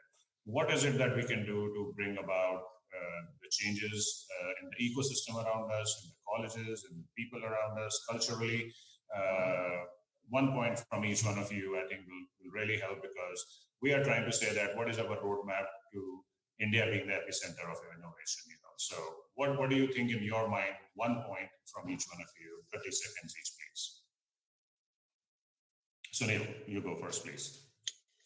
Yes, thank you. Thanks, Sanjeev. So my 1 point I would say is the ability to take a little bit more risk and tolerate failures much better.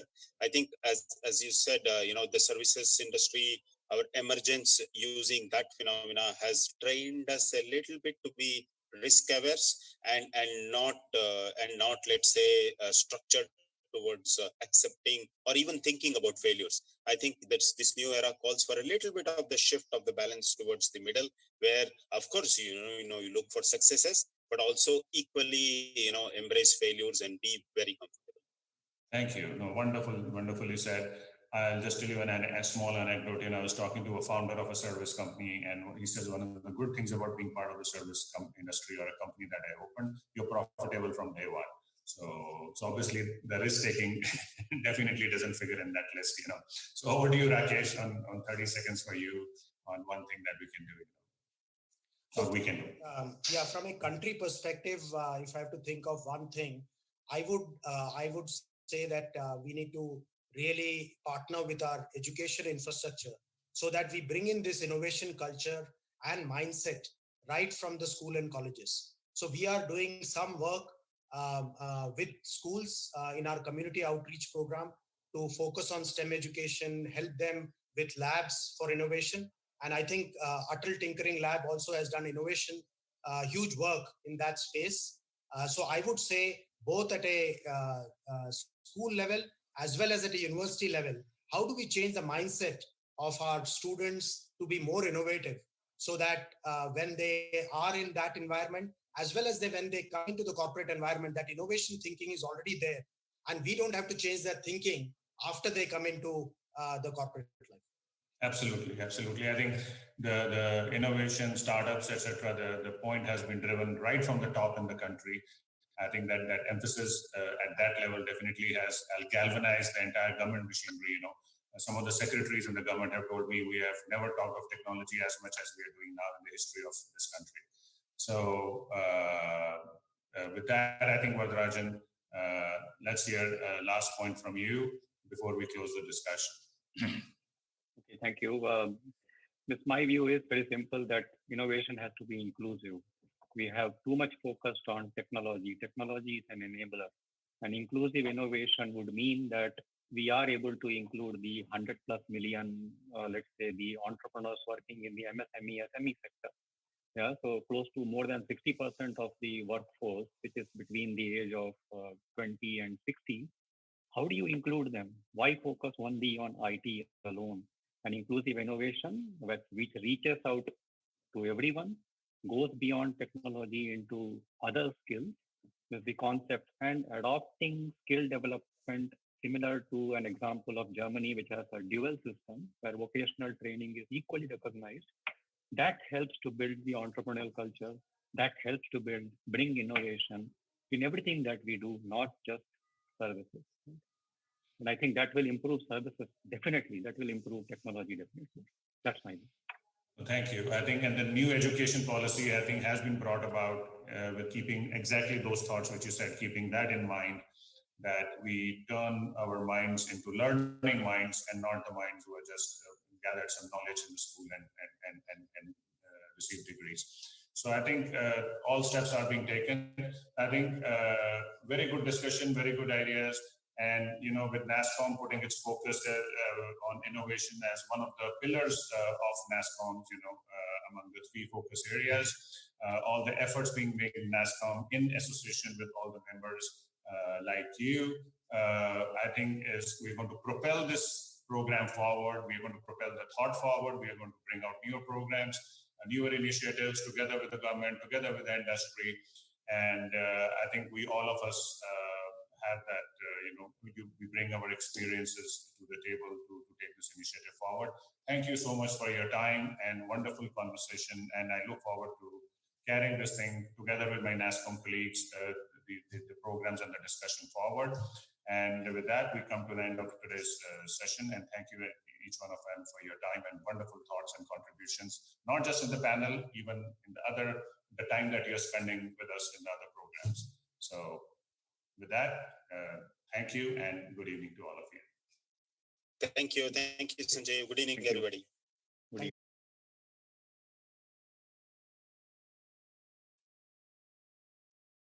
So, very insightful discussion from Sanjeev. We have received all the questions. We have seen, Deepti, you have asked a couple of questions on the payment transactions. But in the interest of time, we are not able to pick those questions. But we promise we have made a note of it and we will come back with the answers very shortly. Now, moving on to the most awaited session of the evening, and to give a glimpse of it, let's see the video clip of the ace Indian spinner. And it's no brainer, we can easily guess it.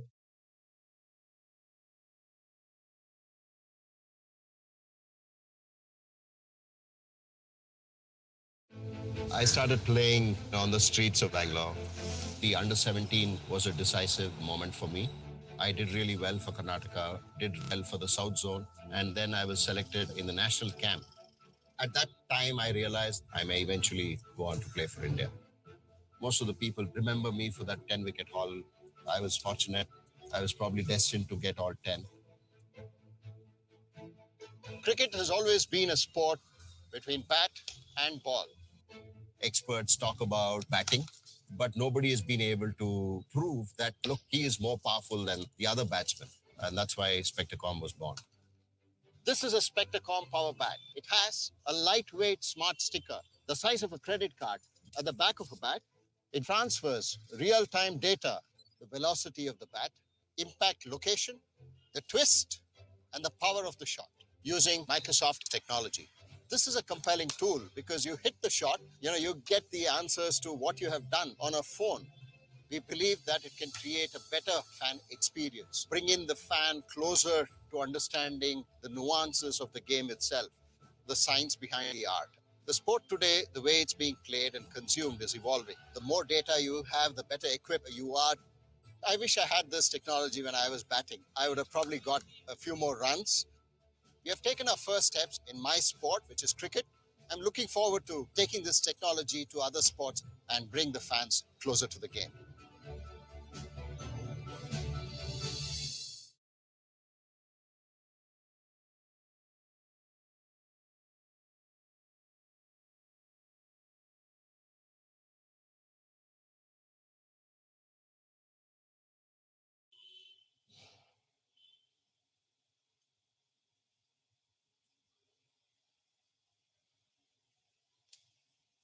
Hi, good evening. I hope you saw the video.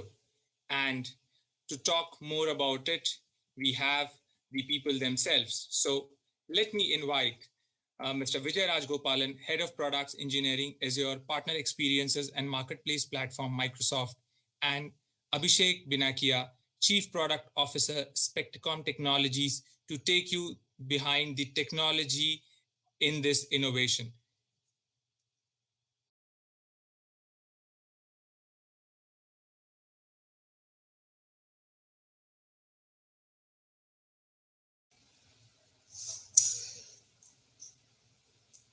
Good evening, everyone. Welcome, Abhishek. Good evening. How are you? Hi, Vijay. Good evening. Doing well. How about yourself? I'm good. I'm doing great. Thank you. And welcome, everyone, to NASCOM's NASTech. It's great to be here talking to Abhishek. Abhishek, why don't you tell us a little bit about yourself and your role first? Sure. So I'm the Chief Product Officer at Spectracom. In that capacity, responsible for the product roadmap, whatever devices and technologies we're working on, defining them and then taking them to market. My background essentially is surprisingly in wireless communications. I spent a major part of my career in the US working with the companies like and then I moved back to India about 5 years ago and involved in the sporting ecosystem since then. Excellent. It's great to hear from you. Can you talk a little bit more about the PowerBat technology that Anil introduced in the video? Maybe you can go a little bit deeper and give us an overview and also the tech behind it. Certainly. I think the PowerBat and the power sticker that enables the PowerBat is a revolutionary technology in its own right. It's got an array of MEMS-based sensors in a very small form factor. So you've got accelerometers, you've got gyroscopes, you've got a wireless module in there, a processor, battery, all of that put into a very compact credit card-sized form factor, which weighs around 10 grams. And can very easily be put on the back of the bat. All you do is feel it and stick it. And you get download the app, and you get real-time data on a bunch of parameters. And that's important because if you look at the way cricket's been played, a lot of the analytics has only taken place through video and analyzing your game after the match of the session. This technology enables you to get real-time data on your power, and power is very important given that at least in the short term of the game, it's become more power oriented. Right, you get data on bat speed, on timing, where on exactly on the bat as the ball made contact, backlift angle, launch angle, a bunch of parameters, which have an application not only in performance and analytics, but I think more importantly in enhancing fan experience and fan engagement. Now think about it, where now a Virat Kohli fan or a Russell fan can watch their players scores real time and understand why and how Kohli is different from Russell. So that data I think has massive uses, massive potential. And one thing is obviously you get the data from the IoT, from the sensors that are on the bat. The other important thing is making sense of that data, right? So a lot of complex algorithms go behind that, and one of them, obviously, we work very closely with Microsoft on this UML, trying to use that in ascertaining the impact location where exactly the ball is making contact on the bat. So all of that goes in. You get data real time. There's multiple use cases. You can take it to broadcast, live broadcast. You can use it in a practice session real time. So yeah, I mean it's been great, and from your perspective, Vijay, also given Microsoft's been heavily involved in the sporting ecosystem, we see fan mosaics, especially within the COVID world that Microsoft's driving in the NFL along with analytics. It'll be good to understand what else you guys are doing in the sporting ecosystem. Yes, our relationship with NFL is extremely special, and it's a sort of a multi-faceted partnership. First of all, to bring, particularly in COVID times, to bring the teams together, communication and staying in sync is really critical. So Microsoft Teams played an extremely critical role in bringing the teams together, collaborating, sharing the workout routine from the document store to the players and the schedule. All of that to keep the players intact was extremely critical. Then, really from a sporting perspective, it's just again, devices play a very critical role for coach and the referee to communicate back and forth. And there Microsoft got into a really good relationship with NFL, with Surface integration and Surface devices with its pen computing as well as touch and very responsive experience. So both referees and coach have been introduced to Surface-based integration. Then finally, the thing that you're passionate about, the data and analytics, to visualize the player performance, post the data. Thanks to the help of Azure ML, and data warehousing. We were able to process the petabytes of data very fast and do deep analysis and apply ML on top of it and visualize the player performance as well. So in that way, it's been a really enriching learning experience for Microsoft. On that note, we are super excited for Spectracom, Abhishek, and we are a partner access company. If partners are successful, we are successful, and I think I'm fascinated to hear more about the B2B space where you are envisioning. Maybe you can tell a little bit more about how you plan to expand the tech to the B2B scenarios, and also talk about how this technology can be applied in other sport as well. Certainly, yeah. So taking it into when we talk about B2B, especially with cricket as a sport, you're looking at broadcasters, as the key end customer, and the way we deploy it. Obviously, it's a little different because you can't carry a mobile phone out of the field of play in a live match. So we've built out a very cool receiver that goes basically in the pit underneath the stumps, where you have the stump microphone receiver already there. So it's right there. The data from the sticker which is on the batter goes in wirelessly onto that the receiver, and then that is hard cable into the broadcast room. Right, so that's how it's deployed. And trust me, it sounds easy when I say it, but it's massively complicated because in certain grounds, the distance from the pitch to the broadcast room, you're looking at 150, 200 meters, right? So to ensure the data fidelity, the data comes in every delivery. That obviously took a lot of testing, and we fine-tuned that to the point where we did launch in the 2019 PNPL, with Star Sports. So players used it live. The data was shown for every boundary that was hit. And the big launch obviously was in this IPL, where we had 5 IPL franchises take part in what was called the Power Shot Challenge, where 25 top batters went up against each other.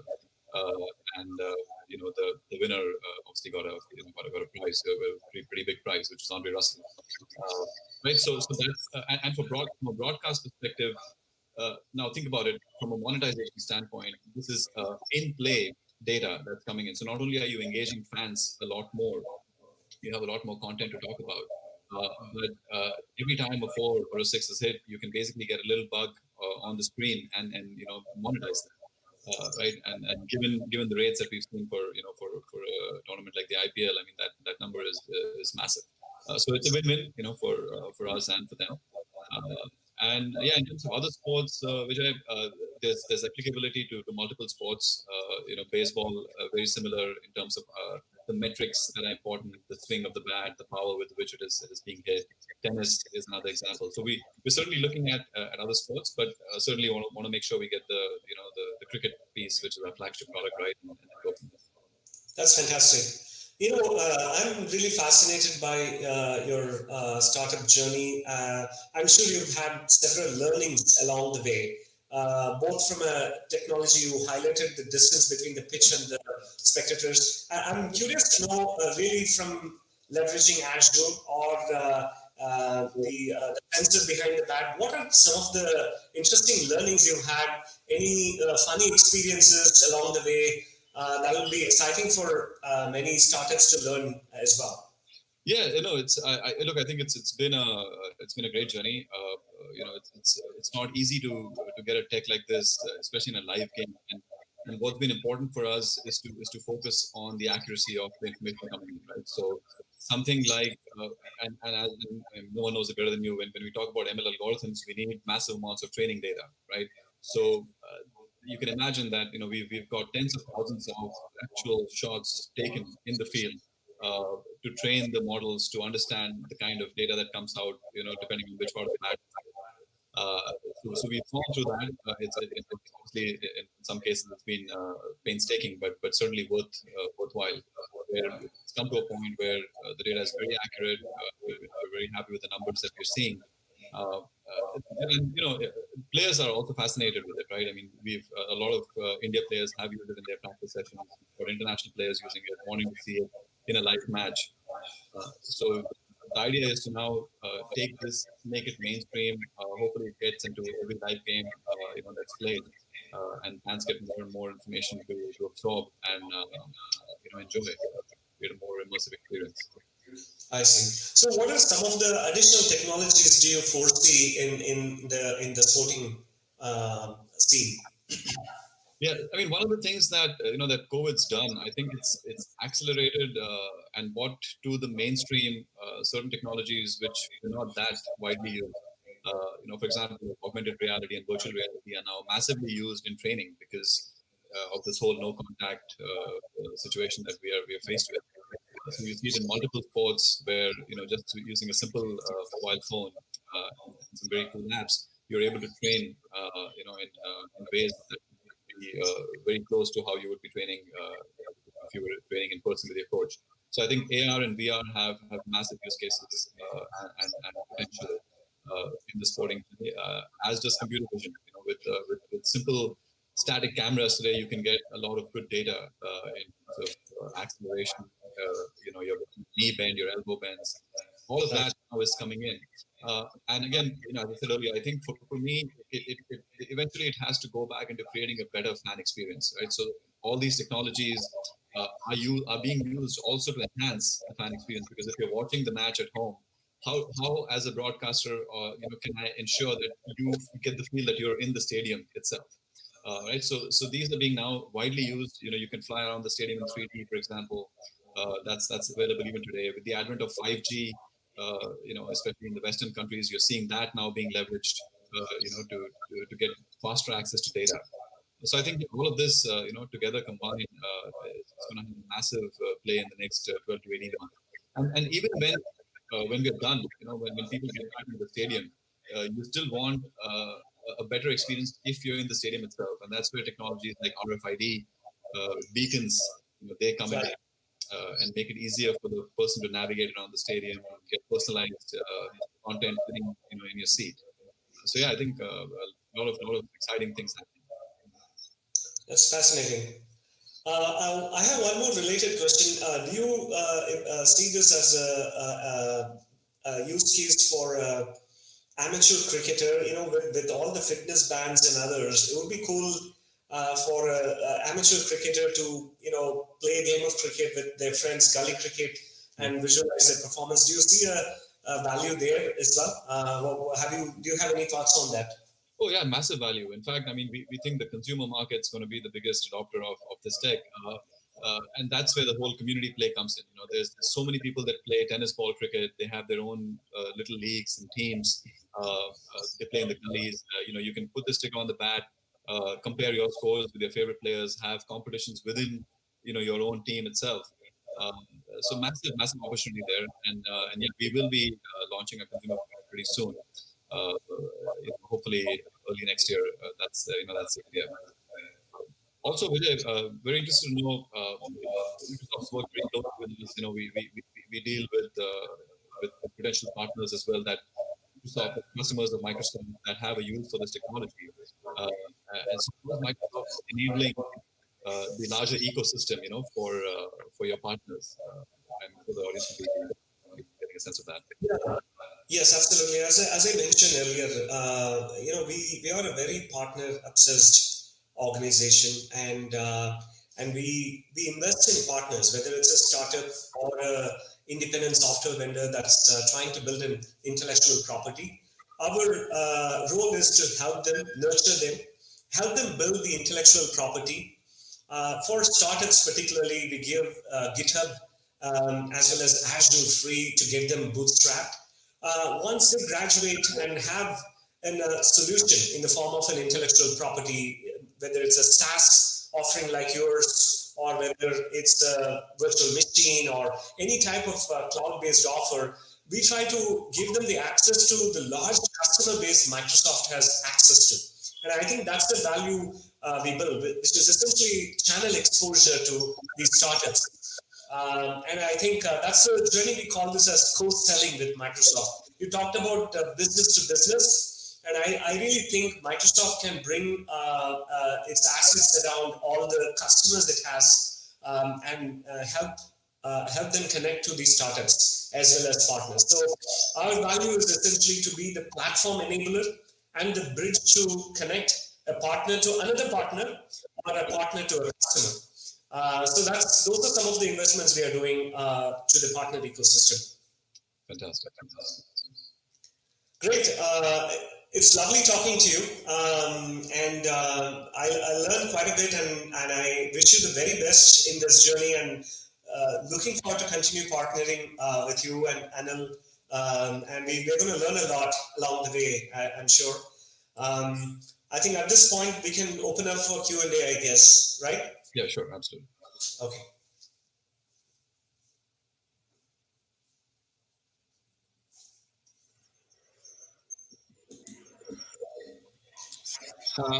Hi, I will just read out some of those questions for you. So people just want to know what are the other immediate areas of sport probably where you are looking at immediately expanding this technology? See, cricket obviously is the primary sport, for the power bat and the power sticker. But as I said, there's very direct and obvious applications to a sport like baseball or tennis, for example, which is also on our radar. And Spectacom also works. So IoT obviously is one piece, but we also work on other advanced technologies like computer vision and ML and AI, where we have software-driven, analytics that can be used in multiple sports, including sports like badminton or tennis as well. So yeah, those are the areas that we're looking today to kind of expand into. Sure. Vijay, and the next question is for you, and I'll just keep it very short. What are some of those other areas from a sports domain where probably Microsoft is looking at from a technology front in working with them or collaborating with them? Without naming a specific few that. Yeah, so I think Microsoft is already collaborating with Cricket Australia, and they are leveraging Azure as well as Microsoft Surface, particularly in this COVID times, to bring players connected through Microsoft Tech. And also, the data is big data is a big player here, where Cricket Australia is leveraging our cloud for analyzing player data. NFL, we talked briefly about NFL. Those are the couple of partnerships I can recall. Sure. Thank you, Vijay. Thank you, Abhishek. It was lovely having both of you here, and thank you for sharing your thoughts. Whatever questions we have, we will probably take it offline and we'll share them with you. Sounds good. Thanks for having us. Thank you for the opportunity. Good talking to you, Abhishek.